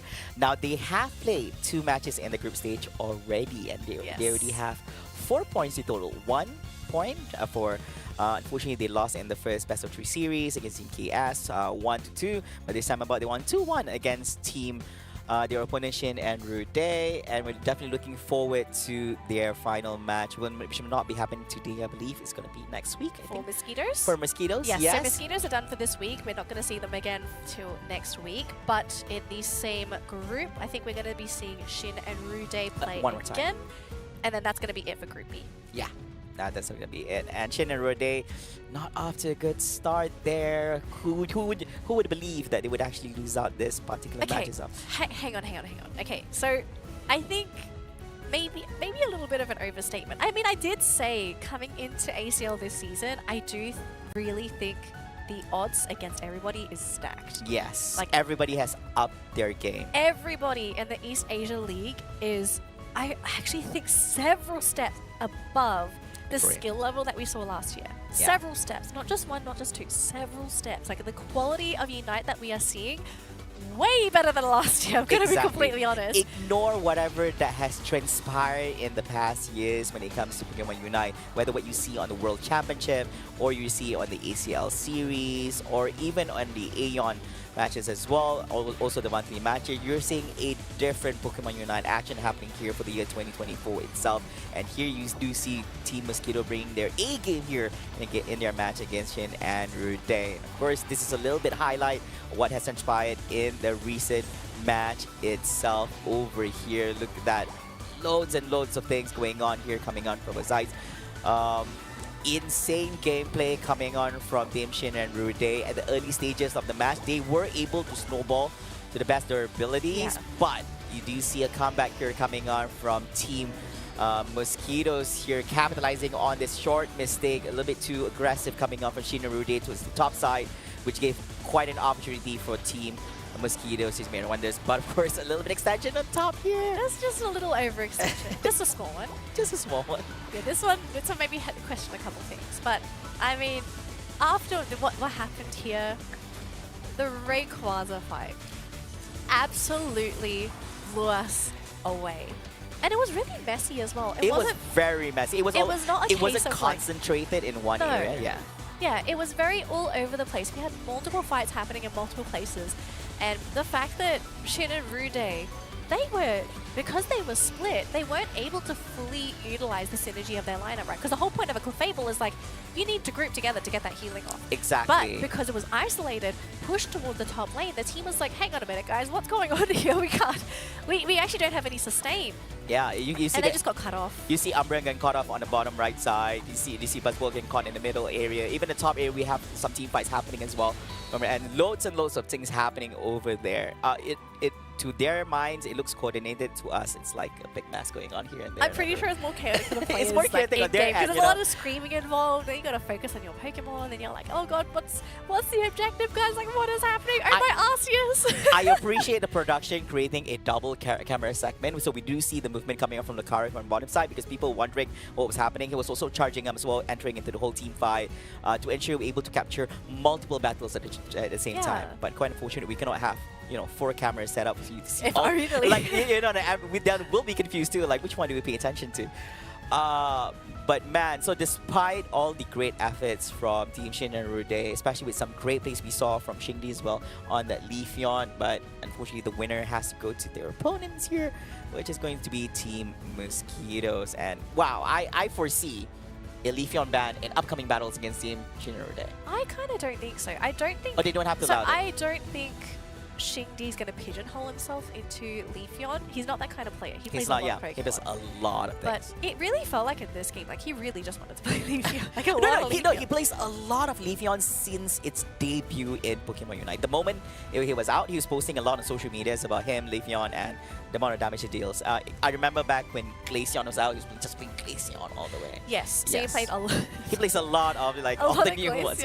Yeah. Sometimes he would pivot with BKZ. Sometimes like they would swap. Yeah, they would swap as well, right? Then obviously that's like the signature Absol. He's just like, oh, I feel like Absol today, and then everyone's like, oh, damn. Well, we're in trouble now.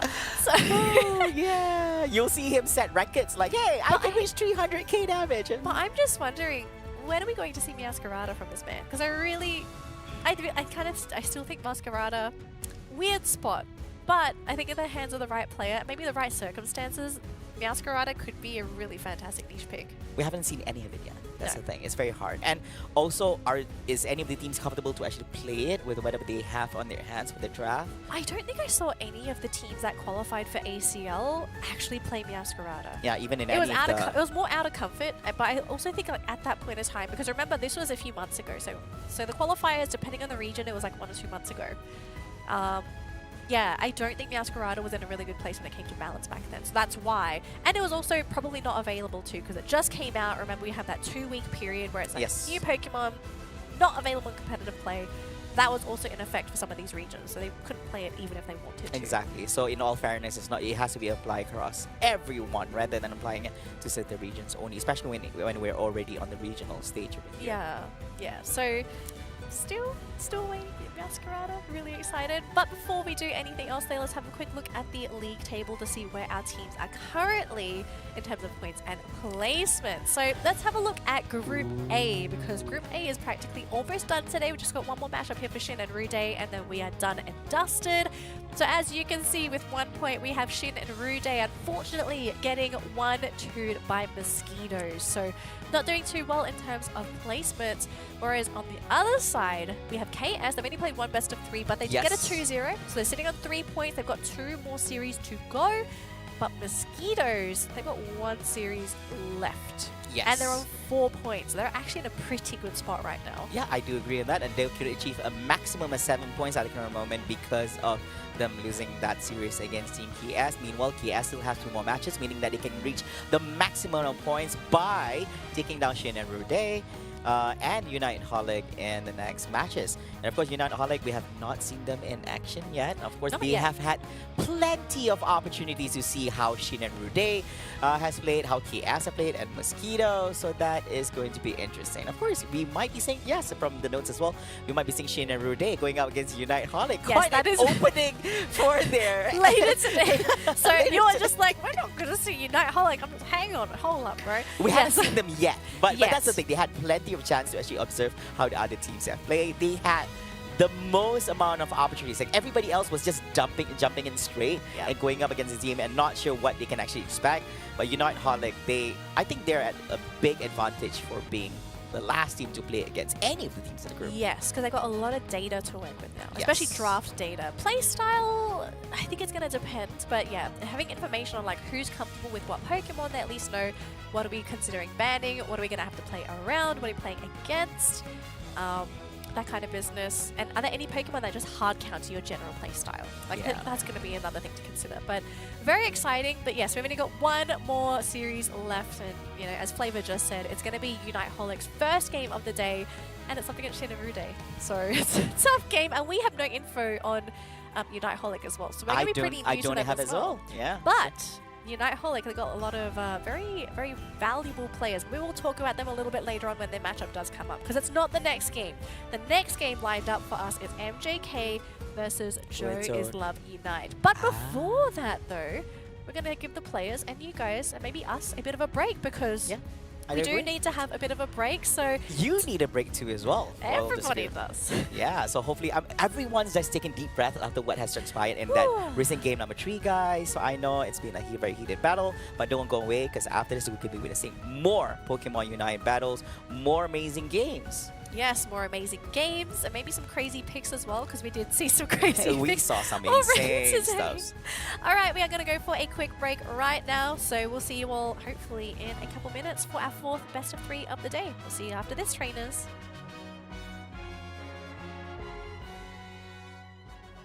Secure here, while the rest of the team trying to secure their Regieleki as quickly as possible. Glaceon, unfortunately, not able to secure their Regieleki, but they're still fine as long as the team is alive and well. Blastoise thrown in again, but he doesn't deserve to get out of things. But the Glaceon. We do have the Blastoise, really good timing as well. Oh, So despite good going up call. against the Buzzwole, they go, oh, here we go, Hydro Typhoon leading off into it, and just in the nick of time, follow-ups coming up from the teammates. We have the Trevenant here together with the Eldegoss, although they didn't actually have the CDY. It's fine.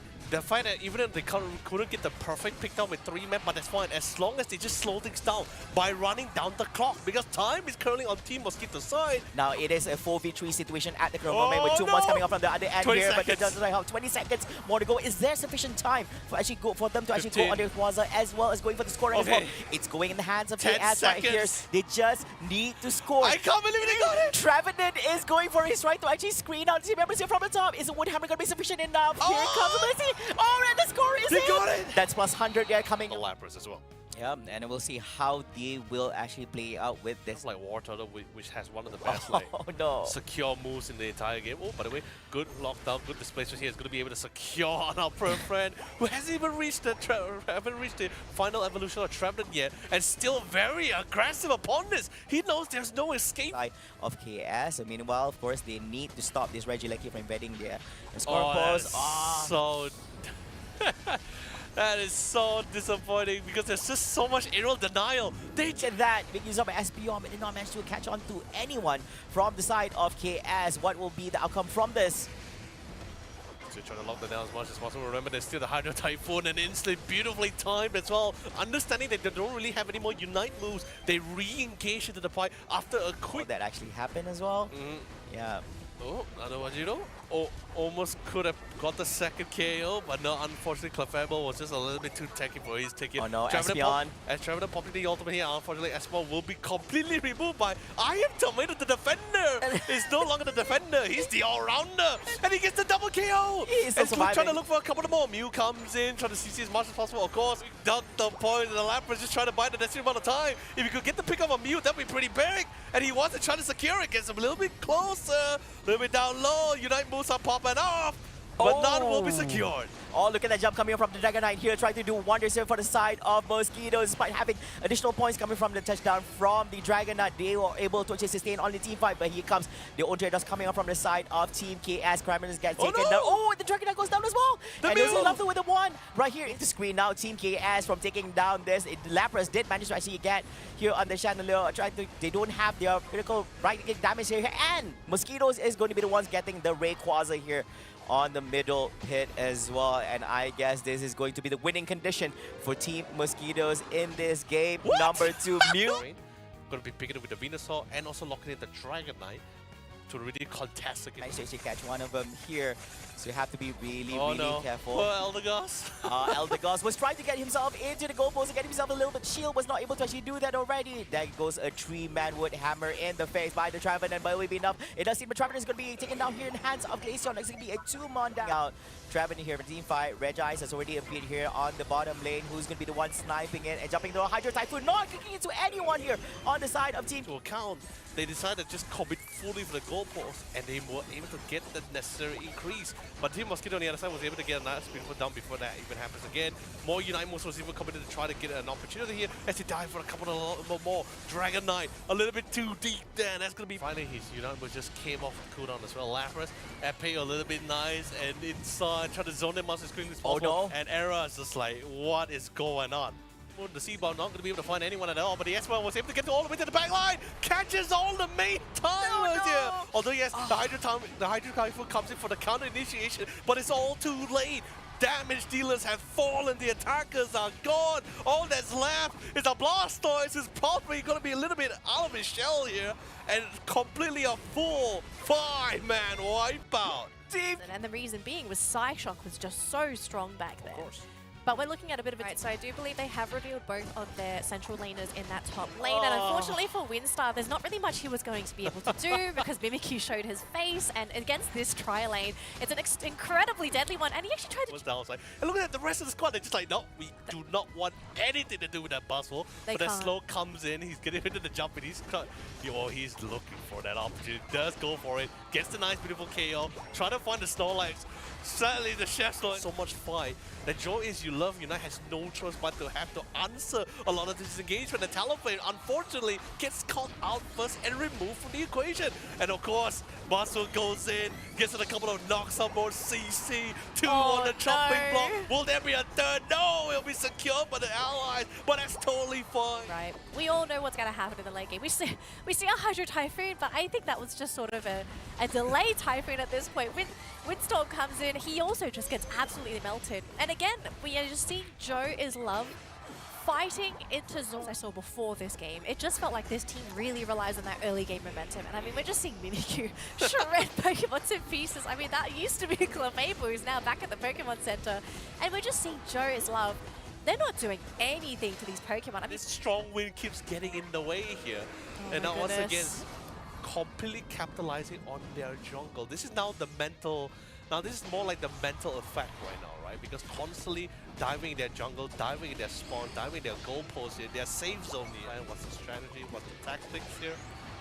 Honestly, I can't even like put like what was the problem here, because I think everything was just tailor-made. Everything was just picture perfect here. Okay, maybe if for the next drafting, they could try to get rid of something like the Buzzwole here.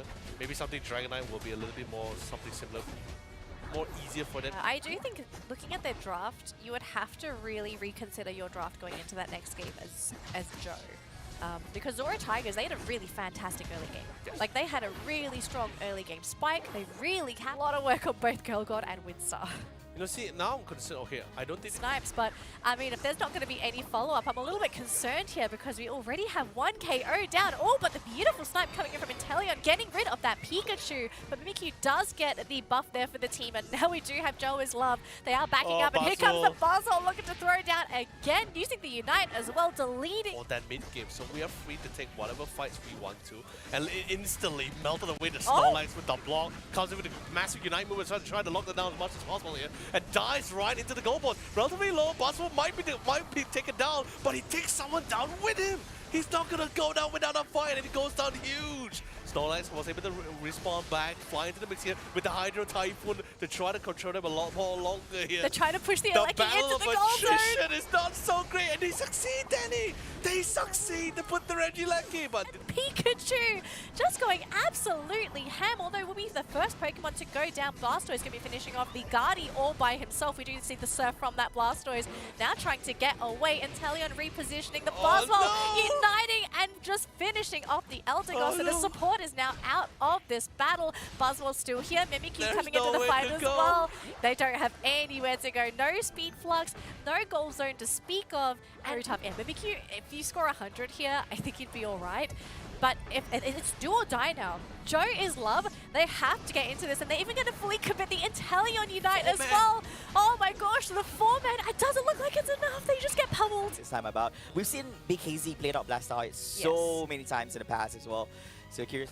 But it struggles from kiting, and you've got a Crustle that has Rock Tomb. Yeah, so that Rock Tomb is going to cause a lot of issues. And look at that combination. It's already causing so much issues, despite being in the early stages of the game itself and doing wonders here for Team Shin and Rode. And of course, as usual, we do see the Hoopa. Oh my gosh, the X-Scissor. Oh no! Oh, but Blastoise with the Surf, pushing him away, giving a little space for Buzzwole to do a little bit of scoring. Starting the goalpost over here, a little bit of smackdown here also from the Buzzwole. It's not being too shabby here, but still not enough to actually take him down. But with Buzzwole just constantly throwing Pokemon left, right, and center like this, you just give my massive openings for the team. And out of Hoopa here with the They're coming in. They're coming in. Buzzwole getting pushed down here by the Blastoise. It's going to be Hydro Typhoon hitting up a tree. Connect. Is there going to be a follow from behind? Yes, there is. This time Shin is going to be super angry, chasing him down. Managed to actually take down all the Buzzwole instead. And one more down, and this time it is going to be an Lapras. And yet another from Mosquitoes. This is going to be one angry Shin and Rode coming into this fight. Oh, that Rock Tomb catching out the Dragonite and the aim, but the Buzzwole, they know that he's going to be priority. The X-Scissor. Beautiful! Buzzwole down again for the count. 11 seconds on the clock before he turns back, but I don't think he's going to be making it into the team fight. Crossil, he's trying to make an escape, but he's going to get traded off here on the side. Epe, he's trying to get into that backline. He wants that Espeon. He manages to connect, throws him into the air. Solar Blade, is it going to be enough? Espeon goes down. 2 Pokemon are down for Shin and Rude. Regieleki does go in favor of Shin and Rude. And remember, this is just a tier 1. They don't care about that goal zone. Exactly. And looking at the timer over here, Leafeon is being forced to the right side. Ladies and gentlemen, welcome back to the Pokemon Unite Asia Champions League 2024. This is the regionals, and my name is Flava, together with my good buddy here, Yololee. Oh, Professor Flava, of course. Great to be back, and of course, great to see you all again to give you guys all the rundowns of great Pokemon battles. And of course, we're going straight to our 4th best of 3 today, which is going to be Joe is Love Unite versus Team MJK. Now, we did see a one round between Joe is Unite, for instance. Now they are going toe-to-toe with Team MJK, which is, by the way, a very prominent team in Japan itself. But very quickly and very swiftly as well, we're already right into the drafting. Yeah, and of course a little bit about MJK now. Some of the players have been to Worlds and they actually played 4th in the Worlds 2023. Now some of the players also played for teams like T2. And they are the Japan Winter #1 place winners. So this is going to be quite interesting. Now this is going to be a Taiwan versus Japan match. I mean, Joe is Love Unite versus MJK. Now, knowing it's best of 3 series, the first team that actually gets to win in the series becomes the winner of the series itself. The draft is underway. We do have the ban on the Umbreon together with the people over there. Now, Inteleon, Mimikyu, as well as Eldegoss are going to be the first 2 picks for Joe is Love Unite. The Blastoise, of course, we do have the Mosquito, the Buzzwole, Mew, as well as the Hoopa. So the first 4 picks for Team MJK. I can tell you this for sure, that we were definitely going to be expecting a lot from Team MJK, because they are one of the few teams which will not actually opt to go for the double defenders. Oh. They just like to go for a lot of offensive capabilities. And speaking of no double defenders, Joe is Love decides to go with a very bold approach here. Everyone is gonna be dishing out the damage. I think MJK is still okay. I'm still okay with them because they do have the Blastoise here, someone on the front lines. But do you really want to run like what? Joe is Love Unite running through. They are running here. Wow, they have the Eldegoss. Who's really the frontliner here? No, the thing is they're gonna weather the storm. They have a double support lineup with no defenders. They're just gonna weather this whole storm. And most also, I believe, is most likely gonna be the Wigglytuff alongside with the Mimikyu that's gonna be absolutely standing in the front line for this. Like even if you notice as well, they also went with the Unite item as well. So when you bought the Unite, they get that additional shielding. So just from that alone, I believe both the Wigglytuff and even the Mimikyu is gonna be playing alongside each other at the front line. But it is still a cause of a concern because there is the Buzzwood. Heals and shields pair with the Mimikyu. I'm assuming that's the only thing that comes to my mind here, but there's no one else can actually be on the front lines here for the side of Joe is Love Unite. I mean, am I missing something? There's no way you can play Chandelure on the front lines. You do that together with Inteleon on the back line. Meanwhile, there's so many entries when it comes to their opponents here for Team MJK. They do have the Buzzwole, they do have the Blastoise, depends on if they Surf or Rapid Spin. Of course. The team fight as well. Am I? No, you're definitely not tripping. You're definitely not feeling weird about this. This is exactly what we're getting from Joe is Unite, because like Danelie said as well, each of these teams in all the group stages only have 3 chances to rack up as many points as possible. So Joe's Unite is definitely out of the books. It's definitely way out of their current comfort zone for sure. But it's definitely a very drastic change to answer the scenario here. So regardless, I'm more concerned about that top lane because it is absolutely relentless. Buzzwole with the Hoopa. Now you not only got that early damage spike with the Buzzwole, you do have that really swift mobility with the Hoopa as well. So this is we're gonna be seeing a lot of very offensive rotation, and I'm worried that Joe is Love may not be prepared to counter that at all. Yeah, but I don't think this is gonna be the usual that we could be seeing over here. But from the counter that we do have the Squirtle together with the Rowlet at the top lane for the side of MJK. We may have the Mimikyu here as well from the side. Now it's giving a little bit away for the we call that on the left side. I forgot the evolution, second evolution for the Lantern guy. Oh, Lantern, yeah. Yeah, literally. You're not wrong. I'm not wrong. So yeah. Lampent. So it's close, okay? It's Lampent, my banner here. And of course, we do a triple score going off in the bottom line here for the side of MJK, making it a quick 45-0 here in the early first 1.5 minutes into the game, and there's nothing that his Eldegoss can do to stop MJK from scoring on their end. Meanwhile, War Turtle gets taken down here, a little bit overextended. The side does not have the mobility to actually make an escape of here. Now here comes the screening coming up from the Wigglytuff as well, but is he gonna do much? Look at that insane solar beam into light screen. Yeah, that's gotta hurt, especially coming in from the Mew himself. The crazy part about this is all like although during this patch, Wigglytuff did get that nice buff for himself. Like Dazzling Gleam is a lot more of a better secure move as well, along with Sing, which is better.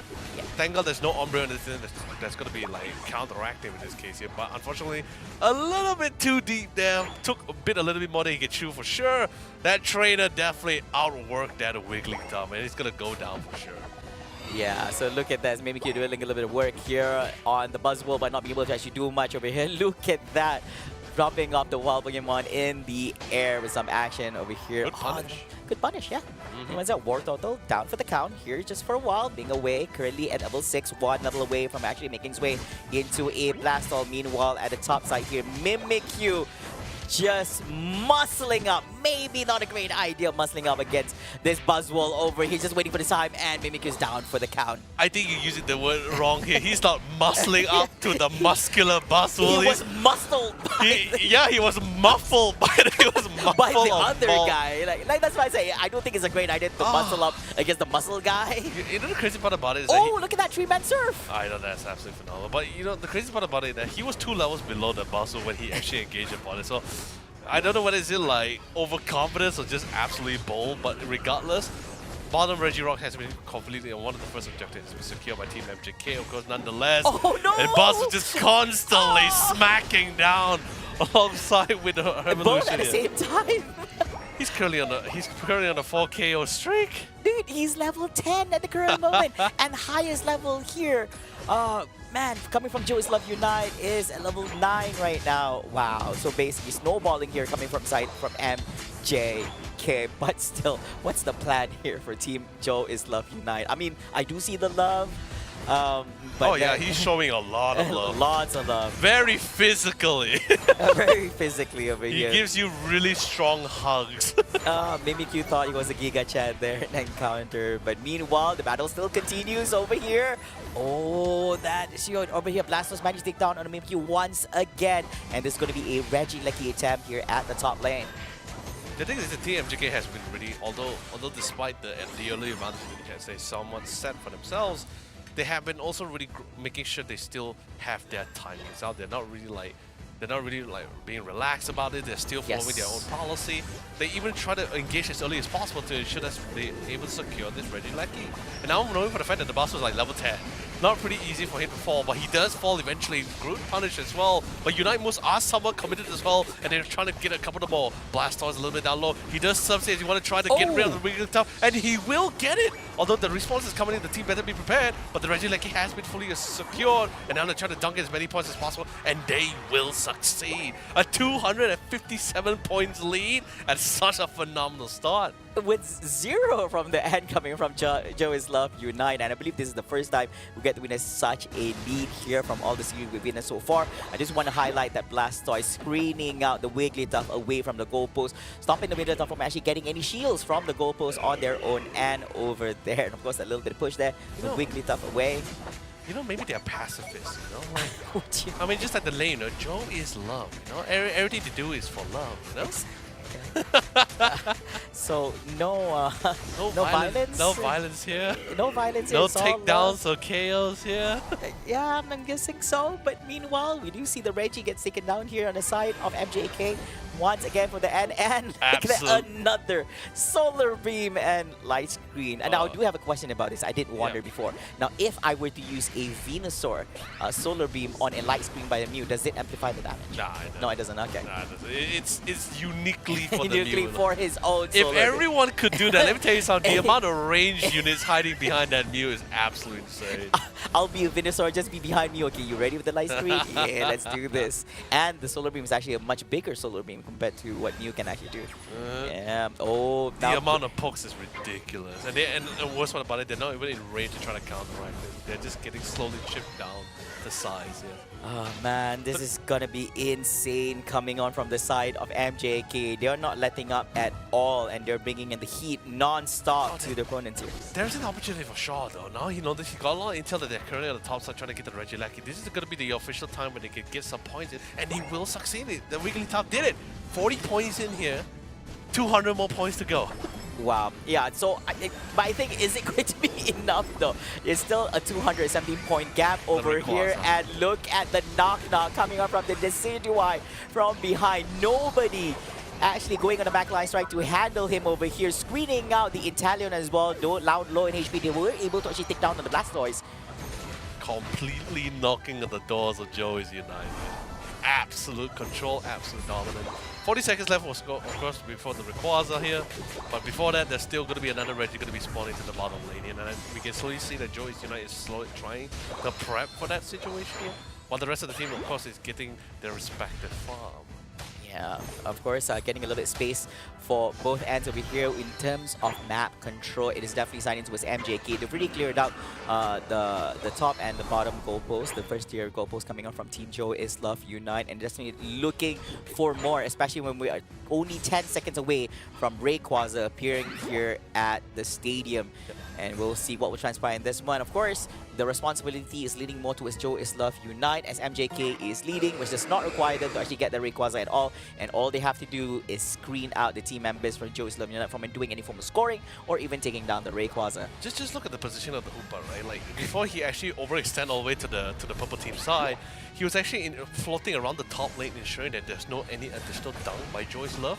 Everyone has already been preset and predetermined where they want to be to ensure they get that ultimate success. But now, since the whole team was able to converge to them pretty deep into their own personal jungle, the Hoopa decided like, hey, you know, I also want to join into the fun. Oh. Now comes in Hoopa Unbound. Big ultimate coming in at the same time to try to look for a couple of more Unite move. Even the Hydro Cannon was also committed as well, just to try to zone them out. Now everyone is in complete disarray, completely isolated from the rest of the squad. And all that's left is our poor little Sobble here, or Inteleon, who couldn't last any longer than that. Oh no, they even look at that, especially with just using out the portal, bring back everyone in good health as well. They're not even close to the Rayquaza pit over here in this particular match. 55 seconds on the clock, and they are 400, my apologies. They are 377 points away from the other team. They need to actually find somebody. Now they don't have, the only winning condition is taking down the Rayquaza.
Which is something that we did not expect, but you know, hey, you know, they're at least trying something. But remember, it's still not over yet. We're still a best of 3 series. There's still the second game, of course.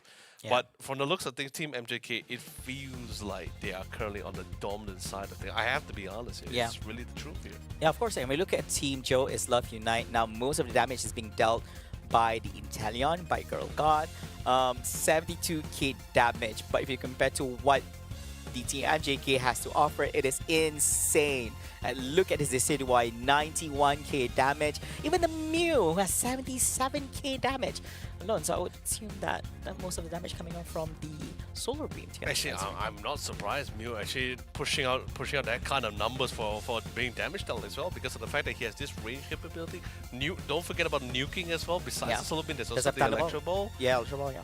Oh, that's so much coming out for it. But I think the real highlight is still going to be the Buzzwell. I feel like a lot of these games that we're going to be casted today is, especially if there's an all-rounder being involved, I think we should really keep an eye on those all-rounders a lot more. Because like attackers, sure, don't get me wrong, attackers range, of course, high damage dealing range Pokemons, but it does take some time for them to really build up towards that stage. I do agree. For some Pokemon, of course. Not Mew in general. Like I'm talking about like other Pokemon like Inteleon, Espeon. They still have several evolution stages that they need to farm out several levels to get there. But Buzzwell in particular, or like Dragonite for example, still dish out such big damage. Now I believe maybe Q too. Yeah, I do have to agree with that, because most of the spotlight that we have on today is mainly on the defenders, the all-rounders, even some of the supports as well do get a little bit of limelight on this, except for the match for Shen and Rodi, where they have Xingli over there playing the leaf. That's all. He's the only guy who actually gets a little bit spotlight for being an attacker. But beyond all that, as you mentioned, most of the spotlight we're going to be seeing for the day and in the next coming days as well is mainly on the defenders. We do see him on the all-rounders, and of course a little bit on the supports as well, which they so deserve, which is something that I do enjoy, because most of the time we do see attackers getting all this attention. Which is what I'm saying, right? Like there's only 2 teams today that actually utilize speedsters in their lineup, which is both the Leafeon and the Talonflame, which is by Joe is Love Unite here.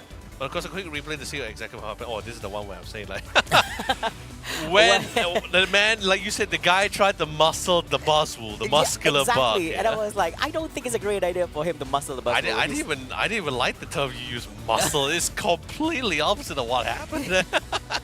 He was giving off a Giga Chat energy over there. He thought as a Mimikyu he could actually out-muscle the Mosquito here in this game, but I guess it's not really a great time for her. They did manage to clear out the Buzzwole from this encounter. They even used up all, which is great as well. I think a little bit overextension. But I think over here they did manage to get it. Now look at this Blastoise squeezing out, using off the Surf and pushing out the Wigglytuff from getting that shield from their own goal post. Yeah. The goal, as usual, is just to try to get that Regieleki as much as possible here. And now, and currently at this stage of the game as well, when like you have a passer who's like level 12 alongside with most of your team as well, they just diving into a team with no defenders is pretty much something which they don't really have to worry about. Like they know for a fact that there's not going to be much resistance here, especially once you get on top of them. Wigglytuff really tried to do his best to try to single them out as much as possible with the Dazzling Gleam and the Sing as well. But there's only so much you could do with the Wigglytuff, especially since you don't really have a lot of CC from yourself. Yeah, and I have to say, I'm a little bit concerned about this match because Joey's Love Unite, they need to make drastic changes in the upcoming match game number 2, and they don't have a choice. They need to make a win for this game number 2 to force a game number 3 upon their opponent, which is Team MJK over here. Now, looking at the draft itself, that's where do I begin? I mean, it was fresh. It was very different from the norm. I agree. Like, I mean, it may not be good in some ways. Maybe it's definitely not something someone or Danelie, or maybe I believe Danelie would not be very comfortable with that kind of lineup for sure. But it was fresh, yeah. It was fresh. It was different. It was different. Like I'll give them that. It was good content. It was a good laugh.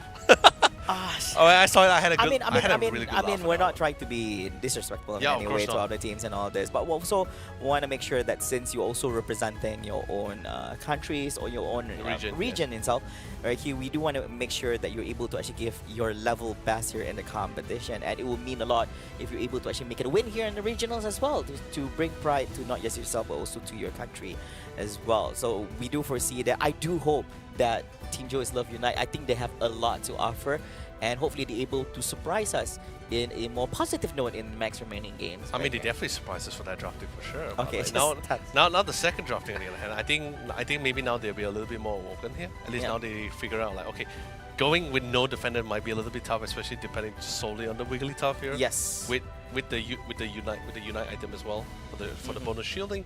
I think maybe right now we'll slowly see them revert back to the normal drafting style. At least having one defender will someone at least give them a little bit more weight, a little bit more options here, a little bit more security and safety when they're trying to engage most of these teams here. However, Team MJK though, I feel there is an opportunity because we are talking about not only the champions for the winter tournament, which is by the way handling for the Japan region, but also they came in 4th in the Pokemon Unite World Champion back in 2023. Yes. So I think this is an opportunity for them to try something drastic.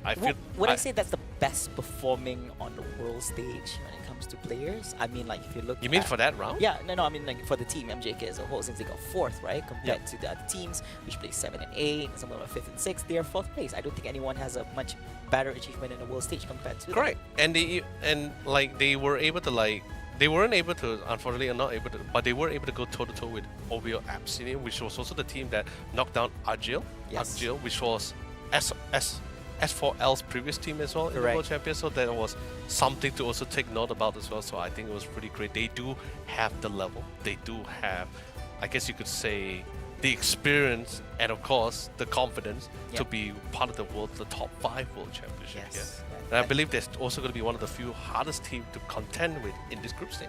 Yeah, and that actually speaks volumes on a lot of things on various levels, I would say. Now, of course, we do see, although this is only the regionals, you're about to witness some high-tier level plays here. This is not just regionals. Some of them are world-class players being featured here in the competition. We have been surprised in various ways, despite only on our 4th best-of-3 series for the day here, and we are ready to be surprised even more in the next upcoming matches. And of course, this is going to be game number 2 in this best-of-3 series in between Team MJK versus with Team Joe is Love Unite, which is the Group B round-robin stage. Please do not ban the Zoroark. Please. You banned the Zoroark. I mean, of course, we haven't get to see a Zoroark. Yeah, we haven't seen a Zoroark. Even if it was not I- being bad, I mean, people were not exactly picking the Zoroark. No, the thing is, I don't blame them, right? Because like in the East Asia games, right, most of the team would like to play a lot more safe. You know, it's when you have a speedster in your lineup, you're somewhat restricted to the kind of play style to sort of set for your team. You're already directly a tempo center. Yeah. You're trying to sort of set up the game to allow either your attacker or your all-rounder to really prep for themselves towards that mid to late game, depending on what's the Pokemon being selected for that composition and that lineup here. But of course, now speaking of speedsters, we got another one. Yeah, we It's gonna be the definitely- Leafeon here for the first spot. That's gonna be our third team. Actually, no, same team that actually picked out the first speedster for today, which was Talonflame. Now MIS Girl got coming in with the Leafeon. Yeah, so that's gonna be a first pick, Leafeon over here. Am I okay with it really being in the I know first? Danny was very few happy picks? about it. Yeah, but okay, but this time they're bringing in something different. So they are bringing a much sturdier draft. They do have the Snorlax, which we've not been seeing much here during the day itself, and they're running together with the Eldegoss. So you do see a little bit this durability, we have sustainability in terms of healing, and they have the Buzzwole and the Leafeon. So good balance between attack damage. Oh, finally!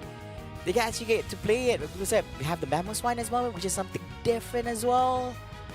I feel that Joe United is just completely trying to help out Danny because he's been talking about like, I want to see a Meowscarada. I want to see. Yeah, this is the time they got to see a Meowscarada being played here. But of course, by the way, nice. Thank you for the flag, Danelie. Leafeon is also one of the few. Is literally one of Girls Got best and also go-to Pokemon as well. One of the most unique ones for her. Yeah, so we're gonna be seeing Team Joe is Love Unite bringing their A game here in game number 2. MJK decided to play a slightly different draft. This time about they have their hands on the Inteleon. They are still going to be playing that Mew in this second game as well. And Mamoswine together with the Blastoise on the front lines here. Paired up with the support, what is this? This one with support Hoopa. Actually, if just for a fun fact as well, Winstar actually has been playing a lot of Meowscarada in these ranked matches actually recently. And multiple times on multiple occasions as well. Although tournament, I believe this is going to be his first time bringing it into utilizing it here. But it's been, I'm going to be admitting, it's been a while since we've seen a double speedster lineup inside this kind of competition as well. Like usually you only have one, and the rest is just trying to balance out to whatever the team is somewhat required for the rest of the coming games here. But double speedster here, and we're not talking about like a single evolution. Meowscarada has 2 evolution stages, so it is gonna take quite a bit to actually get that level 9 to get that full form out here. And I believe it's also gonna be a central area Meowscarada as well. So at any time, if anyone were to invade him, just even to slow him down, just to pepper him slightly, that is definitely gonna slow him down ridiculously. Alright, of course on bottom lane here we do see some cuties with one big Snorlax in the lane. Look at that cute swipe up here, trying to poke on the Snorlax. In real life that would not happen. The outcome will be very, very dangerous. I mean, it depends, right? He's slow It as... depends. What do you mean it depends? Look at Swine. Oh, trying to make his game up here. It's up against the Leafeon. Still be able to actually hold on to all that defender here. Oh, that Solar Blade. Great at securing a lot of these wild Pokemon. It's going to be helping them to get that leveling up as much as possible here. This time you see Windsor trying to make a little bit of rotation, make something happen for the side of Joe's Lord Midnight, but Mew is also in position as well. Both of them are hiding, making a 3v3 situation. He was going to be marching forward. Is going to be the 5-foot spot. That is insane! MJK gets both of them, and Snorlax just having a sleep in the middle. Oh, was able to jack, but not be able to actually meet from that damage coming in. And Leafeon gets the last hit in on the Swiner.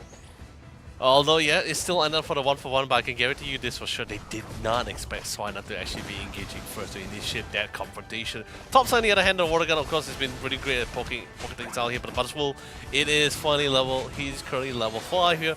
Absolutely astonishing. Was able to follow up with the Meowscarada to secure that 1 KO here. Water, of course, tried to poke him back with the Water Gun here to try to slow things back here. But here comes a rotation coming from the Mew. Beautiful timing as well to get this 1v3 to try to capitalize the situation, to try to garner some more control. Oh yeah, now of course, dashing forward and making an escape is going to be the Pylo Swine over here, providing a little bit of screening for his teammates. Meanwhile, looking at the middle here, we does see a secure on this wild Pokemon family on the side of Joe is Love Unite. We're seeing a different team altogether. What happened to them during that break time, Leonard? They look like a different team altogether in this game number 2, and they're making things happen. And even the point gap is not that big of a difference between these two.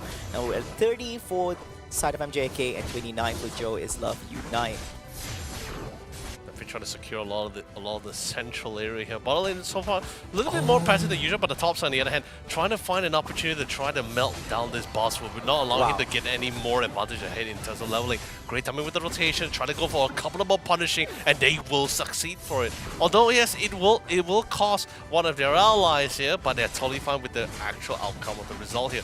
Nice timing with the Hoopa here. He does have the bottom lane to go back and forth with. Yeah, they managed to actually get through from that trade-off, so 1 for 2 is definitely going to be worth it. They managed to screen out the Buzzwolf from actually making it into getting shields from his own men, but they also lost the Pylo Swine together with the Mew, if I'm not mistaken. Oh, my apologies, it's actually the War Total on the top side. Meanwhile, coming close is going to be a Blastoise at level 7 at the current moment, and this next trade-off is definitely going to be here at the Reggie Rock area. At the bottom side, we see the Solar Blade being expanded here, managed to hit the Reggie, did not manage to hit anyone on the side. Ooh!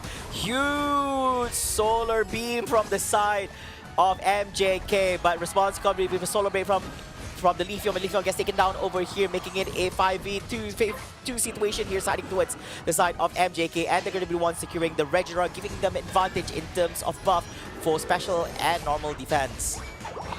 That was really great, and that was actually the breaking point towards the stalemate between both sides as well. Like, although we did see a couple of confrontations, we see a little bit more life in Joe is Love here. But that fight for the Regirock really did break the chains here. Now we can see a little bit more aggression coming in from Team MJK as they finally found that opening, a chink in the armor among the members of Joe is Love. Still, of course, outputting the amount of damage here, and we can see Leafeon only can do so much with the Solar Blade and has no choice to back off. Yeah, it's literally a battle of solar going on here between the Mew as well as the Leafeon. Of course, only one of them can be crowned the winner for this side itself. Meanwhile, look at Mascara here at the top, going up against the Blastoise and the Swablu family encounter. Going to be receiving a little help for the Mascara is going to be the Buzzwole over here. We do see rotation coming in. Oh, the Ice Fang as well as the jump here from the high house power from the Mamoswine. But it's a 1v2 situation. Doesn't have enough damage to actually take down anyone at the current moment, and trying to find victims from this encounter. So being utilized here down to half HP is going to be Elgar, so he's going to be making an escape. Meanwhile, giving a little bit of opportunity for the Blastoise to do a little bit scoring on the top side as they said, oh, a little bit of miscom over here because the Blastoise shoved off the team members from Team Joe is Love Unite while the Mew was actually charging off the Solar Beam, but it's okay. They still managed to secure the goalpost at the top lane. We're trying to find ways to bring this back here. A quick snipe towards the bottom lane didn't really work out too well because of the well positioning of the Hoopa. So just trying to be a nuisance here, trying to get the necessary intel as well. If anyone wants to try to go for the dunk, for the goalpost, he's of course going to be there to stop them in their tracks. But now they will Team Educate able to secure the Regieleki.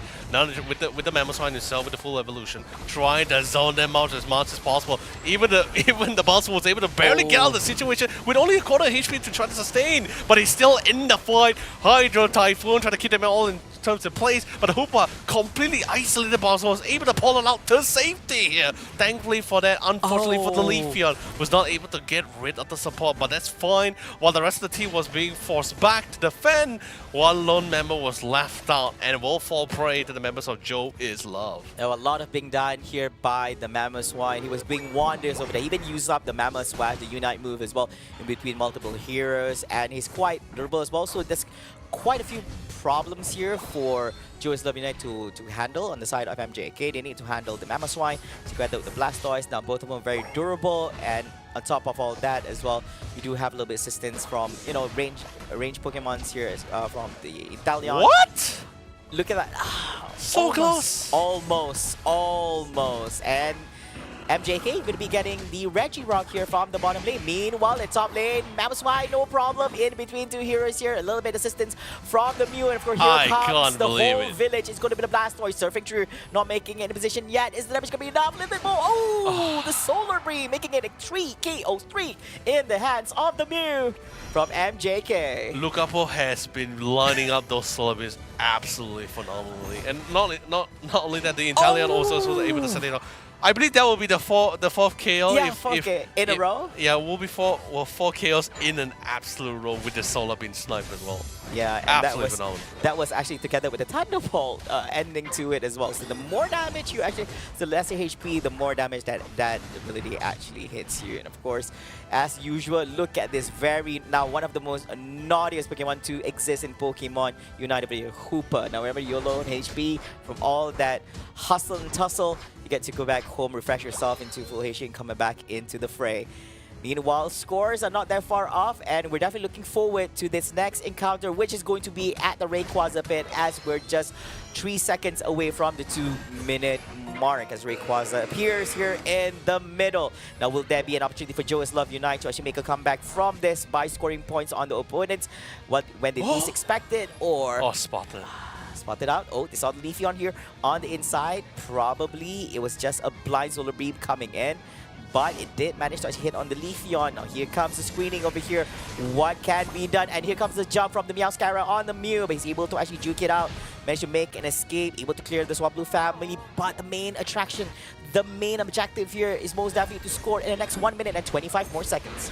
Yeah, Luca was just a little bit too good at reading this scenario, but a really great initiation and pickup as well to try to remove the Mew as quickly as possible. 17 seconds, he's currently out for the count, but the Hydro Typhoon was able to catch on 3 people, trying to catch a couple of more, was able to group them all into 4, into a beautiful 5-man setup here, and they were trying to look for a couple of more, but a beautiful defensive pole allows them to reset, come back into the fight, fully fresh for another round. Round 2, ladies and gentlemen, and they will win out that tag fight. Oh, look at that with the Unbound utilized by the Hooper as well. And even this Leafeon, he wanted to do something about it, but then he's low on HP. Now, it will require him to utilize a bit out of time to actually go back home, do a little bit of regeneration, but he does have the points here. Now, what's going to be the idea? Even, no! Oh, God. The Thunderbolt from the Mew secures the takedown on the Snorlax as well. Now, of course, Eldegoss making an escape here, getting screened out by the Mamoswine. Here comes Meowscarra together with the Buzzwole. Try to make wonders here in the next remaining 26 seconds in the game. What can they do? They need to score. They have, now Team MJK does have the Blastoise on the top lane to prevent any naughty Pokemon from the side of Joe's Love Unite to going for the scoring. Meanwhile, looking at all the battles over here, Leafeon, they did manage to get on the Inteleon, but is that going to be enough? They do lose the Inteleon. They do lose the Buzzwole as well. They're down to 3 Pokemons and they are down on time. And I think that is going to be the end of it. Team MJK will be the winner for this game, number 2 in this best of 3 series, and winning the series with a score of 2-0 against Team Joe's Love Unite. Despite the scoreline, how close it is, the gameplay just doesn't feel that way. But definitely, I can guarantee you this for sure. This is by far one of Joe's Love Unite's team's best performance by far. I really think, although yes, MJK still had the initiative during the middle section of the game, but it still felt it feels like there was still a lot more fight left in Joey's Love until the fight towards the Reggie Rock area. I feel that area really just broke the balance between both sides, allowing MJK to really start steamrolling and getting their somewhat of an advantage around the rest of the team members here.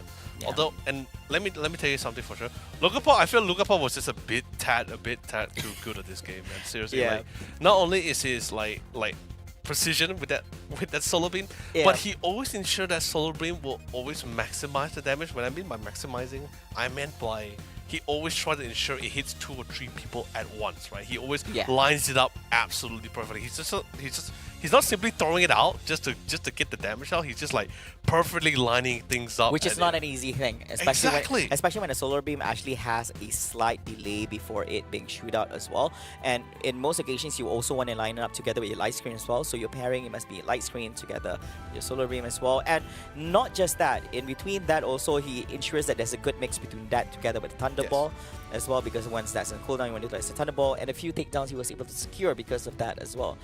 and which is something quite rare, I would say, when it comes to Mew, because in most of the time you're not really the priority core that actually dishes out most of the damage.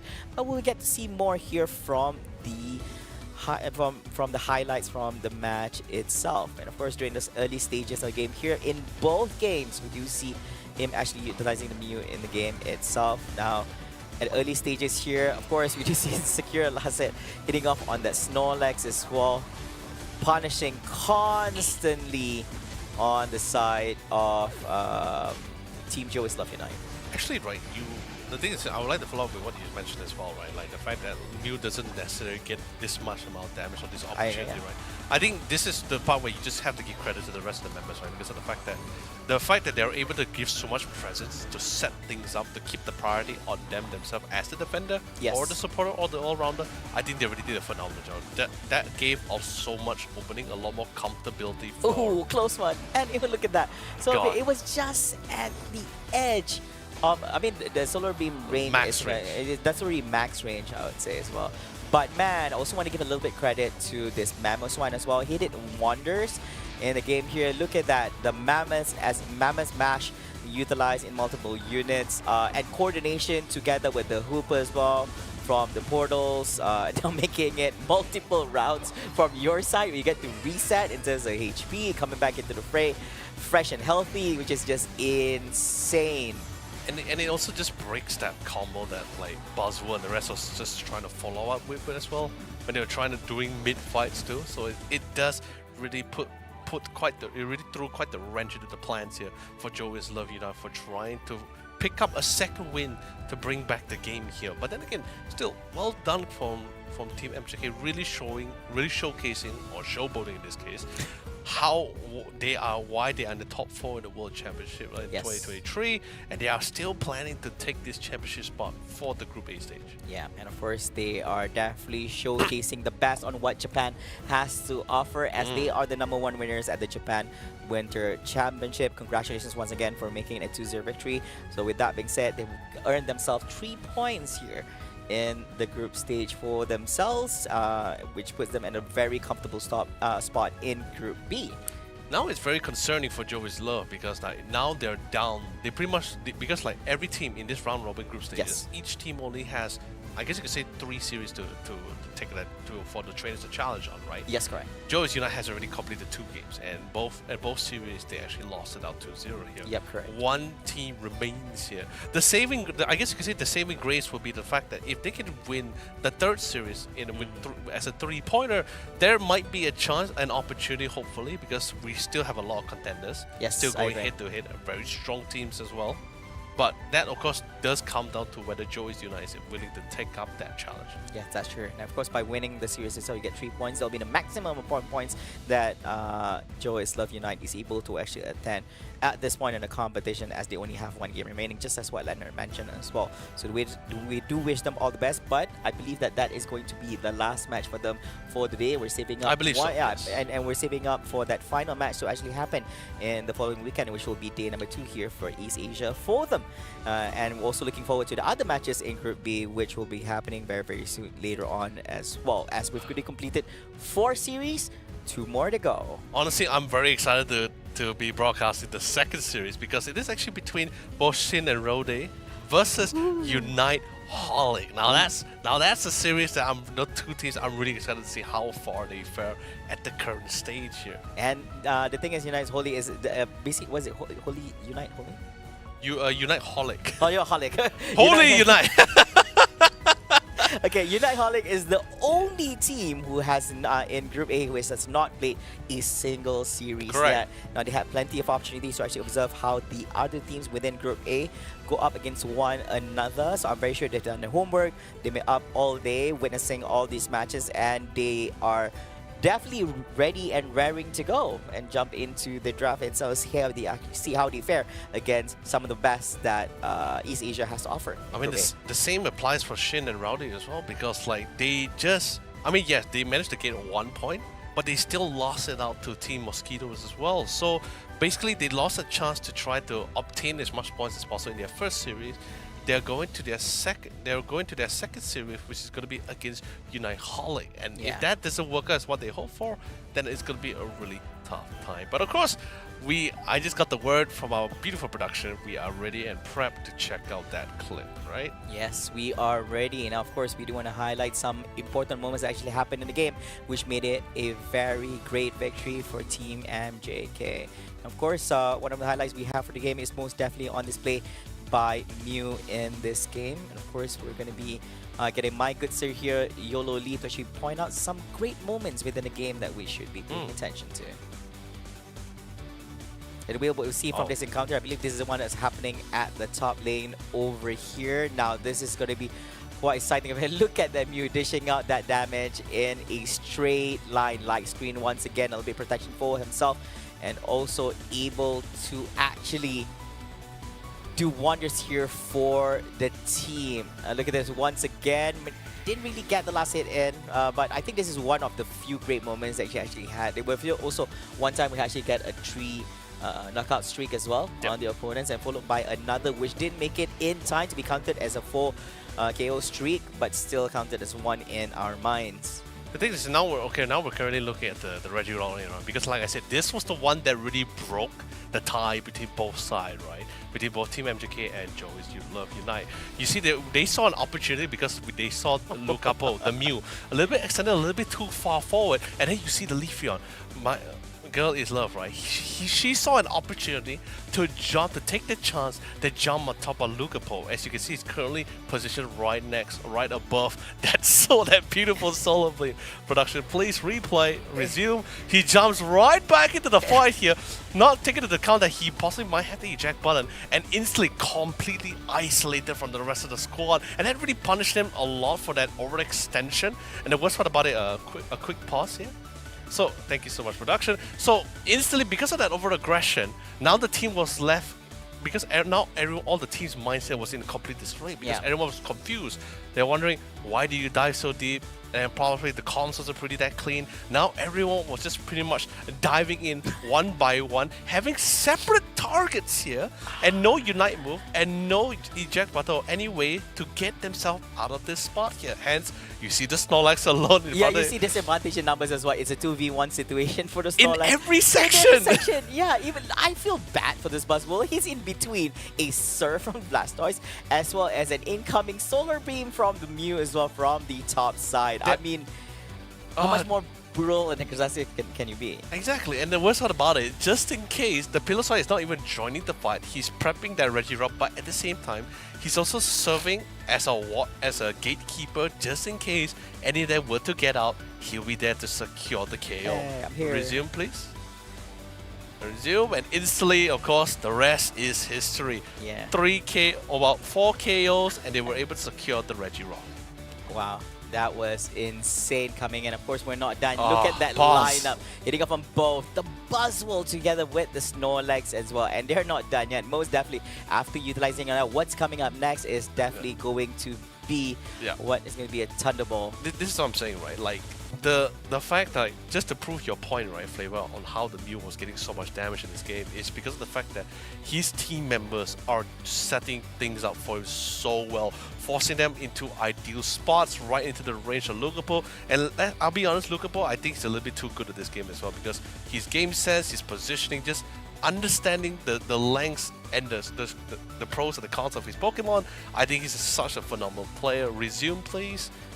So instantly always ensuring every Solar Beam is either having a collateral or at least still on point. I believe this is going to be the 3rd KO for himself, max rate, yes, and that will be the 3rd KO. And if continuing forward down, sadly, it was a little bit too far. The time was a little bit too extended, but that would have been 4 KOs in a row. Yeah. Thank you so much, production, for helping us out for that explanation. But still, what a great game nonetheless. Nonetheless, most definitely, and truly enjoyable game to actually witness as well.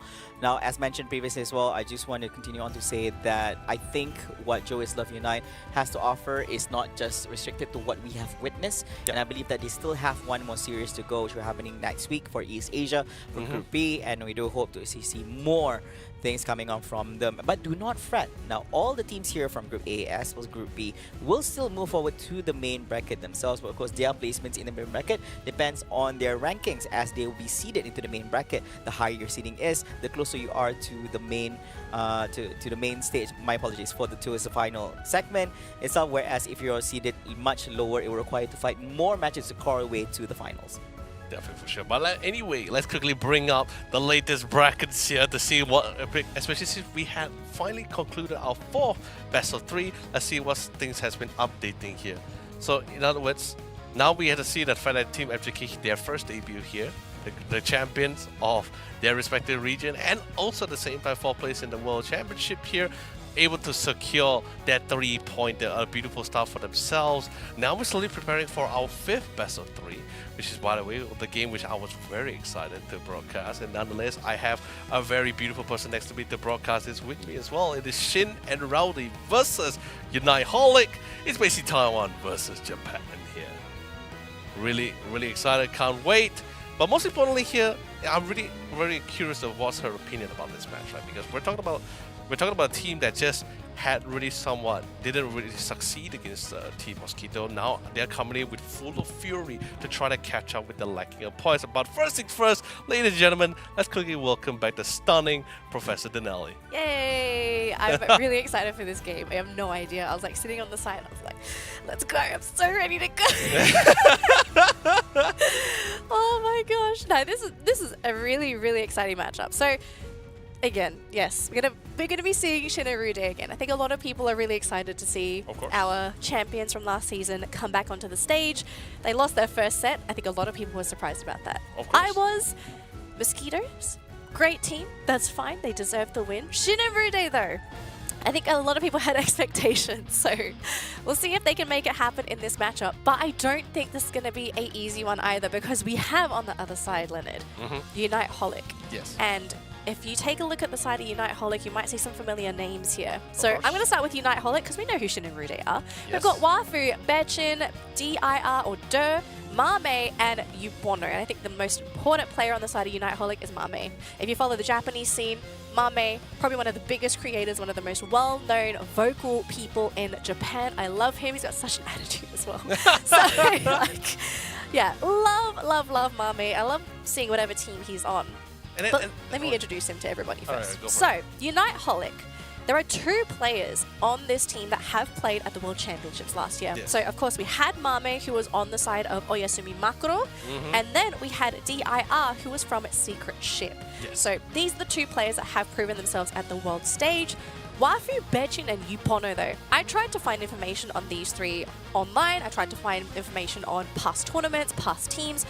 I could not find anything, but then again, maybe lost in translation because their names are in Japanese. Right. So it was quite difficult to find anything on them. But Mame, DIR, we do have a little bit of information on these 2. I mean, definitely for sure, if we're talking about like competitive experiences, definitely DIR or Deer, and Mame is definitely up there for sure.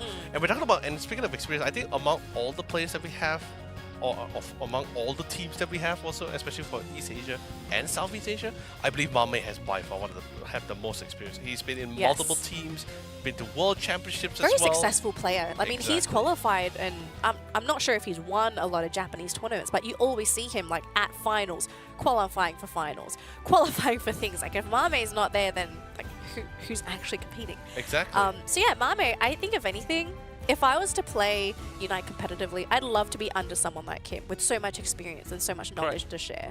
I mean, like you say, he has a lot of attitude too, so like... Can Not that kind of attitude, but he's like a good kind of attitude. Like he's an advocate for the players because when something's like wrong... Like a role model. He's a great role model. Alright, great. Yeah. Which I think then I wouldn't have to worry too much about his remaining teammates, Wafu, Bechin, and Yubono, because like, although yes, if you were to look for them competitive experience-wise, you may not be able to find them. However, individually, all 3 of them are very experienced in their respective fields here. Even though they may not be playing, I believe Awafu in particular may not be playing his main role, but the rest are still integrated into this current team, All which right, is Unite Holland. hang on. I want to listen to Professor Leonard here. So give us the lowdown on Wafu, Benshin, and Yupono. So what are these guys good at, and how much experience do they have on these Pokemon? How many thousands of games do we have on some of these Pokemon? We're talking about like 1,000 to 2,000 plus, respectively, regarding all of their top 4 Pokemon as well. Oof. All right, let's go. But respectively, I'm really happy to see actually Bachin coming into the lineup here, because previously he does play a lot of all-rounders before he was integrated into this team. He is going to be the sole defender here. Oh, for their he's team. the defender. Yes, Bachin will be the defender here. However, he has the capability to be as the all-rounder here. Okay, so I was looking at the qualifiers, and I had the impression that Mame was actually the defender of the team. And in some cases, I saw him actually flexing with Yupono. So Yes. what I saw was that Mame would only play support if the team needed to play Hooper. Which Yeah. my guess is that Yupono can't play Hooper. So Mame has to play it.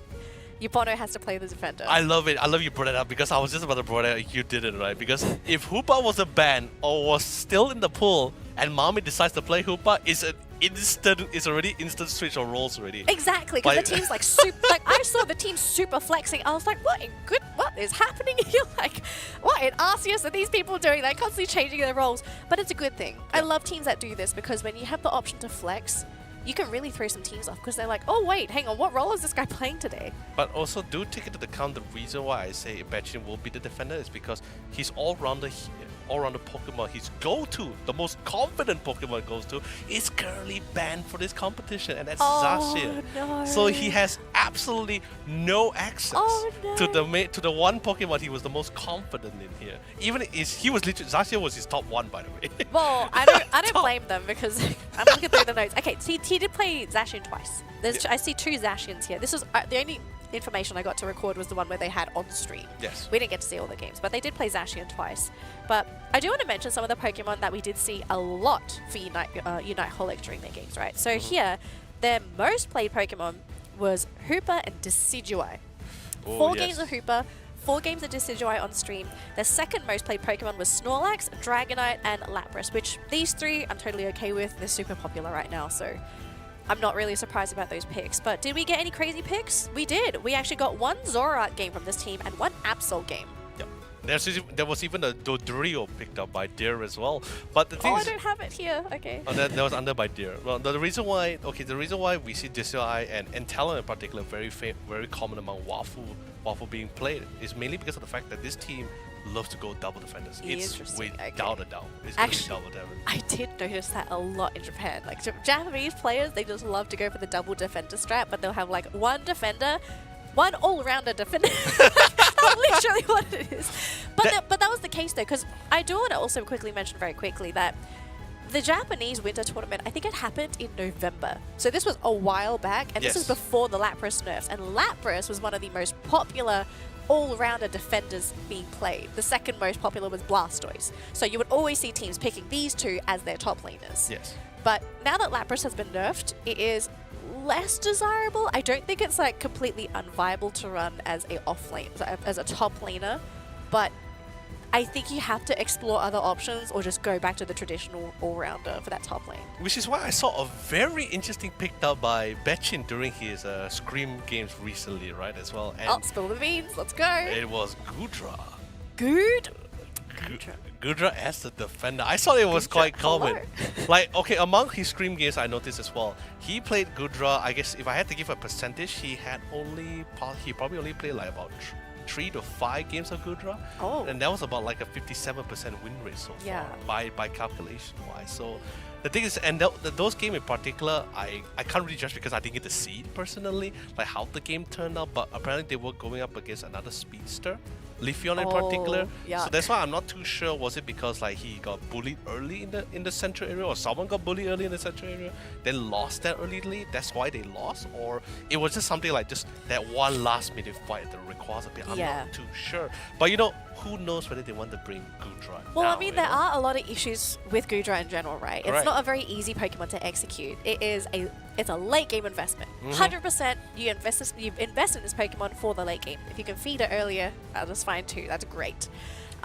So those first 2 evolutions, you can't really do much for your team. Very, very little. It's like a Tyranitar. It doesn't come online until it actually hits Goodra. It's a very sad Pokemon. It's pretty sad. And that's like the ideal time for speedsters and central laners to hit that Pokemon, right? Because you want to slow them down, prevent them from being able to hit that timing window, which ideally you want to hit max evolution before that 6-minute mark. If you can if you can somehow get 6.5 to 7 minutes, like, oh, that's a good game. But that requires you to feed that Goodra, right? So you have to coordinate those attacks. You have to have your central laner ready to flank, feed the elimination to your Goodra, give it that experience, and hopefully you get that evolution much quicker. Pretty much one of my top three things which I want to see for Unite Holic today. That's one of the top 3. The other one was probably to see how well the teams really synergize among themselves. Sure, you got 2 teams. You had 2 teams who has participated in the world stage, also have a bunch of experience, but that doesn't necessarily mean like the team becomes the dream team. No. Exactly. So I'm really excited to see how they're able to pull things together, going toe-to-toe, of course, while testing things out. Against Shin and Rude, it's a bit of a different question. No, but that's what I'm saying, right? You couldn't ask for a more better partner to test things out than the grand champion from last year's ACL. Okay, I don't know if you want to test stuff out against the former champions. No, I mean testing like the team-wise. Sure. Okay, sure. I mean, I would be happy if this was like my first matchup of the day as well. Like, I'd be her sound like, of dissatisfaction, just like, I doubt they can do it, Leonard. Oh gosh. I don't know. We'll see. All right, we are here for the draft, and interesting bans for both teams, like Clefable and Slowbro. Oh, they're thinking about it too. Yeah, so Clefable and Slowbro are going to be taken out of the pool for both of these teams. Now let's take a look and see what are going to be the first 2 picks. I would not actually be surprised if Shinarude again tried to lock in Shan Sin's Pokemon first, because again, he seems to be quite new still. I mean, I've just been watching him, and the way that he plays and some of the movesets he uses, they are not modern. Like, sometimes he's using some of the older movesets, but they're easier to execute. Like, for example, Gravity. We don't see Gravity a lot because Follow Me is the preferred skill set, but Mew and Blastoise, I don't mind the priority here, but the Sylveon pick is a new one. It's definitely very fresh, especially coming from the hands of Unite Holic. But I do want to question this: with the Slowbro ban, will we see a Leafeon coming out? Zoroark, let's go! Sir. Okay, let's be honest. Sir. In my heart, when I saw the Comfy came out first, in my heart I knew it was a Zoroark. Okay, stop it, you Pono.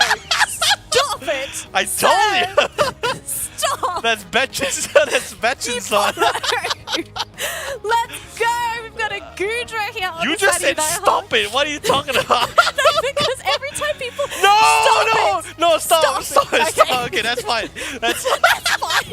Jeez. we I'm were about to have a heart attack. we were about to go through a point of no return. Jeez. I was like, hang on a bit. Hold your dragon. Jeez.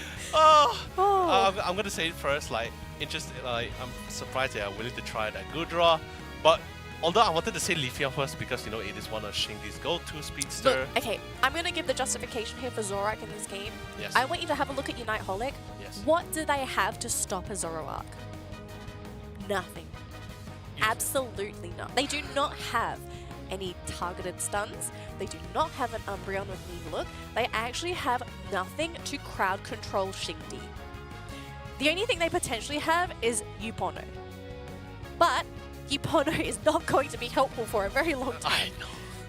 So this might just be a game where Xingdi pops off, but this could also be a game where Unite Holic pops off in the late game, because if you compare these 2 teams, late game, I'm looking at Unite Holic and I'm just like, oh boy, that looks scary. No, I'm gonna be flat honest with you. Like, Shit and Rowdy, the fact that they actually went with the Crossel is just the fact that not only do you have a lot of initiation, you have the speedster, you have the damage, right? Now you have this guy with the Aerial Denial with the Rock Tomb, right? Well, I don't know if it's Rock Tomb yet. We have to wait and see what Akura wants to do. Right? It can't be Rock Smash, right? I mean, it depends on what the objective is Shell behind. Smash. It depends on the objective of the Crustal, right? Like, is he going to go for the micro scoring Crustal, or is he going to go for complete team support Crustal? Oh man, if it was me, I'd just straight up just try to enable my Zoroark as much as possible, because well, you've got a Comfey that already enables your Zoroark, and you're not actually afraid of anyone at this point in time. True. So Yeah, let's give the game time. Maybe Unite But Holic you know are looking at you this know and they the have a term. solution. You know the term like more is always better, right? Sometimes. If you have too much cake, you might get sick of it. I mean, hey, there's no such thing as too much cake. There it is. You live by the cake, you die by the cake. Alright, so we do have a lot of pressure coming in for Unite Holic. One of the benefits I love about Sylveon is that Sylveon early game is such a pain in the backside, especially is. with Mystical Fire. Mystical Fire is very annoying for special attackers. Blastoise and Mew are not going to appreciate the special attack drops coming in from the Mystical Fire. Also great poke as well, so Mew can't simply just stick his head out and feel safe. You have to be very mindful of your positioning. At the same time as well, Sylveon will be quite difficult to lock down as a Crustle because you have the leap from the Mystical Fire as well. Don't forget as well, like for the patch itself for Sylveon, she has a lot more. She has a, The Unite buff? Oh, her Unite yes. buff she can Delicious. literally use it a lot more in fights now. Does a lot more damage and of course more special attack damage. I think this is absolutely phenomenal for her.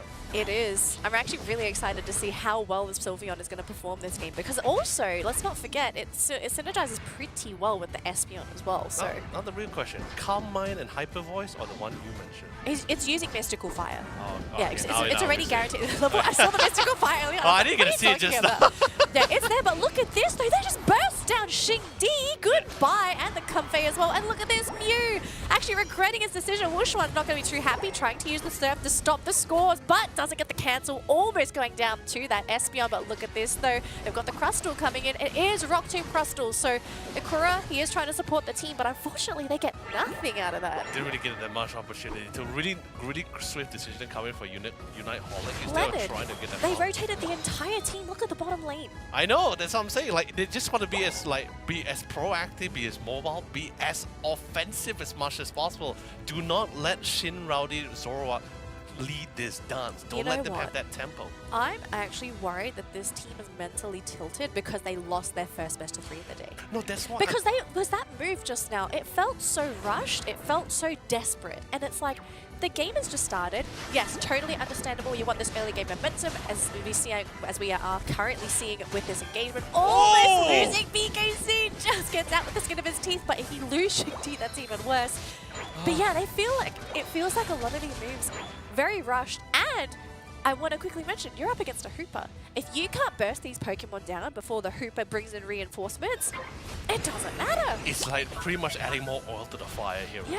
well. No, that's why I wanted to talk to you about, right? Because there's literally two outcomes coming in from Shin and Rowdy, right? Since the fact that they were not able to secure their first series, they are Oh my literally gosh. they're really out for blood. They're literally fast and trying to be furious. Or like you mentioned as well, tilted to really Leonard, think properly. They just KO'd BKZ and Xing Di I in the know. top lane with Espeon. I know. Sorry, Espeon, with Sylveon. What is going on in this game? I mean, Unite Holic are playing fantastically. They have a great lineup. They're capitalizing on this really strong early game from this Sylveon. But I didn't expect Shin and Rowdy to have such a horrible early game. And the worst part about it, they didn't even use the Unite move to actually secure those KOs as well. They just literally nuked them down naturally. Oh my goodness, Oh, BKZ good is going to try and slow down this Reggie Alecki. They're trying to burst it down as well. This Espeon and Sylveon combination is just such a pain in the backside. And look at that! Oh my gosh, one combo and Xing Di is less than half health. This man, anyone sneezes on him and he's almost out. I think that's the problem right now because of the fact that they're always sticking so close between both the range attackers. They're just constantly getting ready to back each other up, or at least to deliver the necessary amount of damage to force it to back off here. Every confrontation he tries to dive in, there's always going to be an Espeon. He dives into Sylveon, there's also another Espeon here to push him back. And even if you try and dive a Sylveon, there's a risk that the Sylveon just uses Unite because it's invincible during the Unite cast Correct. when it's leaping in the air, right? So then Yep. there's going to be no damage done by Xing Di, and he might just be hit by a Sylveon Unite. That's going to absolutely shred him. Don't forget he has Mythical Fire as well, so it Mystical- hurts a it lot hurts. more. So I'm wondering what what is the backup plan here for Shin and Rude? Because you look at the initial draft and it's like, okay, the initial draft is Xingdi pops off with the Comfey. Occasionally the team comes in to assist, and then hopefully the late game is going to go in favor of Mew and Blastoise. Mew can maybe get the steal on the Ray, and then BKZ can just be that very annoying factor. But that is not happening. They do get one little nice KO there onto the Hooper, so there is going to be no portal for the team to come in and reinforce, so we do get some free scores.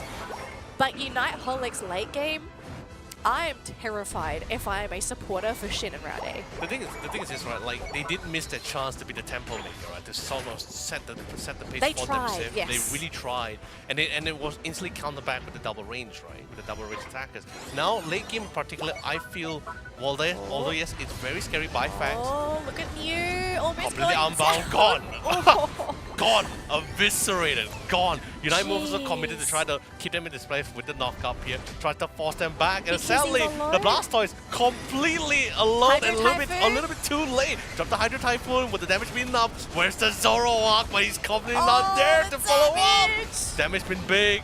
Keep going in. Crush Soul, all you can do with the Axis is barely all you can do is hold them back for as long as you can. Now the Regieleki constantly making strides, making ways towards the second goal post. Oh my gosh, Unite Holic are breaking backs in this game. They are absolutely terrifying. Xingdi trying to get whatever consolation prize he can get. He can barely keep up with a Dragonite, so he's not even able to get that. Oh, this is really going to come down to the late game. If Unite Holic make a massive mistake, if Xingdi pulls off the play of the century, I really don't know what's going to happen. But the most important thing here is that if you're Shin and Rude, you're playing catch-up, you need to somehow equalize those levels. I hope someone's checked the score to see where everyone is in terms of levels.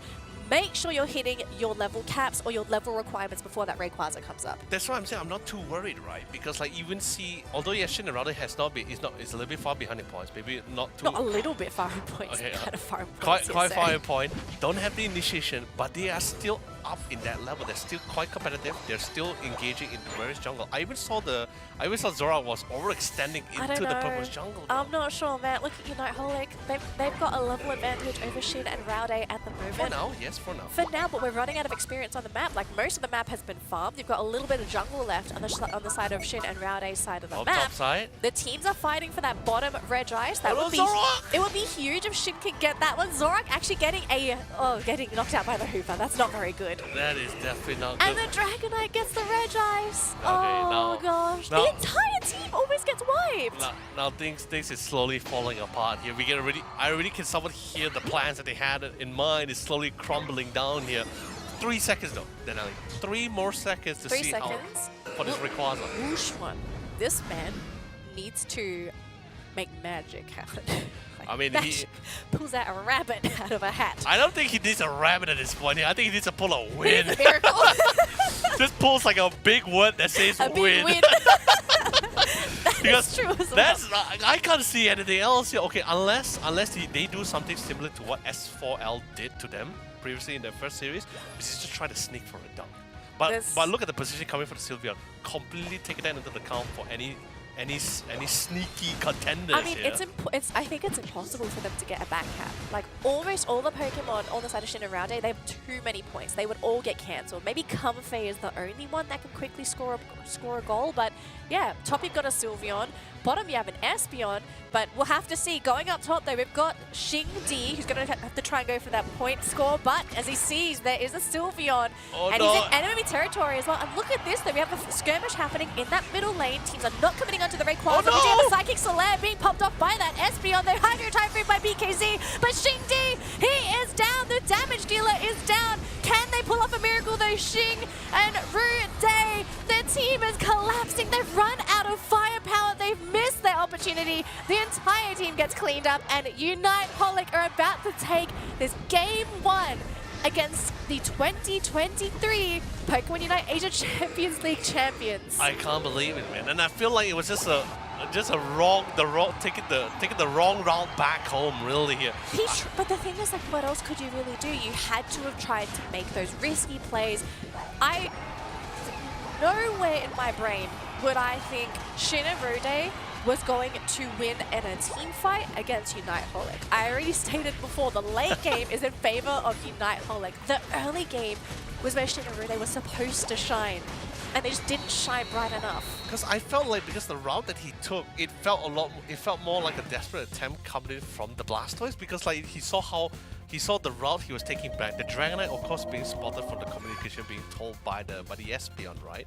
Forces BKZ to literally just dive straight in for one Soul Dragonite, even though that may not be the best dive he was trying to hope for, but he just didn't want to lose that draw too early. Look at the damage output by Unite Holic. Like, Pono and DIR, they're just taking a back seat. They're chill. They're relaxing. Betchin and Wafu doing God's work for this team. I think people tend to forget, right, the fact that although yes, there is still another evolution after the EV for both the Espeon and the Ilveon, but they forgot the fact that because it is an EV evolution, it evolves at level 4 instead of level 5. Really early power spikes. This was a deadly duo. So it hurts so much for the top lane in particular, because like they were pretty much bench chilling for now, BKZ with the Squirtle, but then once it starts hitting hard alongside with the gangs coming in from the central area, that's when they're like, guys, there's so much damage. I'm a Squirtle. She's a Sylveon. I didn't actually expect Betchin to do that much damage in the early game. I'm going to be completely honest. Like, I've seen Sylveons before, but Betchin, absolute next level, did so much damage. And I even think it caught Shin and Rude off guard, especially Xingdi. Like, he's coming into the lane, he's like, I'm a big bad Zorog, I'm gonna come fail me, let's go. And then he just gets annihilated by these mystical fires. He's like, wait a minute, what happened? Oh man, it's so fun. But most importantly, the fact that it's like, this was actually Bench's first attacker, by the way. He has always been playing all-rounder Zacian, right?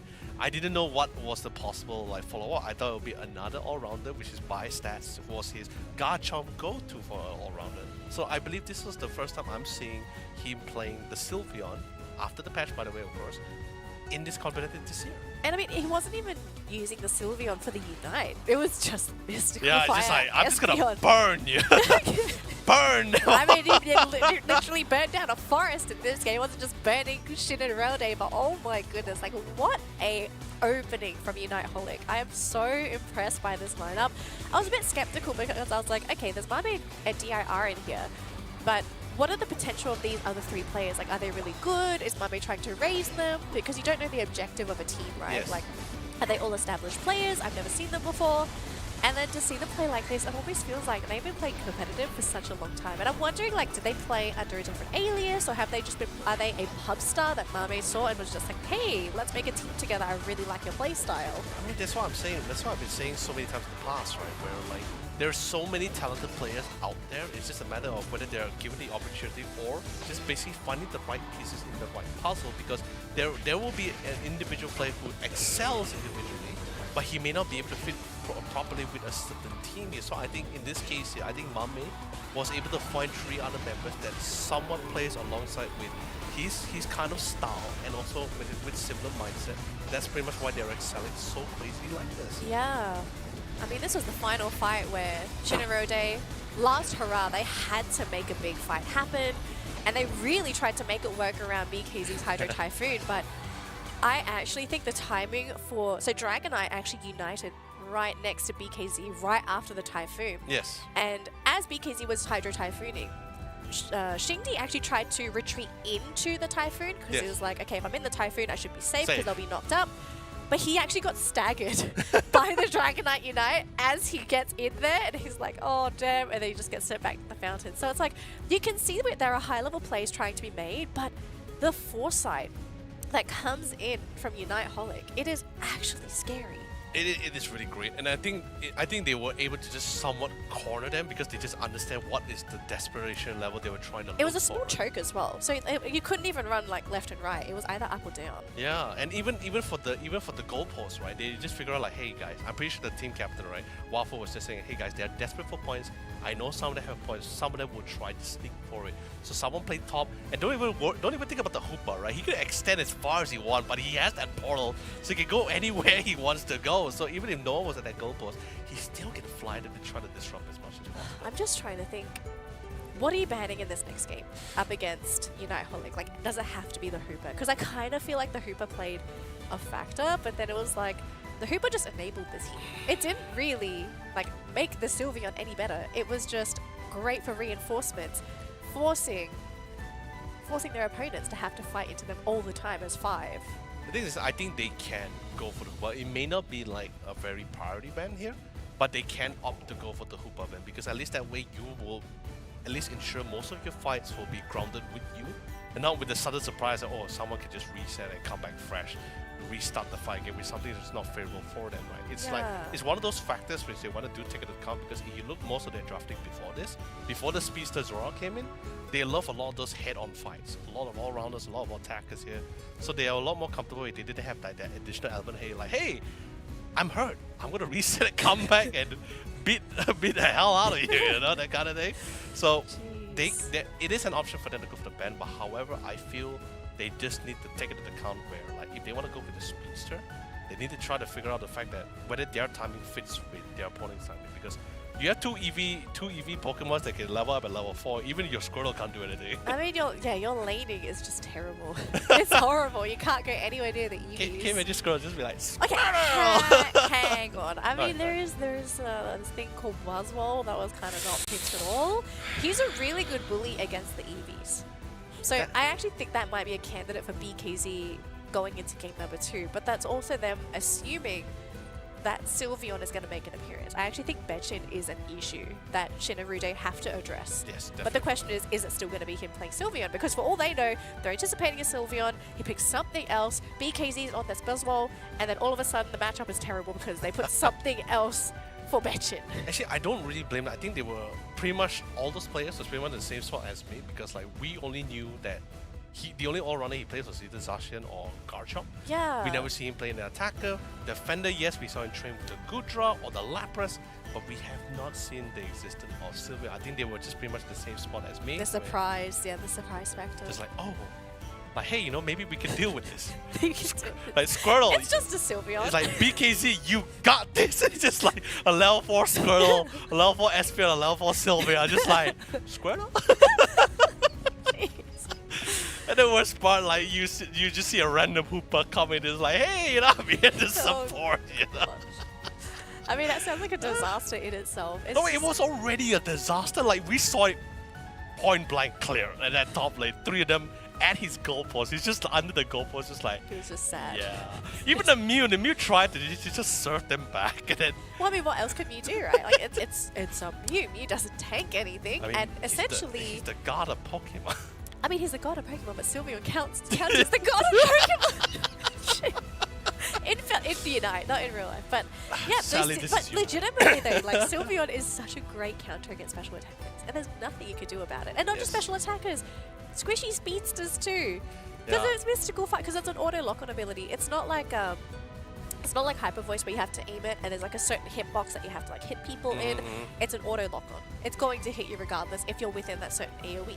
And really, I think this patch really did very well for Sylveon because like previously Sylveon was more like her Unite move in particular was more like a get out of jail free card. It was like to dodge attacks, and it was also to heal back her health too, because she also regenerates health. Now it does damage. And I guess let's not forget like the attack bonus because of attack type, like attacker type bonus. But yeah, like people didn't really use Sylveon's Unite for damage back then. It was to avoid a lot of those big attacks. Like get out of jail free card, ladies and gentlemen. But that's a little bit different. Now it does damage. Yeah. And you can proc it out a lot more faster than a lot more common than usual now as well during fights. And by the way, more special attack stat bonus as well. So it's like, and it's not without the Unite move by the way. It's just naturally he has more stats now, more special attack damage now. Well, I guess we're back to pre-nerf Sylveon.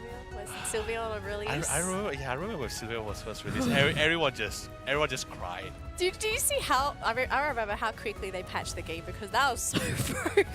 No, can you imagine? I'm a defender player. I'm playing Snorlax, right? Yeah, I didn't play Sylveon either. And I had I my was all-rounder back then too.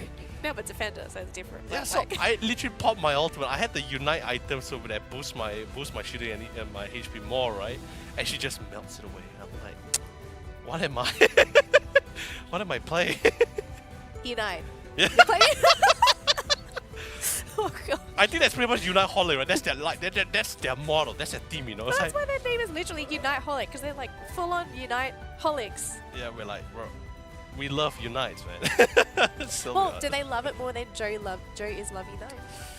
No, that's The big question. No. You see, Unite Holic is everybody.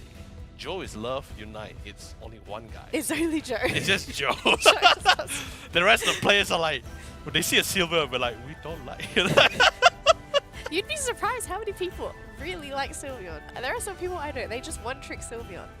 And it works crazily enough. But I mean, it's a universal Pokemon. I mean, it's pretty much the same category with any other Pokemon that was released in Unite, right? Like anyone new comes out, right? Someone comes out, like Duraludon comes out, that was crazy. Metagross, don't even talk about Metagross. Well, I mean, we can't talk about it anyway because it's not playable this weekend. So we can play it next weekend. I can't wait for next week. Next week will be very fun. It would be. I was really looking forward to seeing the debut of Metagross this weekend, and then I saw the announcement for it being banned, and I was like, oh, I have to wait another week. I just love Iron Pokemon, you know, Steel Pokemon, just like that clunky thing. I just want to see more variety in my games. That's it. No, I know there's one Pokemon you want to see, you know, I know for sure. Oh yes, the next one coming up is the Magikarp. No, I was about to say Mandibuzz, but hey, you know, Magikarp works Well, too. sure, well, at least I know Magikarp is actually coming out this month. Yeah, That's we the most have a lot. exciting. Yeah, we had a lot of trailers for Gyarados as well too. Yeah. Some of the gameplay, so it was really fun.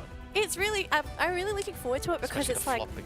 it's such, like if you look at this, like the kit, it is so unique. But I feel like it's going to be one of those special Pokemon where it's a unique, but it's a Pokemon that also fulfills a niche where I don't think it's going to be an auto pick. It's a strong Pokemon, but you have to acknowledge it's a weak early game. And it's still big balanced, I think, in the PTS? Yeah, the PTS, the test server. And I don't think it's going to be easy to execute. Like, teams are going to have to figure out a way to get that Magikarp to Gyarados, but not just from farming. You've got to try and feed it those eliminations. KOs, give it that experience, get it into that Gyarados, turn it into that monster, and win. You know when I was first told that Gyarados was coming to Pokemon, you know, I actually picture like his only attack move was just splash and splash. Like there's just no damage counter, Okay, just do splash. you know what? I sat there and I was like, I bet Magikarp is going to have Splash and Flail. And it does! Because those are its actual moves. Yeah, because no, that's the only moves he could learn anyway. Okay, if I'm not mistaken, it does have Tackle. No, that's only if you reach a certain level. Yeah, but it has Tackle. No, but no, if you In the actual normal games, it learns a couple moves. no, It's if Splash, if you Tackle, Flail. Flail is like the move that's No, up. if I'm not mistaken, right? If you only raise the Magikarp, then you can actually get tackle. But if you caught a wild Magikarp, it only has splash. But I raised my Magikarps. Exactly, that's what I'm saying. My So, Magikarps are gold. how many shinies do you have? Pokemon Scarlet, Violet? Oh, Because no, I'm no. looking for a shiny Magikarp, but I can never find one. Hang on, what shinies do I have? I mean, I'm proud of a couple shinies. Which one did I hatch from an egg? I'm trying to remember. You which got ones. from an egg? No, so most of my shinies, I think everyone else, we just get it from the wild Yeah, spawns. yeah, exactly, right? Because Which like, one did I get from an egg? Like normal people, we're not godlike. Normal people! I thought normal people play Pokemon. What is happening? Because like I don't want to call myself hardcore because like I used to breed a lot. I have a lot of breed jacks here. We call it breed projects, right? But I could never get a shiny out until I found out one guy. He's like, I'm a true player, and I was like, oh, how many are you breeding? Oh, I have 7 boxes full of eggs that I haven't hatched yet. Okay, no, I've had that. Hang on, what was I hatching? I was hatching. This was a Sword and Shield. So I hatched a few shinies, and I made it my mission to get the toothpaste Ponyta. You know the Ponyta variant, the psychic type. Yeah, yes. The Yololee one, Toothpaste. I believe, yeah. I think I forgot what I called it. Why would you call it Colgate. I think I called it Colgate or something. I don't know. It looks like It's a brand toothpaste. name. No, because okay, so the original Ponyta, it's like pink and purple, I think, and then No, the pink, shiny. purple, and turquoise. Yeah, and no, there's no turquoise. The shiny I is thought like it was blue or like- green. Oh, the shiny one. Yeah, okay. the shiny one is green. So that's why I got toothpaste pony. So I think I ended up having to hatch 800 eggs to get the bloody pony. Okay, so yeah, that means you're not normal. I'm not. No, so I think if you hatch a certain number of eggs, you are beyond normal. Because a normal person probably goes to like 50 eggs. Like, okay, I can't get this. Right, moving on next Pokemon. Yeah, that was me because I had 70 eggs. And I just figured out, you know, I am not gonna get that shiny Gibble. Oh, okay. How would you even know the difference? It's just the same color as the No, Pokemon. it's a lot more Yeah. lighter. A lot more. Like it's It's it's like a Snorlax and a shiny Snorlax, right? It's like one's like more distinguishable I blue don't and the trust other one's not. men when they try to look at colours. Because your range of colours is very different to my How range of colours. dare you? Because it's like, you know the memes that are always just like, oh, look at what color is this? And then it's just, you guys just say like, it's blue or it's red or everything. And everyone's like, oh no, it's scarlet or it's navy or it's all this like, No, let me tell you something. You know what's the most weirdest shiny color I ever met? Was a Oh. Hoppit. Do you know what color is a shiny Hoppit? Hobbit. You know the Hold on. the Yeah. flying cotton Pokemon? Okay, I'm trying to think, what color is it? It's not yellow, is it? Oh no, it's very weird, guys. It's literally green. It's just pure, Just green. just green. Like same color as the leaf. It literally just grew, like the color pigmentation just grew all the way down, covered its entire pink body. Jeez. And the thing is this, I found that on my first run, like the minute I joined Pokemon Scarlet, I just ran to that first run and I saw it. My Scarlet run, I got super lucky. This was during my playthrough run. I Yeah. got a shiny. Oh, what's the little tiny form for Corviknight? I got the first evolution. Skippy, right? No. First evolution Corviknight. Anyways, I was just running around minding my business. I was like, oh, why is this one brown? I was like, wait a minute. Because the original one is like grey black, and then Yes. this one was like, you're brown. Because No. I didn't see the sparkles. I was just minding my business. So yeah, I don't know. I got a shiny Corviknight during my playthrough. I was very happy, but like. Hey, let me tell you something.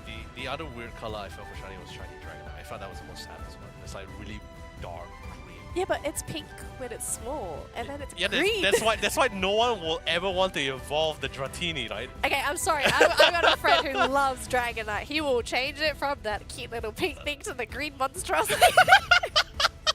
I'm sorry. I prefer normal Dragonite. He's pretty much like the black sheep of the family, right? He just goes to that family gathering. He's like, "Hey guys," they're like, Jeez. "It's Joe." Alright, so I do want to give everyone a bit of an update on what's going on, because you're Oh, probably yes. wondering why we're on this Pokemon tangent. So we are currently running into a bit of an issue with the players and the lobbies. We're trying to have our Unfortunately. admins are trying to get that sorted. So we do want to apologize for the wait. Thank you for sticking around with us.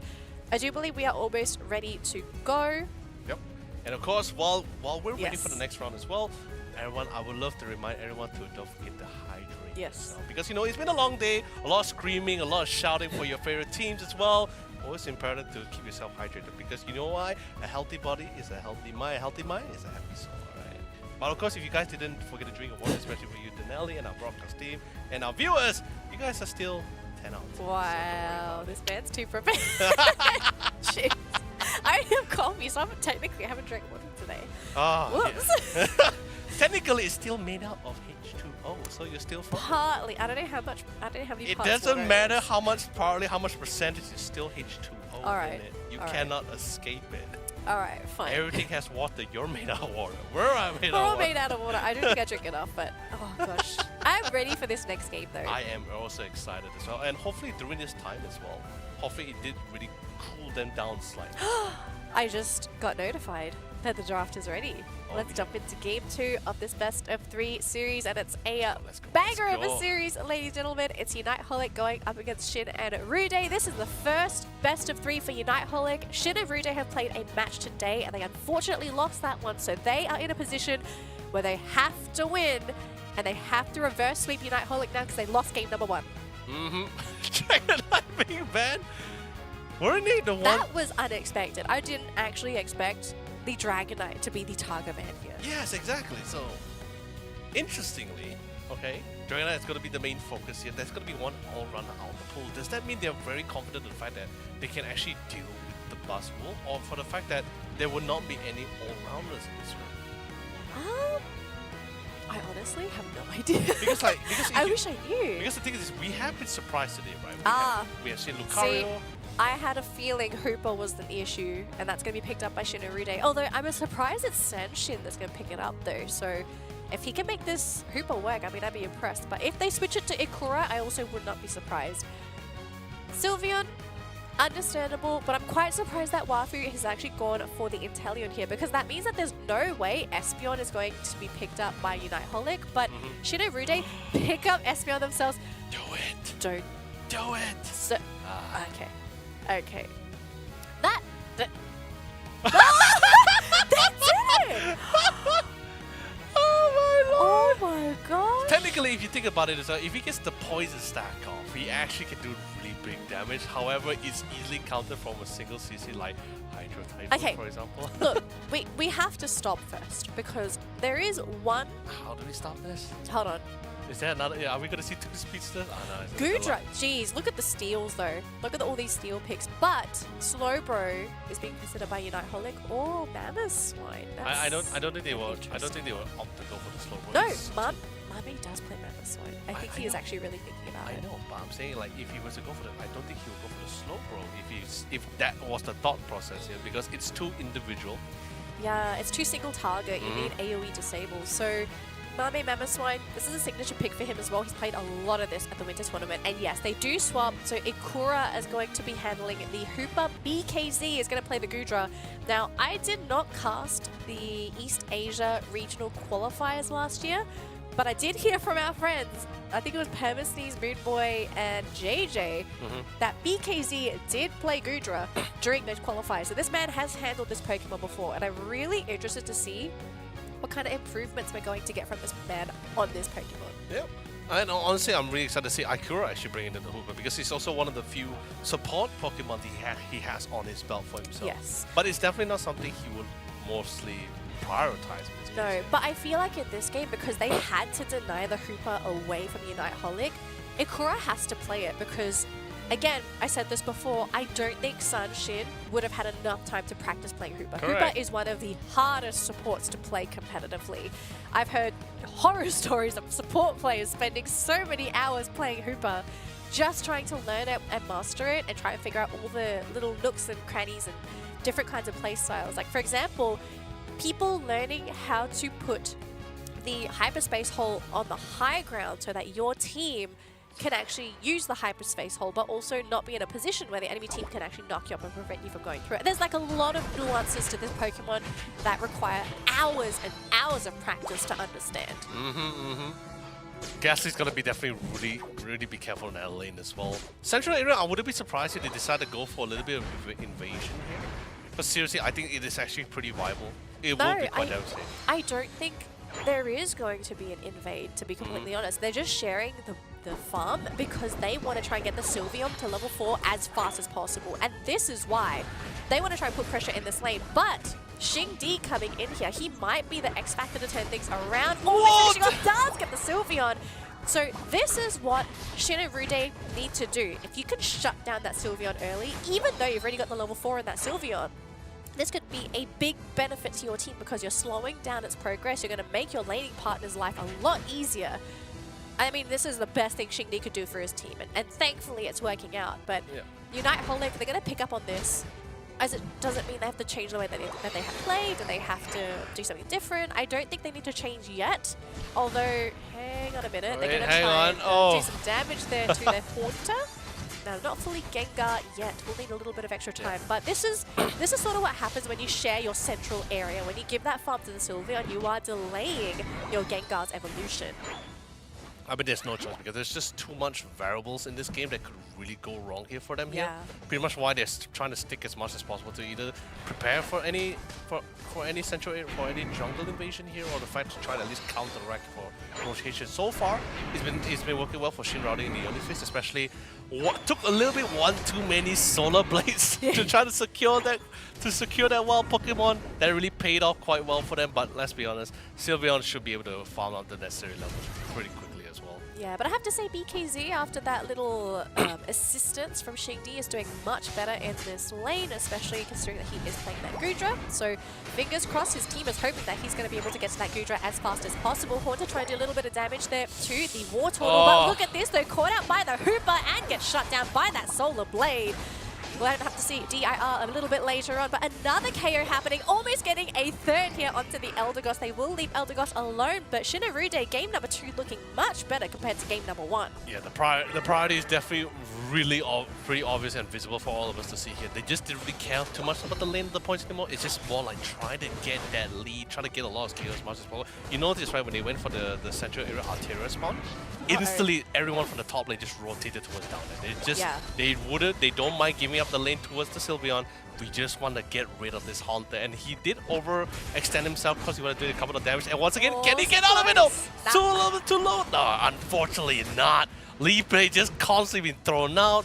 Of course, a quick temporal displacement with the portals allowed them to reset and dictate where they want to go again. And now, I guess you could say the seed of fear is being implanted into Unite Holic, because at the moment is, where is this Espion? Where is this Hooper? Where's this Leafeon? Because they're just constantly just bouncing across the map here. Yeah, they're bouncing, and then they also have to manage BKZ, because if you leave him alone, he's going to get Gudra experience for free. But down bottom there, Registeel gets secured there by the Espion. So Shin and Rude with the attack buff, that is a very scary buff to go up against. But I do like the patience being shown by our Taiwan champions. They're playing it slow, taking it easy. They are prepared to rotate to the top lane to assist if necessary, and that is currently the play. They will actually pick up the Gengar. No. The DIR doesn't even get to play the game. They're trying to score points, but they are taking a lot of chip damage, and hang on a minute, have they stuck around a little bit too long? We do get the Sweet Kiss off onto the Gudra. Only one connection. He will heal with the Dragon Pulse, but goes down. We still have BKZ, that's Sunshine, hanging around in this fight, but he has taken quite a bit of damage. The fact that the team has this Hooper, they've reset, they're ready to go. Mame's injured, Shansin goes down, unfortunately. No follow-up from Shin and Rude. The team is eventually coming. Espion is halfway through the map. BKZ is almost here, but look at this though. The Reggie Alecki, less than half health. We do have, they couldn't actually get the steal. Xingdi not in position. Fantastic secure by the Gengar. DIR helping the team out fantastically there. So Reggie Alecki going in favor of Unite Holic and Shin and Rude. They're going to have to think about what to do next. Really, the intel and just like the entire course was pretty much clear. They say like, hey, you know, we do not have that range poke capabilities. Just commit all the skills to try to secure that Reggie. Like, that's pretty much why you saw the intel, you know, charging up the snipe shot. I have to say props to Unite Holic, because they knew Xingdi wanted to go for the steal with the Solar Blades. They perfectly timed their abilities. I think they must have counted it down to the second, because you saw its health. It was about a quarter left. Gone. Yeah, exactly. They're just waiting. They're just waiting things out entirely, and they're really just keeping track as much as possible, because they're slowly falling out because of just a lack of intel where they're positioning, where they have been engaging from at the moment. That's pretty much why you just see like some unfortunate player being picked up as they face check a brush. But now Mammoth's is currently into the mix as well. Blast is currently getting poked out to sides here. Hooper unbound, complete activated here, and instantly a first kill has been secured. Trying to look for a couple of more. Leafeon downs into the backline here, trying to find an opportunity before even the Unite move was able to fully have 100% capacity, instantly removed away by the Solar Blade. A couple of more, charting them down the side. Sylveon pumps the over and remove one of the main core damage dealers. But just in case, still have to find a way to escape the situation. And poor Mammoth Swine will be cut down the sides. It has a little bit too much weight to lose. And this Reggie Rocket looks like it's going to be sacrificed to Shin and Rude unless Holic have a way to get this final hit. Oh, the snipe shot not going to do anything for them on the side of Unite Holic. So the buff will go in favor of Shin and Rude. Will they continue with the fights though? Because we've seen in the past teams when they get the buffs, if they do continue to push, they can overextend. We do see Gengar trying to eliminate that Blastoise. He's still alive though. Very, very tanky boy. He will finally take him down. Unfortunate there for Shansin, not able to play the game here. BKZ coming into the fight, now going to give Dur a run for his money as this Gudra doing so much damage, absorbing so much of it too. Hooper almost going out, but Ikura able to just get out of there. Espion on the side, trying to chip away at that Inteleon. Will be able to zip one out of there, hiding in the bush, gets a snipe shot off. They're still going, Mame going down. The team continuing on. Unite Holic have stuck around for far too long, and Shin and Rude are ready to take these lives. I think it's still totally fine. They just lost they lost the Mammoth in the process. That's totally fine for them. Now we saw the full outcome coming in from the Gengar. Once he gets the poison stacks, spamming that hacks is absolutely no problem for him, especially when he got that intel. No Unite moves, no more CC. He slowly picked them off one by one. However, the same can't be said when it comes down to the wire here, because that was a fight that was a lot more longer than it was supposed to be. Now we're slowly dishing out with the Reggie Lecky. Can it be the same here? A lot of control. I don't think they want to fight for this. They want to get more points in, and Hooper's trying to do his best to delay that. But down bottom though, they're trying to score points, but they were so smart on Shin and Rude. They actually sent BKZ down there, and look at this, the entire team storming that bottom lane. Everyone's trying to get out of here, but I do think we are going to be losing some Pokemon on the side of Unite Holic. Now Mame is trying to desperately get to his team, but thankfully Shin and Rude thinking twice, gonna get into position because it's almost time for Rayquaza. 20 seconds to go. This is your last moment to farm, but at the same time, Unite Holic have to guard that top lane because that buff from the Regieleki, it's still going. We could be seeing an insta-dunk, and look at this. BKZ is trying to get there, gets pushed out by Mame. No opportunity. Great deny coming out from Unite Holic.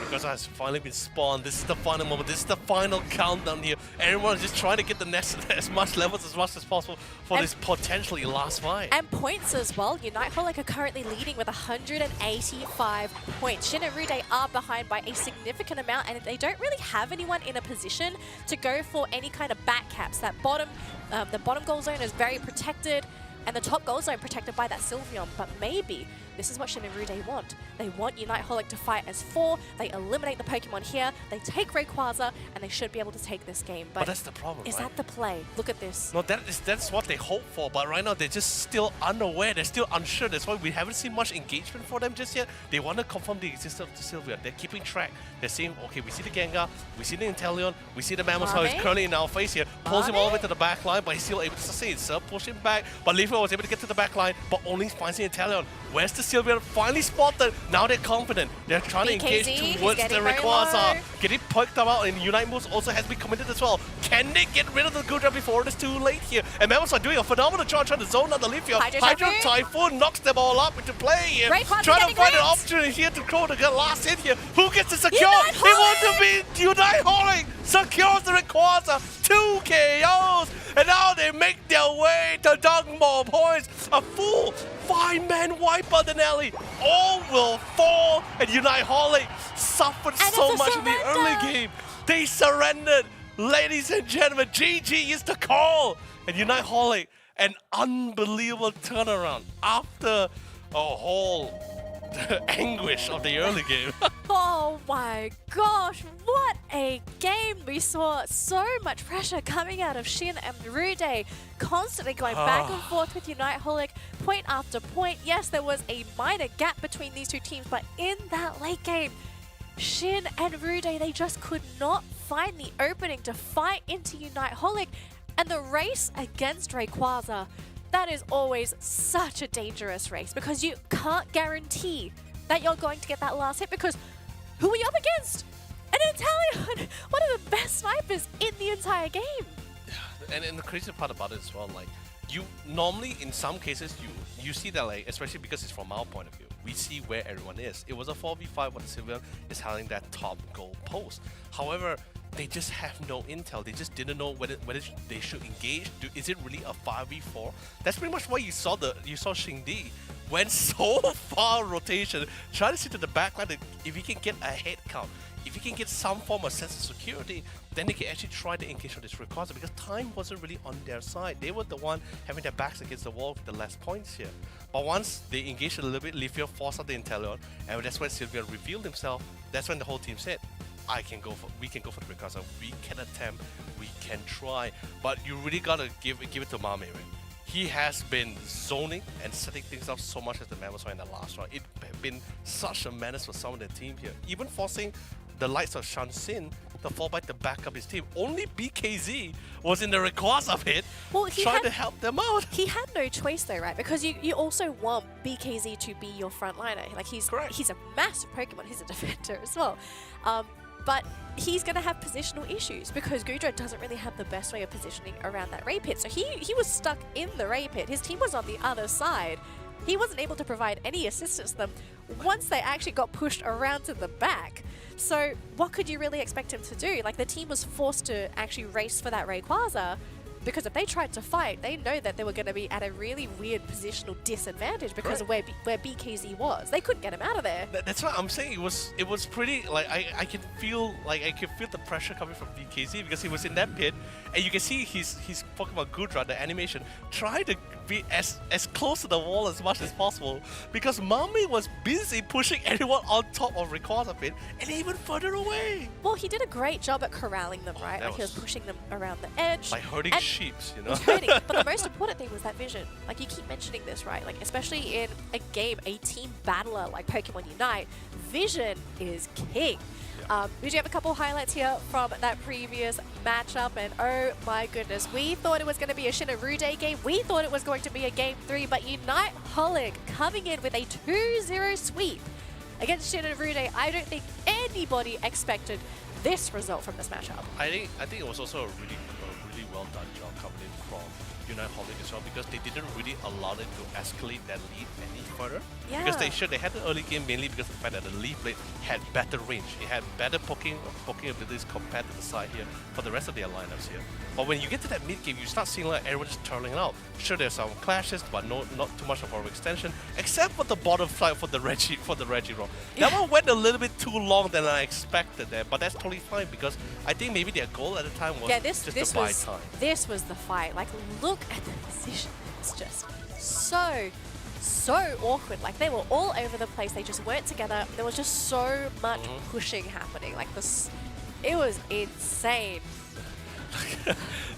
Waffle is just like, I totally got this, guys. Just do what you want to do. Do what you want to do. He's totally the star of the show, seriously. Like, I think he's been really doing a good job. But then again, the drafting coming in from Shin and Rowdy was also quite great in trying to counterpick and trying to prevent as much hero selection from the side here. I think it was really great. Yeah.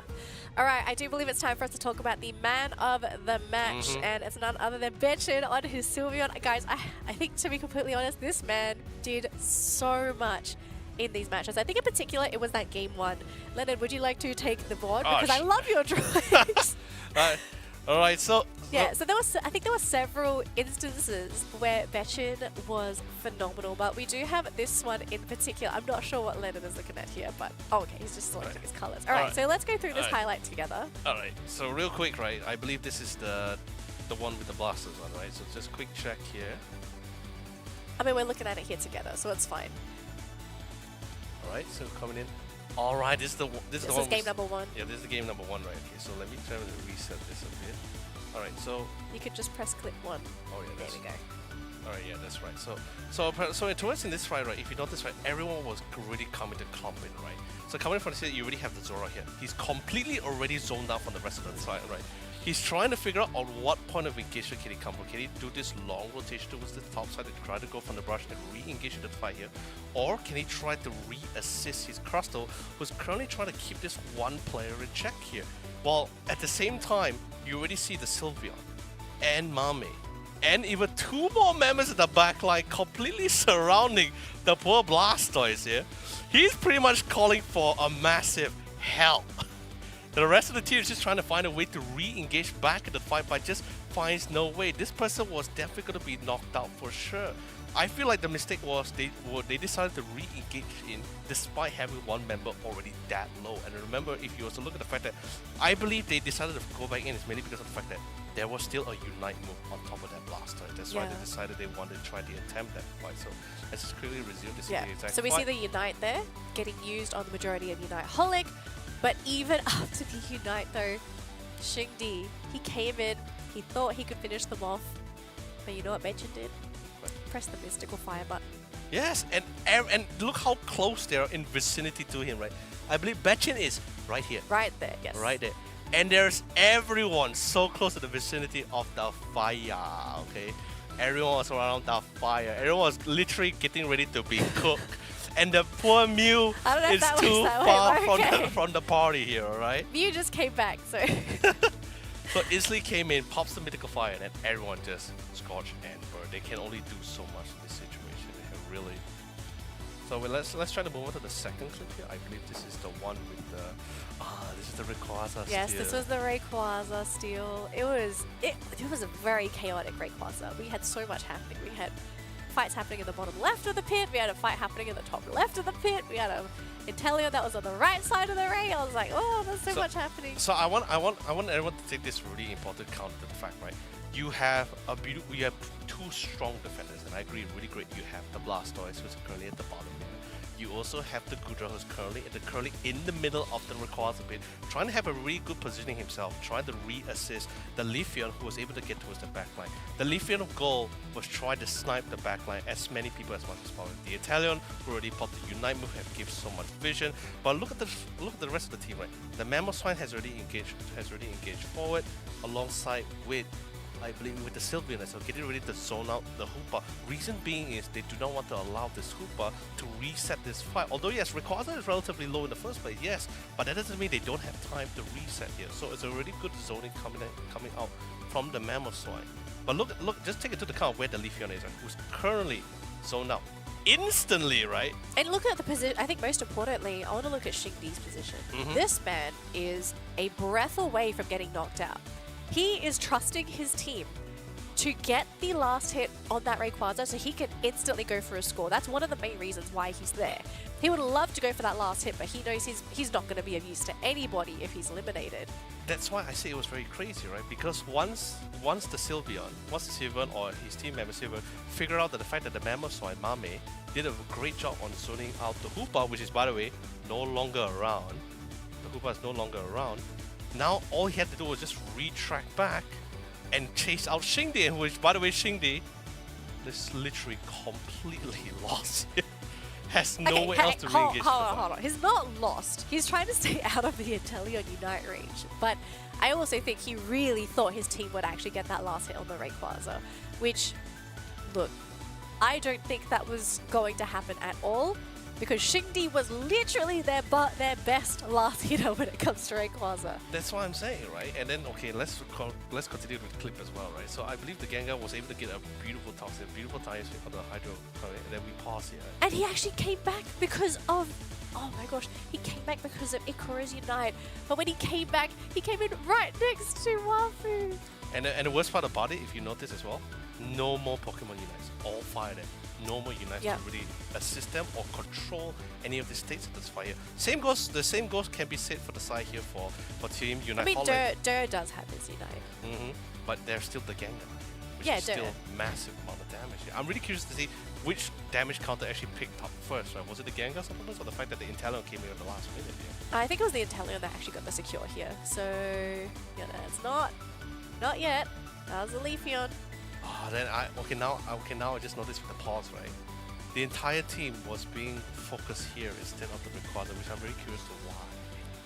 That was actually Shansin also surfing them, meaning that he's not using that surf to potentially steal the Rayquaza. Yeah, exactly. So like the priority was, I believe, because how hectic the fight was, and we're talking about a fight that was happening 360 around the entire pit. Where's BKZ?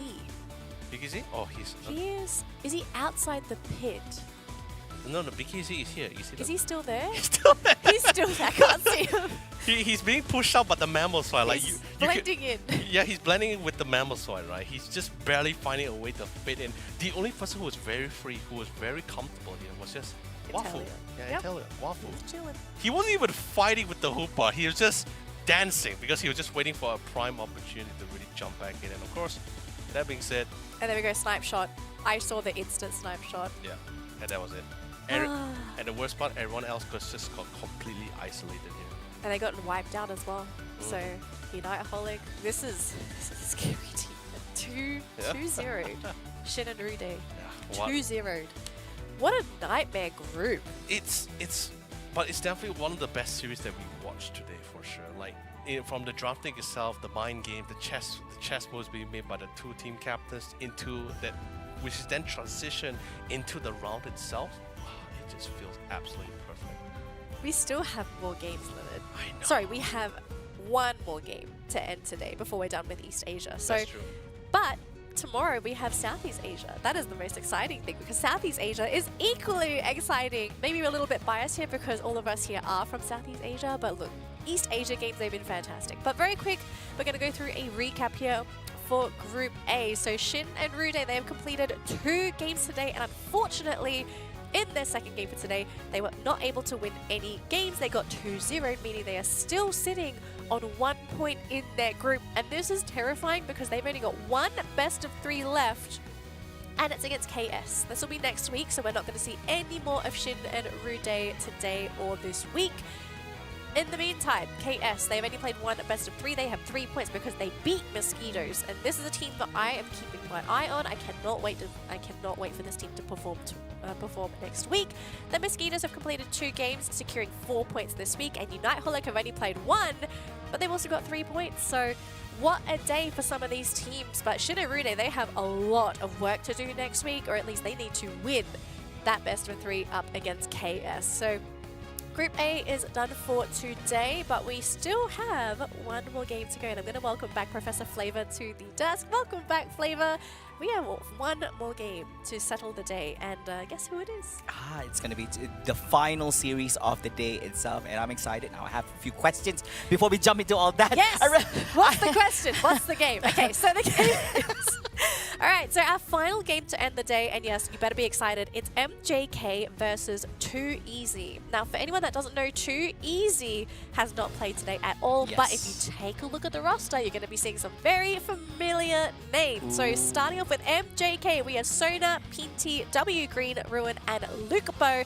Whereas on the side of Too Easy, we have Z-Ray, Snake, Solo, 77 Chin, and Froggy. Oh, I think I do see Z-Ray over there together with Froggy. I'm not so familiar with the other 3 and 4. That's where I come in handy, thank you very much, my lady. All right, so if I can find the right page here, that would be good. We'll be right back after the commercial breaks. Yes! Okay, right, so let me start with Too Easy because we did look at MJK earlier today. So Too Easy, for people that don't know this team, so this team is a newly formed team that's captained by Z-Ray. Now Z-Ray, if this name is not familiar to you, or it is, Z-Ray used to be the attacker on orangutans at the World Championships, also on High Five. I don't know the reason why he decided to make his own team, but he is the captain of Too Easy. Now, 2 of his players have history playing competitive Unite. So we do have Solo. Solo was the substitute for MYS at the World Championships at Yokohama this year, but you might also remember him from Renaissance. He played under the Renaissance banner for ACL last year. So Solo, he has a proven track record. He is a player that has been active in the Unite scene. Now, as for Froggy, Froggy is actually the former support on the side of MYS. So to see these 3 on Too Easy, I'm really excited to see them play. I have no idea who Snake and 77 Chin are, but I am keen to see what they can bring to the team. Now, on the side of MJK, because this is not the same MJK that you're looking at from the World Championships roster. So, from the original roster from MJK, there was 2 new faces to the team. So we had Ruin. Ruin actually played for T2 at ACL last year, and I remember Ruin very fondly because he was an amazing Cramorant player. There's like one highlight where he played Cramorant last year, and I will never forget it. Literally dives into a Mew, almost KOs the Mew, and then somehow manages to just escape the enemy team. And they won because of that one play. So Ruin is like in my brain. I will never forget this man. W Green though. This is a very new name to me. I do not know who this player is, but again, it might also be a lost in translation thing because these players, not all of them play with English names. They sometimes will play with Japanese characters. So I can't like properly check them. But the rest of the team, I think you guys will remember this from the normal MJK roster. I think in particular, Lukapo, this man is famous. I still remember his play at Worlds where he almost 1v5'd as a Urshifu. You can clearly see why they are world level players over here as well, together with Pinty as well. Now, just to bear in mind as well, they actually rank the highest in Worlds compared to all the other teams being featured here on East Asia, which is 4th. Now, this is something very, very key, important thing to where you're dealing with some high level players over here, and I'm curious to see how a team which has not competed throughout the whole day here in this Group B bracket go up against a team which they had plenty of time to actually observe in their previous series. Well, that's the thing, right? Like some people would say, oh, that's an advantage or it's a disadvantage. It sort of depends on the player, I suppose. I agree. But knowledge is power, especially when it comes to drafting in Pokemon Unite, and you also get a glimpse into how a team plays because you get like that top-down view. You get to see, okay, this player does this, they're aggressive, they love to play this Pokemon. Let's take a look and see what their opponents are doing. Are their opponents actually countering them? Because I remember having a conversation at the World Championships with Slash. I got super lucky, I got to interview the man. Very, very smart. And one of the great things he told me was that sometimes being able to view your opponents play against someone else is a huge advantage because before they went up against Omo, I'm talking about Luminosity here, I can't believe I'm changing topic here, but before they went up against Luminosity, they actually struggled against Omo Abyssinian in their games, even though that they won in their first round. And it was actually because of the previous round, I think it was the lower bracket grand final, because of, I think it was Oyasumi Makuro, because of how they played. That was how Luminosity figured out the solution to Omo Abyssinian. they saw how important certain Pokemon were to Omo Abyssinian's playstyle, and that's why they decided to either focus them down, pick them, counter-pick them, whatever, and that was how they won the World Championships. They were really scared to go up against Omo. They actually wanted to play against Oyasumi Makaro, so Oh my gosh. it was crazy. So 2EZ are in that same position now because they've seen MJK play. Great. So now, because of what they have witnessed, they've seen their drafts, their Pokemon, a little bit of their playstyle. I'm pretty sure they've done homework as well coming into the tournament. They have an idea as to how to play in the drafting stage, but in-game is always going to be a different story. They'll come down to your own execution. Yeah, and of course this is something that could be applied to the previous series as well, where we see Unite Holic, which had the previous game, which was also in the same So scenario good. where they had the opportunity to observe how the other teams competing, and so they're able to actually be in that series in a much better advantage, because you're coming into a new season, I would say, of Pokemon Unite. Of course, those past data would not be as good as the fresh ones you actually observe. Yeah, there as well. on the day On the match day. data, wow, you love that stuff. Yeah. But interesting bans coming up from both of these teams. Frog is like, I don't want to play up against Glaceon. I like how 3 votes are into Slowbros and to a Gengar. Uh, So they're having a little bit of scuffle there. It's like, but we want Gengar, baby. Look, it's fine. They don't mind It's that fine. much. But we are going to start seeing some picks here, and Z-Ray is actually going to prioritize the Inteleon pick, possibly. Which is a very top first pick for most teams here in the tournament. May No. I highlight?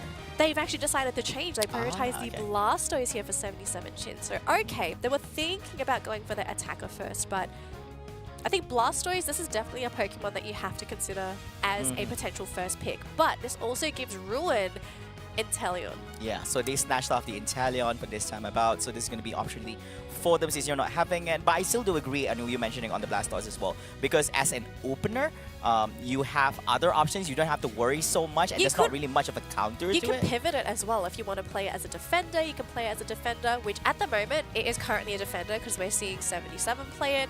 But we might see a change later on. We don't know. But Froggy is going to be playing the Hoopa, and Snake is going to play the Sylveon. That is pretty interesting. We are seeing Which we haven't seen much. no Blaziken. Okay, they changed their mind. Yeah. Possibly Blaziken. Not going to be this time. But we are seeing a couple of Pokemon come through. So Buzzwell's going to make a return to the main stage. We haven't seen this in that previous series. Z-Ray is highlighting Pikachu. I kind of hope he's trolling me right now because I am not expecting a Pikachu. But I am keen to see what Solo is going to play. I don't know what Solo has as his back pocket pick. It looks like they're I going knew to it. follow the Japanese meta and play Dragonite. Well, so I guess they're not picking the Pikachu Espeon. here from the end, which is, I believe, is a troll. Yeah, so it's going to be an Espeon together with the Dragonite here, sealing the deal on the draft coming out from Team 2EZ from Taiwan. Open second but we're placement. seeing the Lucapo Dodrio. Oh, this one. Okay, is it really enhanced the Lucapo here? We'll see if it's going to be locked in It by will him. be Lucapo, yes. Yeah. It will be Lucapo. So they He's the secured- central laner for MJ. So I think this time about, now this is going to be insane. Now, yeah, Dodrio in the hands of a master is an insane speedster. Now, I believe that is the first time also we're actually seeing Dodrio being played out here. Quite a Did we tough see it situation. today? Yeah, I No. don't think we did. No, we didn't. So I this is don't the remember- first time we actually yeah, appeared. I don't remember Together with seeing Sylveon as well. Yes. Yeah. So I'm actually quite surprised about this play coming out from 2EZ, the Sylveon and Espeon combo. And I kind of wonder, like, was this inspired by our previous matchup from Unite Holic? Because we saw how strong this combo was, Sylveon and Espeon. The fact that they both sort of help each other. They're both special Yes. attackers. They do so much damage. And Sylveon kind of boosts Espeon in that regard too. So you're kind of dealing with a lot of damage. And Dodrio is going to have a tough time if it's Mystical Fire, because Mystical Fire will lock onto Lucapo. And there's not much he's going to have, there's not much he'll be able to do about it. But the rest of the team, yeah, I'm not 100% sure here. I'm still wondering, like, is it, are we not going to see Psyshock at all? Because Psyshock has just not been popular. I mean, yeah, it's not been popular. It's not been the choice for skill for in the No. previous Espeon usages over here, but it still could be an option as well. A little bit hard to land, but not as much high burst damage as how initially was as well, due Yeah. to several nerfs. Now, Oh, a something- lot of nerfs. now, how I do wish 2EZ was the one who actually had their hands on the Umbreon instead of the side of MJK in here. I mean, it would make sense because they want to lock down on the Dodrio, but since they're securing it for themselves, for MJK, So I guess who's going to be one handling this Dojiro in this game? Sometimes people also pick Umbreon if they want to pick the Dojiro because Exactly. Yeah. So know, you ensure that the deny enemy's it. not going to grab it. Yeah. Yeah, because if you deal with Mean Look, that's not a Dojiro. You're not playing the game. Means to put their phone down, go have dinner.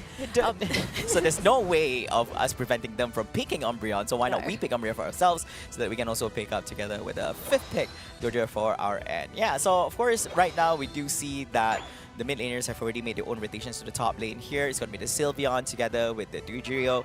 We do have the Dragonair. It's already online here for the side here, but gotta be careful that this damage coming on from Dojiro is going to be packing quite a punch, and I mean it literally. Oh, look at the damage there onto the Buzzwole, but they're going to try and go for the return. Luckily, that Mystical Fire Leap going to be able to get that Sylveon out of the fray. And Lucapo's hunting around, but no one's in position for him to punish. So he might just go back into the central area, unless he runs into a Hooper. I see a hyperspace hole there. Yep. But it looks like Hooper should be alright in the meantime. Oh, that Buzzwole. I was just going to say, Oh, they're Buzzwole's gonna low go HP, but he's still going to get taken down here in the Oh, hand. look at Umbreon. He's melting to this combo. Oh, no. my goodness. Bit of a punish coming in from Too Easy. Losing 2 this early into the game in the hands of Too Easy. Well, that's a great start. Too Easy or Too EVs? 2 EVs. Yeah, there Hey, is. So that you do wasn't see- funny. Please delete that part. I mean, I had to wing it. I can't leave her alone, right? Like, Oh. okay. Well, click that like button if you want more of that. Oh gosh. All right. Meanwhile, coming back to the game here, of course, in telling her being coming back into the whole fray here, doing a little bit snipe, not meaning to latch onto anyone. Meanwhile, oh look at that, dunking it through. They managed to catch on that Hooper. Yep. Oh man. And it's just a Sylveon too. Sylveon is horrible if you're trying to cancel multiple Pokemon at trying to score. Yeah, So so really great yeah, job. it's a 1v4 situation anyway, so they were just dunking in front of his face. It's not that he can actually do anything to screen them out. I mean, You know- even if they tried to do something, you'd probably get KO'd anyway because Exactly. you just get thrown around by the Buzzwole. Yeah, not So- really a good idea. So yeah. you have Buzzwole together with a follow-up damage coming up from Dojiro as well. I don't foresee you surviving any of that. And even No. Dojiro on your own, you're able to actually do wonders as well by just charging through maximum mobility. Here. But meanwhile, Regi's here at the bottom lane. We do Can see they trade-offs finish? coming up from the start. Meanwhile, we're losing a 3v1 situation. They managed to clear out on the Sylveon all alone here on the top side. But it's going to be too easy. Triple Quick that trample? opportunity. Triple trample Ooh. here, utilizing on multiple units. Able to actually catch on the Pride. Dragon Knight still Psychic forcing through. Select! But they're also going to be catching up on the Dodrio here. They're going to be losing it together with the Inteleon. Oh. Zero actually saving the game with his Psychic Solaire. If he didn't cast that, I actually think that would have been the end for Too Easy. Yeah. But perfect Psychic Solaire. Big opening for the team. They couldn't break the goal zone. That is unfortunate. But I think those KOs to help equalize the levels, already a big enough victory there for Too Easy. Because they also got the bonus experience from the Reggie. Yeah, we do see a little bit of balance coming from Vance. I believe he's sliding a little bit more towards Team Too Easy over here. We do see a charge coming up from the Umbreon. Is any catching coming from? No, there is not. Try to actually grab on the other barrier as well from preventing. So he won't do anything, but there's nothing stopping him. Oh no, he's able to actually stop.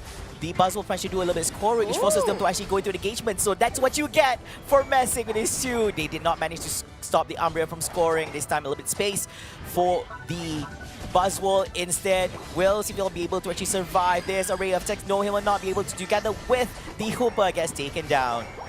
Man, Too Easy. They're trying so hard to defend this goal zone, but they committed so much into that top lane. And MJK, they are trying to break these goal zones because it limits the power of Hooper's hyperspace holes. That is the reason why they have been camping that bottom tier 1 goal zone. But Too Easy, they are here to slow down the parade, maybe to get some knockouts. And look at this, another Psychic Solaire catching out the Umbreon will be able to set that up for the team. Dragonite doing a lot of work, almost getting Lucapo, but he will be able to get out of there. Lucapo running all the way to the top lane. No, he actually got KO'd. Yeah, that's true. By who? Did he get hit by a wild Pokemon? I would assume so. I mean, there was no one else on the side of Too Easy who was able to snipe from long range. There's no poison damage, right? Yeah, Yes, there's no poison damage. Yeah, I would assume it was a wild monster. It's better for him to just return. It's not giving any benefits to the enemy team. We don't have Future Sight on Espeon, do we? I thought it was Psybeam. What's side? Yeah. But anyways, coming back to the whole thing, the thing is, I think overcommitment coming up from MJK. They were already doing great when they were actually trying to take down on the bottom goal post from Team Too Easy. Due to overcommitment, it gave a little bit of opening for Too Easy to actually get a written team fight from their end to Team MJK. So the game continues on right here. The points are close to one another. We look at 189 for Team 2 Easy and 162 towards MJK. Meanwhile, we have a 2v2 situation here between both ends. At the top side, we see Dodrio doing a little bit farming at the same time as well, dishing a little bit damage, also creating an opening for a portal to the bottom lane, making an advantage situation for the side of 2 Easy. Will they be able to achieve the side solid once again this time? And once again, Hooper gets it. The last hit in on the Regis, and they also managed to get their hands on the Inteleon together with the Clave Able on the side from MJK. Dodrio goes down as well, making it a 5v1 situation with two of them coming back right at this point. Man, 2 Easy. They are doing a wonderful job keeping up with MJK. I was a little bit worried about this roster to begin with. I was like, they're going up against Liverpool and Co. This is not going to be an easy team, but they are doing a fabulous job keeping up with the objectives, doing what they can. Not only are they getting the objectives, but they are actually winning some of these team fights convincingly. And interestingly enough, Ruin actually revealing his position does not get the seal onto the Reggie Alecki. And are they really looking to commit onto this Blastoise? Nice snipe shot, but... Yeah, I don't think they're going to commit and they just disengage from all that. They still have their hands full, handle it Reggie Lackey. And now 2 Easy is just snowballing from all this. Charging on forward, trying to go in for the chase. It's going to be the Buzzwole. Not really good idea as Hooper returns back to the base, refresh himself, and Buzzwole makes an escape with that teleport. And of course, at the top lane, they managed to stop the Regieleki from continuing their pursuit through the top lane here. And everybody comes to reset as we're only less than a minute away from the Rayquaza coming into the stadium on the middle segment. 40 seconds to go there, Flava. Teams Points are trying to... 3 points difference! 3 points. I mean, the game is so close. And teams are trying to scrape together as much experience as possible, but I mean, so far so good for 2 Easy. They are ahead in terms of levels at the moment. 30 seconds to go. Any extra KOs here would be bonus experience for any of these teams, but it would be also a very greedy play for this to happen. Oh wait, Umbreon was all the way deep inside on the left side here on the map. What is he doing there? If anyone from the members of 2 Easy actually manages to catch him out, there is no one there providing any form of safety or assistance. He's alone. He's providing vision. He's actually trying to give MJK vision to see, okay, does anyone from 2 Easy walk into this bush? Can we punish them? Is there a way that maybe Buzzwole can get in here to finish things off? But with how spread 2 Easy is, there is no way you're going to get any kind of ambush for MJK. So yep. It's going to come down to execution. Who's going to initiate the fight? Where is it going to happen? Dodrio actually going to spot out the Dragonite and will poke with the Tri Attack. So that's going to flush him out of the bush. MJK, they do know where Espeon and Dragonite are. They don't know where Froggy is. He's still hiding in that bush. He's all alone. They do see the attack animations, right? They won't see it unless it's like a ranged attack coming out of the here bush. comes some abilities, but gosh, jump is there we forward. Umbreon, not sure what he's doing, but manages to make his way escape from all that. A little bit sniping coming from Inteleon on the side of MJK. We're here trying to do wonders. Flank. The flank is coming in. We're going to be Sylveon coming on from the right side here. We will not do anything about it. Meanwhile, Dojo getting screened out, not be able to actually enter any of the team fight. But here comes a Sylveon. Hang on, it's all alone. Is there a Unite available on that Sylveon? He will use it to heal back up. Does so much damage as well. We see a Typhoon only connecting onto that Umbreon. The rest of the team for MJK. Buzzwole's injured. He has to back up. He's actually trying to help his teammate here to push away that Blastoise. The Moonlight will start to heal. Umbreon coming in with the Unite as well. Oh, this is actually a really scary fight for both teams, but so far the point lead is in favor of 2 Easy. There's no Hooper, so there's no more resets on the side of 2 Easy. MJK realizing the position. They know they are behind on points here. They're trying to go for Espeon. C-Ray trying to do the damage. Will actually be finished off by the Inteleon. Now Licopo slowly starting to damage into that Blastoise. Dragonite is down as well. Hooper is back, but is now down to these final 2 Pokemon.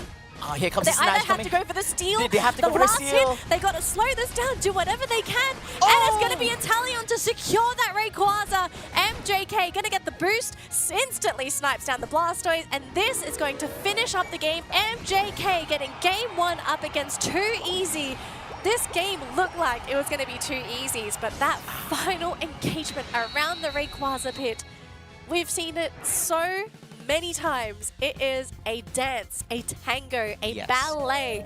One misstep and you're kicked out of auditions. Wow, 2 Easy was having an amazing time up to the Rayquaza moment. Was not able to hold on to that momentum and giving away, losing out a few of their Pokemons here during that engagement and giving away, creating an advantage in terms of the situation. It's a 5v2 situation during that Rayquaza takedown itself, and unfortunately Blastoise did not have have the damage to actually get the last hit in on the Rayquaza, and Nintendo managed to get that animation and make it a convincing win for Team MJK.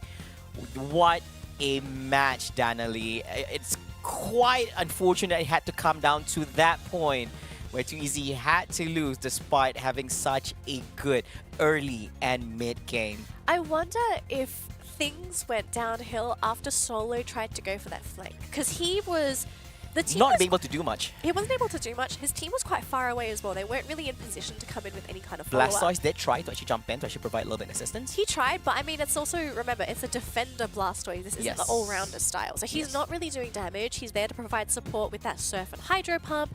But Solo came in, he ran into like 4 players on the side of MJK, and he had to use the Fairy Frolic. Otherwise, I think he would have just been knocked out there.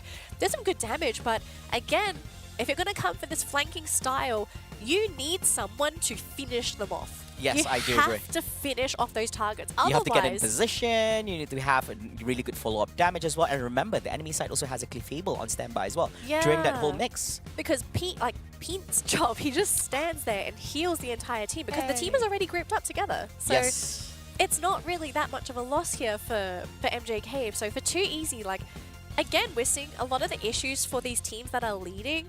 Their lineups, execution is so difficult. Like, Very, these very very difficult. tough to execute lineups. And it made things worse when they actually lost out both the Sylveon and the Espeon during that Rayquaza encounter, which so happens to be the first two that actually got taken down. The only one left out there is only the Blastoise to get the Hooper, as there was a follow-up takedown on Snake, which was utilizing the Dragonite. Yeah, I'm actually kind of wondering at this point, because we've seen so many people play this Dragonite, and the numbers for the Dragonite are not looking that fantastic. What is the goal for these Dragonite picks? Because utility-wise, Dragonite doesn't provide that much for the team. Like, yeah, Yes. he's big, he's threatening, Yeah. but there are a lot of other Pokemon I feel you can run in that same position, and they provide a lot more benefits for the team if you're not looking for damage. Because obviously, like, you're doing 30k damage in a game. Exactly, and that's not much. I mean, it's not even average, I would say. It's not something that I would actually choose a Dragonite for. I think if you're doing 50k, then sure, I think I could justify the Dragonite pick. But it's like, you're only getting 30k, and for a lot of the fights, I'm just not seeing the Dragonite effect. I'm not sure if I have high expectations for this Pokemon, but I'm a bit skeptical still. Yeah, but the how thing with effective Dragonite it is that being an all-rounder, he's a literal all-rounder. He doesn't excel in any parts, literal average, but is he average enough? It does look like that. Is he average enough? His average, it doesn't look like he's There's even different levels of average, average? based on numbers. Okay. Yeah, so like, I mean, the numbers doesn't add up to a point where I would really need a Dragonite draft. But Yeah, because I think like one of the benefits I'm only seeing really for the Dragonite is he provides a team objective shred. So if they're there, they are great for taking objectives by themselves solo because they have that damage, Yes. that single target damage. But outside of that, I kind of feel like you could delegate that to a different Pokemon that might be a little bit more helpful. But also, I guess we are also remembering like teams are slowly adapting to this no Zacian meta because EX Pokemon are banned, and prior to this, everyone was playing Zacian. Yes. Like that was the all-rounder people were picking. So trying to find that alternative, I guess it's like a very big learning process for everybody involved. But I kind of feel like someone's going to experiment. I don't think this Dragonite is it. yeah, is it really the time to go experimental? I guess in the group stage, this will be your final place for you to actually do any form of experimental things. But once it goes to the main, Sir, you don't even experiment in this group stage because your performance here dictates where you're going to be in the and playoffs. how your seeding will be. Yeah. Exactly. So I could, if you wanted to experiment, I'd experiment in scrims. I'd experiment with people that are not in ACL. I'm guessing you they're. don't I scrim think, here. I'm guessing they did, and it did work out well for them. But when they played out here, it didn't work out as well as how they actually played it. Of course. I'm not sure if I did watch the games. Maybe I didn't. I don't know. I don't recall Taiwan teams ever playing Dragonite in their qualifier.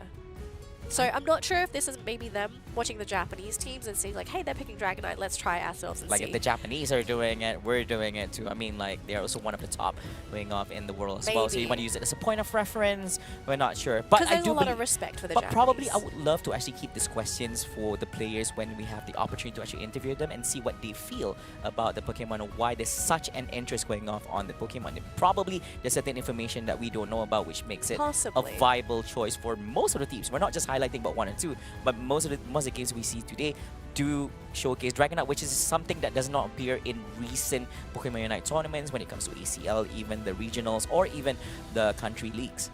Yeah, exactly. So we're just going to have a look at the battle data here very quickly before we do jump into our next game for this best of 3. Because remember, folks, it is a best of 3 series.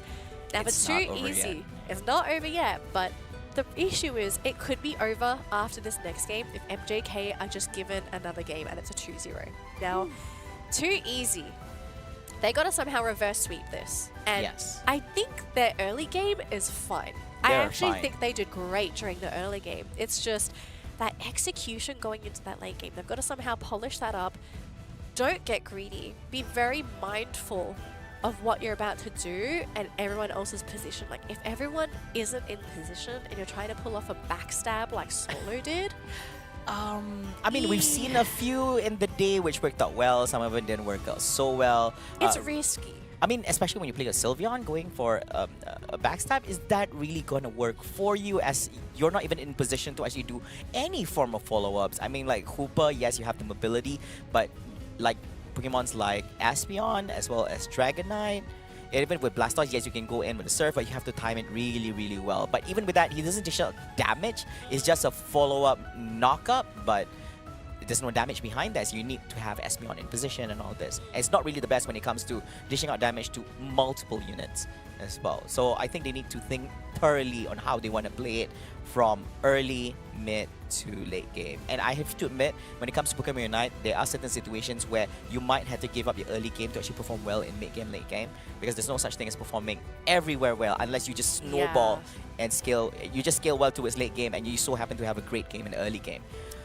I'm just looking at some of these past picks from Too Easy, and I'm quite surprised that they didn't even consider Mew for Z-Ray, because Mew was actually one of the most played Pokemon for this player, especially in the Taiwan qualifier. And the thing, and there's a reason for this, because Z-Ray has proven in the past he is an amazing Mew player. Yeah, he's one of those. He's one of those. He's one of those. He's one of those. Yeah, so I'm quite surprised that he actually decided to go for Espeon instead. Did he? Let me check here very quickly. Did he also play Espeon in their past games? He did, but he only played it once. Like, he played a couple of alternatives. He's played Espeon, he's played Inteleon, he's played Ninetales, but the most played is Mew. Like, Yeah. why wouldn't you pair up the Sylveon with Mew? The draft is ready, so let's go into that. But yeah, I'm kind of questioning, why aren't you playing Mew? Yeah, something that you actually play a lot with. I would assume that probably they have their own reasons in between Maybe that it's the particular... level 4 power spike that they're looking for. Maybe that's the main reason. I'm not sure. But is Mew able to actually dish out the amount of damage what Espeon can actually offer in the draft as what they've played? I mean, like up to Could. 70k. I think you can, but it also depends on your lineup as well. Is your lineup able to supplement that Mew? Like, as long as you got the front line, you're okay. But then if you're going for this like double EV comp with Sylveon and Espeon, then you got that level 4 power spike. A lot of people can't face tank it anyway. But yeah, let's take a look at these Pokemon very quickly, as we are going to see Pete locking in the Clefable, whereas for Too Easy, Solo and 77 going to lock in that Buzzwole and that Blastoise. Buffy picks? I like the Buzzwole. Okay. I feel like this matches Too Easy's playstyle because they love to be aggressive, and Buzzwole is amazing during that early to mid game. Ruin going back onto the Inteleon, we're going to be seeing that Mamoswine, potentially Trevenant. Ooh, so you're playing Trevenant here on the front lines. I feel like this Trevenant is to just be a pain in the backside for that Blastoise and Buzzwole. Yeah, so I guess you need somebody to actually not just screen out, but also be a nuisance as well. You do have a little bit of mini lockdowns coming up from Wood Hammer, so you can actually land 2 of those in the face. It's going to be very, very difficult. Pikachu! Oh, they are running a Pikachu. gosh. So this time, they're not just faking it, but also running it. The Pikachu together with the Hoopa as the 3rd and 4th pick. This is... Sir? Hold on. What is this? What is this? MJK. You don't you... Yep. Oh my gosh. Triple attacker comp Yes, they're for running. MJK. Is this greedy? Is this... This is definitely different. Okay, I like how you were like, I don't want to say it's greedy, Okay, but... technically you can run Sylveon as kind of an all-rounder. It is a little bit of a tankier EV out of all the EVs. But yeah, this is definitely out of the ordinary. I don't think the average team would normally run a comp like this, especially into a Buzzwole. Whew. But if they prove me wrong, I hope you're ready I for don't know what I'm Buzz. gonna do. I hope you're ready for what Buzzwell has to offer for Jeez. this game. MJK. Honestly, if they win with this competition, with this composition, I will be blown away. Unexpected. I'm 100% sure the chat is going crazy as well because triple attacker comp is unheard of in competitive Unite. I mean, you can actually play with 3, but right now the question is, it's not like you even have. It's not like you have 2 front runners here. Now you have 1 support and 1 on the front line, which is going to be the Trevenant. Is that enough? Now Trevenant, you are putting a lot of responsibility on a Trevenant here. I don't think a Trevenant is able to juggle both a Leafeon and a Buzzwole. I don't know what the build is going to be for 77. I'm pretty sure it's Surf. And he's not really a true defender, I would say. But I'm just wondering, would you even consider rapid spin spout in this game to force Trevenant to just to be in a sense, Just to address the Trevenant. because there's nothing there to actually stop the rapid spin build from this the Blastoise. Blastoise, yeah. But it's a support Blastoise too. Normally Surf is the priority build, but yeah, oh my gosh, this comp has thrown me for a loop. I'm gonna say that for sure. Is Too Easy smiling on this? Is MJK experimenting with things here? And of course, they are in the lead, and of course, you would want to continue having a good time here at the end of the day by just making a win, rather than making your management team worry by trying to force into a 1v1 situation in game 3. But I guess we just have to run with whatever that is. Meanwhile, look at that. Leaf lane and follow-up coming from the Leafeon here together with the Hoopa. And taking on one, and they managed to get another. Still holding on strong to that. It is going to be the Fatum here trying to make an escape, but he does have the mobility. He's able to actually make an escape from here. I guess not. Leafeon's gonna get the last hit and going for the takedown. Meanwhile, we do see Esmer returning back here into the lane with a rotation from the mid lane by the Mew. And of course, trying to secure this in a 2v3 situation. Aspeon, Buzzwole together with the Hoopa, and most of them is going to go in the side of Too Easy. Sliver of health there. I thought the Buzzwole was going to go down, but luckily he was able to get that reset. But man, these lanes are not looking too bad here for MJK. I mean, because of all these ranged attackers, they have so much poke. They will say that. They've got a lot of poke ability, and they can do quite a bit of damage to Too Easy before their melee attackers actually get close to them. But that Leafeon is still going to be an issue, I feel. Yeah. The Leafeon is basically free to go into a lot of MJK's attackers. The Shedinja doll. But Froggy's still going to go down, unfortunately. Delaying but the there is inevitable. a Leafeon. Does not finish off Lucapo though. That would have been a nice KO there. Oh yeah, but then of course uses up the checkpoint and actually make an escape over here. Leafeon just clearing through this Swabbly family here before Sylveon able to actually make anything here together. His teammate. The score is quite even coming up from the end, 15-14, but we're still too early coming on. Of course, we just lost yet another here on the bottom lane. Getting back in just a few short moments. Of course, Too Easy utilizing this Hoopa once again, and very comfortable with this form of support from their end. Now, talking a little bit about this Bat Cap coming on from the enemy. Before all that, of course, we're gonna hold on to it. Look at that! He's gone! Sylveon, of course, very fragile. Yeah, I know it's fragile. I'm still mind-boggled that you'd want to pick triple attacker into Buzzwole, Leafeon. I can understand not anticipating the Leafeon because that was the last pick, but Buzzwole had already been revealed. Yes. And if Buzzwole gets on squishies, we've seen it earlier today, teams, they will fully commit to jump onto a Pokemon like Mew with Buzzwole because they know one combo can finish that Pokemon off. And the other can't do the same to a Buzzwole. Yeah, they just can't do anything to They can't do the same to the Buzzwole. It doesn't work vice versa, And of course, this is going to be an opening for Team Too Easy to actually go in for this takedown on this Regieleki on the top lane. Meanwhile, we do see a few of the mons from Team MJK ready on standby, trying to do a little bit defense over here. Trevenant, low on HP, munches his way back to the inside, getting a little bit of shields from being on there and off the goalpost. Gotta be careful over here. Nice eject.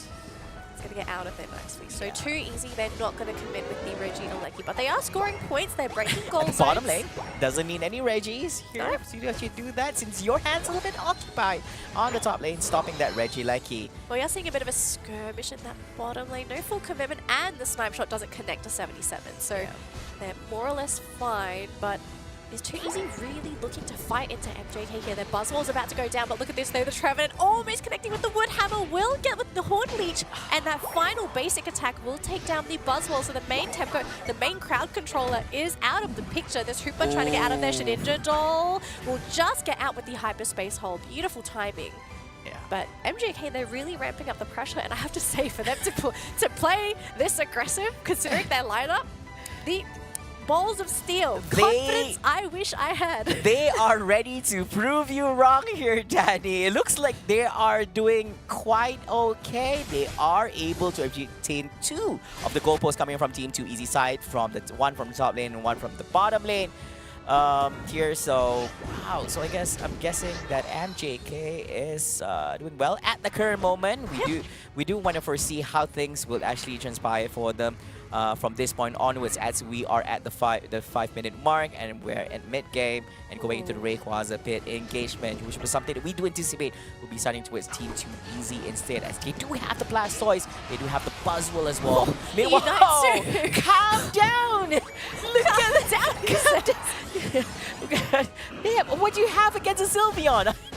Right, so MJK, they are splitting up their forces. They've got 2 down bottom to take the Regirock buff, and the rest of MJK are going to try and apply pressure in that top lane. We do have the Mystical Mirage coming out from that Mew. They can't see it, but it looks like they actually managed to. No, that was a Regirock, and Yololee goes in favor of Too Easy. That's going to be a big win for this team, because MJK, they were hoping to get the steal, but look at this, they're getting so many KOs. They have the Blastoise.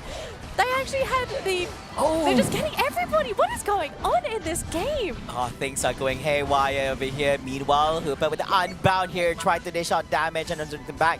Now this time going on for the chase on the Pikachu, but the Wood Hammer at the back of the head is going to take him down over here together with the Hooper. Look at this, Danny. MJK. Level 12 on the Mew at the current moment with the highest level. He's putting pressure on Team 2 Easy. Yeah, Too Easy really needs to catch up on those levels. Level 11 on the Leafeon, that's the highest level on their team. And unfortunately for Zire, I mean, I was expecting more from this Pikachu pick, unfortunately, but it's just they haven't found the opportunity to really utilize that Pikachu. And I'm kind of wondering, is it going to come down to that Rayquaza fight? Because Thunderstorm, Pikachu's Unite move, shreds attackers. I'm going to say that right now. If you have low health and you get hit by that Thunderstorm, very good chance. I don't think it's going to 100 to 0, but it will do significant damage. It will allow the Leafeon to just sort of come in and go for that cleanup. So you have to be careful with your positioning as MJK. I have to agree. Of course, especially when you're squishy as well, which is most of the heroes for MJK. Meanwhile, coming off in the top lane here, Cummins a little bit screening coming in. Is that Unite being utilized as well? No, they were not. It was going to be from the Buzzwole here. Hydro Typhoon hitting up on one. Not enough to do much right here. Meanwhile, oh, on the side end, Leafeon makes an escape. Goes in for a quick retreat on the right side. Oh, look at that full reset coming on from Team 2 Easy. Oh, they're not gonna come back through that. That was huge. So there's going to be no Fairy Frolic for the Sylveon at all. We did see the Hydro Typhoon, so unfortunately for Too Easy, they won't have that for a considerable amount of time. I don't know if Thunderstorm got used, so that might also be on cooldown. But Too Easy, that was a great fight for the team. They are still ahead in points. They are getting that catch-up experience. They are still behind, though. They don't have a level 13 Pokemon. If they can get this Reggie Steel buff, I think that would be ideal. But look at this, though. MJK, they considered going this will for benefit them the most, actually. It would. Oh, but then it's going to be the hands of Too Easy. This is almost double points time as well. So if MJK are considering it, they're going to have to stop them from scoring in that bottom lane. 15 points, 24 points, and I think that actually got broken. No, yes, they did get broken. So only tier 2 goal zones left on the side of MJK. Same with Too Easy. It's now going to come down to this Rayquaza fight. If Too Easy want to play this safe, do not take Rayquaza. You just stop MJK. Stop them. That's it. You zone them. It is not your responsibility. Your There's no burden or responsibility for you to actually take down the Rayquaza at this current moment. All you need to do is screen off the team members from MJK from actually taking down the Rayquaza, which has superior power by. And it's actually pressure an MJK to go for the push. Leafeon's 45 points, actually looking to go for a big Hundo Dunko, almost 100 points. Might be able to get it in time. Actually, no, hiding in the bush, so the team, they are waiting. Rayquaza. But yeah, that's the thing. Rayquaza's been taken. Froggy's being chased by a Sylveon. I actually think Froggy's going to be taken down here. Actually goes for the Hooper Unbound form as well. Pikachu comes in. Thunderstorm going to be used by Z-Ray, who gets the final hit. No! It's going to be getting the Rayquaza! This is going to be the turnaround that we're looking for right here. MJK getting last hit by the Mew on the Rayquaza. And look at that. It is going to be almost a full on T1 with only the Buzzwole, the only Pokemon in surviving from Team 2 Easy. What can they do over here? It's already 387. There's nothing you can do at this one moment. Hang on. There is a small window, but they just have to break those shields first. 480. Oh, I don't know. Okay, no. the gap is getting a little bit too big, and Pokemon are respawning. 30 seconds Inteleon has to another go. 50 over there, but he does not have any more shields right now. Yeah. Just to go for any form of scoring, but yet another 48 in the face of Team 2 Easy at this moment. gosh. 20 seconds on the clock, Danny. What will happen? Luca Poe, the hero for MJK, securing that Rayquaza. Too Easy needed to get that last hit, or they needed to zone, but I am a little bit baffled at how they actually approached that Ray fight as well, because Buzzwole was getting zoned by Luca Poe, right? Luca Poe and Mew was zoning away a Buzzwole single-handedly, and the majority of Too Easy weren't even near the pit as well. They were just waiting in their bushes, and you would think that as the aggressor, you should be the one guarding the Rayquaza pit. Yeah, but I would assume that when that last hit actually came about, I would assume that Mew actually did the last hit using the Electro Ball. And we do know Electro Ball is a good securing ability here in the game. It could be, actually, what we really wanted to address this as well, that on the side of Too Easy, they also have the Pikachu, also have their own wind-up Electro Ball. But during that whole encounter, they were just losing it. And I'm guessing, look at this. Team MJK just rubbing it in our faces right here. Yup! Triple attack is legit. I mean, Trevenant as a defender with a Clefable support was enough. It is enough to address whatever Too Easy is bringing to the table here for this particular match. Wow. I mean, was it the fault Too Easy being too passive on that whole thing? I mean, like, should they not have Leafeon to actually go in for scoring, instead be there during the team fight? Would that have made a change? Maybe, to be honest. Yeah, so I would assume that MJK there must be a point where they actually saw that the Leafeon was not present during the team fight as he was actually going for scoring. And that would be go time. I mean, like 5v4 situation. They managed to got 2. By the time Leafeon got in, it was already a 5v3 situation, which was not in favor for Team 2 Easy anyways. But ladies and gentlemen, let's have a look at the highlights. Let's have a look at the highlights, man. Man, what a series. I was hoping it was going to be a 3-game series, but MJK just proving they are a monster of a team, and I think in particular Luca Poe is a monster of a player. Isn't it back-to-back? Did he get both Rayquazas in both games? He got this one, and yes. was it Ruin? Was it I lost track. Was it Inteleon getting? I think it was Ruin actually getting the Rayquaza. Was Ruin the Inteleon on that? Yeah, Inteleon. Yeah. Inteleon got for the first game, and then for this one it was Mew. Yeah, so I think it was Ruin, and then it was Luca Poe, but the last hit capability, I mean, to be fair, if you do compare the two lineups, I would lean towards MJK to steal those objectives. If you're not zoning them away, you have to worry about a snipe shot and a solar beam or an electro ball. Like, these are really great sniping Pokemon, but then on the other side, you've only really got that solar blade. Pikachu, unfortunately for Z-Ray, he's running Thunder Pikachu, so he's going for that gradual damage. He's not going for burst damage. Ah, that's why. Yeah, so he went for Thunder. And unfortunately with Thunder Pikachu, it's great for chip damage, it's good for gradual damage, but it's just not the best when you want to snipe those objectives. Like, it's kind of weird. I think this is an issue we've seen from both of our Taiwan teams today. They just haven't been able to secure objectives because they have not drafted a objective securer. I do agree in that. Now look at this That last. Solar Blade Oh came my goodness! like Oh, just a Blastoise! fraction He of a missed out on second. such a huge Hydro Typhoon over there. There was no one in his premises, so that was not able. Probably, if Blastoise was able to actually land that Hydro Typhoon at a really good position, it would have been a game changer as well. But all these are just what ifs. But There's a at the lot end, of what it's ifs. all about. There's a lot of what ifs. You know, everybody's like, oh, what if this happened? What if this happened? But at the end of the day, we've already had a winner. So congratulations to Team MJK. JK. Yeah. 2-0 as well. And this is going to be a With the 3 horrible... attackers, so game number 2. it's a terrible start as well if you think about it for Too Easy, because they weren't able to bring it to game 3, so they weren't able to even secure that 1 point. Yeah. So they've got a lot of work ahead of them going in next week. But we do have our highlight segment here, so I will give this a shot. I know I failed the first time. Hang on, Flava, have you done this segment? No, Yeah. I have not. I do love Professor I do Flava. love your drawings over here. Now you My did fail the first time. drawings. Yeah, your My drawing. drawings. Well, I'm not sure if my drawings are very good. So here we go. So we've got this this little clip here. Thank you to From production Too team. Easy. Yes, thank you to production. It's Too Easy versus MJK. This was game number 1. So let's have a very quick look at what sort of happened here. So this was, this is game number 2.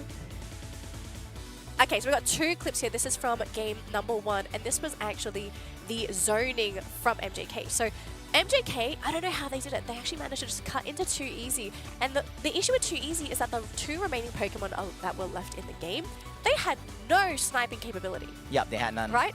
It's a Blastoise, it's a Hooper. You really don't have too many options when it comes to going for that Rayquaza. So let's watch that again very quickly and sort of break this down here, Flava. So position-wise, Too Easy, they were so spread apart. They were so spread, Inteleon actually jumped onto both of the evolutions. Like, isn't that... Let's go back again. Isn't that insane? That shouldn't be the to case, see you know. that You would Inteleon- expect the 2 evolutions to yeah, actually can jump you on see each other. that? Yeah, so he's about to jump onto both of the evolutions. So he's there. He's right next to Z-Ray. He's about to finish him off, just a little above. Okay, so Z-Ray is... I can't... Okay, there we go. So Z-Ray is right there. He's pinned against the wall. He cannot move. Up here is your Sylveon. Yes. Both Pokemon get taken down by the Inteleon. You can see here we've got the Blastoise surfing in. Too little too late. By the time he comes in, it doesn't matter. And If Ruin... you do play this a little bit, actually the Blastoise surf hits the wall. So yeah, exactly. Yes, exactly. Yeah, I remember So- this part. So that misplay alone was... It was very costly. that misplay alone really hurt the It team. could have landed on a Dodrio. It could have landed together on a Clefable. Yeah, it could have hit multiple units and could have been game changer, I think. It could have. And so with both of the attackers down, that left the rest of the team to sort of take over. But remember, right? Dragonite in this game wasn't there to do damage. He was there to zone for the evolution. So with both of your attackers gone, Yeah. what's your what's the plan B? You've lost both of your attackers. Your main You're left with damage dealing these Pokemon. three. Yeah. Yeah, so it was just beautiful play there coming out from MJK. The zoning, the positioning, and I think in particular, Prioritization as well. Yeah. prioritization, and in particular, that wall surf. I think that was a really great thing that you pointed out there, Professor Oh man, Flava. I remember that wall stuff. I didn't want to point it out because there's so many other important things that was actually happening over there. It's quite unfortunate that he was actually surfing towards the wall, but he didn't manage past the wall, but the surf didn't go through. Yeah. So here's the second fight. This was from game number 2, where we questioned the positioning of that Leafeon, right? Yeah. Where was Leafeon? Leafeon was... Oh, hang on. I think he was actually still... Yeah, he was actually making his So way. Leafeon... Hang on, let's replay this clip here. So Leafeon, as you can see right here on the screen, is actually scoring at the bottom Yeah. of the map. Right here, scoring. Not with the team. Now, we do get the hyperspace hole here from Froggy because he's actually being chased by that Sylveon. I remember this play, and I thought this Yes. was very bizarre because wouldn't you want your Hooper to be able to actually use the hyperspace hole when he wants to? Not Yes. when you're being pressured by a Sylveon, because that's not an ideal I situation. believe that he did manage to actually utilize it as well, and he did get taken down over here in hands of his event. Oh no, he's still surviving, true. Yeah, but still getting chased down by the Sylveon here. Yeah, and then there was this very awkward fight where everyone on the side of Too Was Easy... on the top side. Yeah, they were on the top side and they were scrambling to get to Rayquaza. Whereas if you look at where everyone is right now, like you've got MJK here, like MJK all here. Everyone is already at that Rayquaza pit. They're there to ensure that they get their final hits. As you can see in the top corner, you have the Leafeon. I'm going to go back again. I want you guys to look at the timing of the Leafeon and the Blastoise. They came in too late. Yeah, a little bit too late. Absolutely too late into this fight. Like their timing, you can see they tried to make that timing happen, but it was just too late. Yeah. And also on the bottom left, we do see the Blastoise as well not be able to land a single basic dehydratement on any of the Pokemon units on the opponent's side as well, which is quite unfortunate. Of course, he's going to get a free takedown here in the hands of Team MJK. Yeah, so... Bizarre. I mean, strong endings on both occasions, on game number 1 and game number 2. It led up to almost a full team wipe from Team Too Easy. Only the difference in game number 2, they managed to retain the Buzzwole. That is all. Yeah. Wow. So MJK, I am impressed. But then again, yeah, I don't know. Let's take a look at our MVP for the day as well. I mean, it was Lukapo. Yeah, I was looking Without a Yeah, doubt. without a doubt. I mean, he was playing very exceptional. Someone to be on the lookout for here from the team. And yeah, with such a draft, I believe that with this information in hand, it's going to be very hard for the enemy to tell what exactly they're bringing to the table. They're playing so different from game number 1 and game number 2, especially with game number 2 kind of throwing everybody off, which kind of shows that they can actually bring to life some of the most bizarre drafts that we have seen in the world of Pokemon Unite, which makes Pokemon Unite very beautiful. Of course, people do question the composition of the draft between your defenders, your support, your attackers, your all-rounders, and more. But I guess anything can happen in Pokemon Unite. Anything can happen, but I think it also requires someone having the correct idea for the circumstance. Yes, like, obviously, for the team to come up with that, you kind of had to think like, okay, we can make a triple attacker composition work here. Let's do this. Yeah. And it went according to plan for the team. But let's have a look at the brackets for today so you guys get a quick update on what's happening for East Asia this week, because we are done with East Asia. For day number 1. And Yes. this is something that everyone's been looking forward to. These are the scores that all teams in Group A, starting out with Shinro. They not off to a good start today itself. Did not manage to win a single series. Got themselves only 1 point by winning 1 game against Team Mosquitoes. Team KS at 3 points, which by the way, they only played 1 series for the day. They still and got one 2 against more to Mosquitoes. go. They got 2 more to go. They're already having 3 points on their own. Mosquitoes at 4 points, 1 win and 1 loss, 1 point over there. And Unite Holic with 1 match for the day together with Team KS, 3 points. I cannot wait for KS and Unite Holic to go head to head. Oh, yes. I think they'll be so fun to watch. And even Mosquitoes and Unite Holic, I feel like that's also going to be a very exciting one. But moving on to Group B, we have MJK sitting Maximum. on 6 points today after 2-0ing both Too Easy and Joe Is Love. They've got 1 more matchup next week, which is going to be up against Zora Tigers Gaming. Now, Zora Tigers Gaming, they also got a 2-0 today off of Joe Is Love Unite with 3 points. Going to be super happy with their performance. Too Easy, unfortunately, starting off the week with a 0-2, so no points on the board for this team. They still have 2 matchups next weekend. And finally, Joe Is Love Unite. They are on the back foot this week with 2 0-2s, meaning they have 0 points on the board. And their final matchup is up against Too Easy.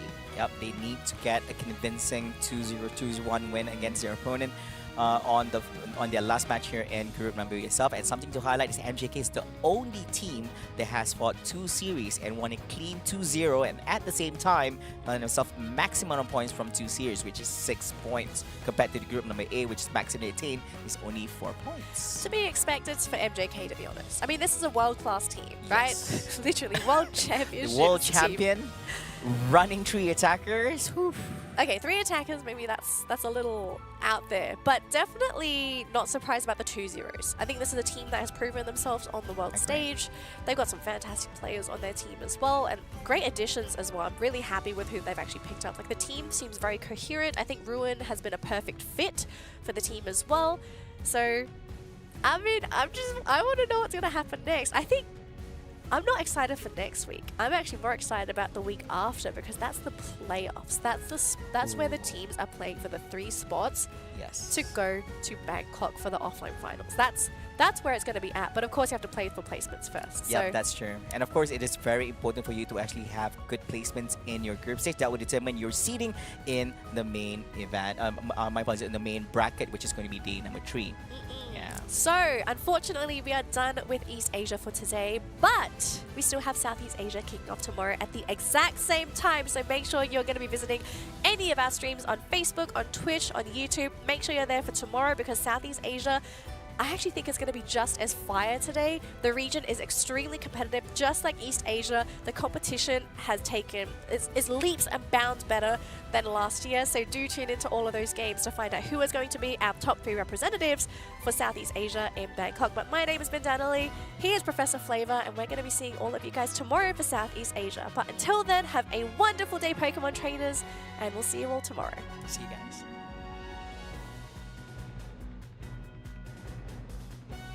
A little bit nice, and inside trying to zone them out as quickly as Oh, possible. no. And Era is just like, what is going on?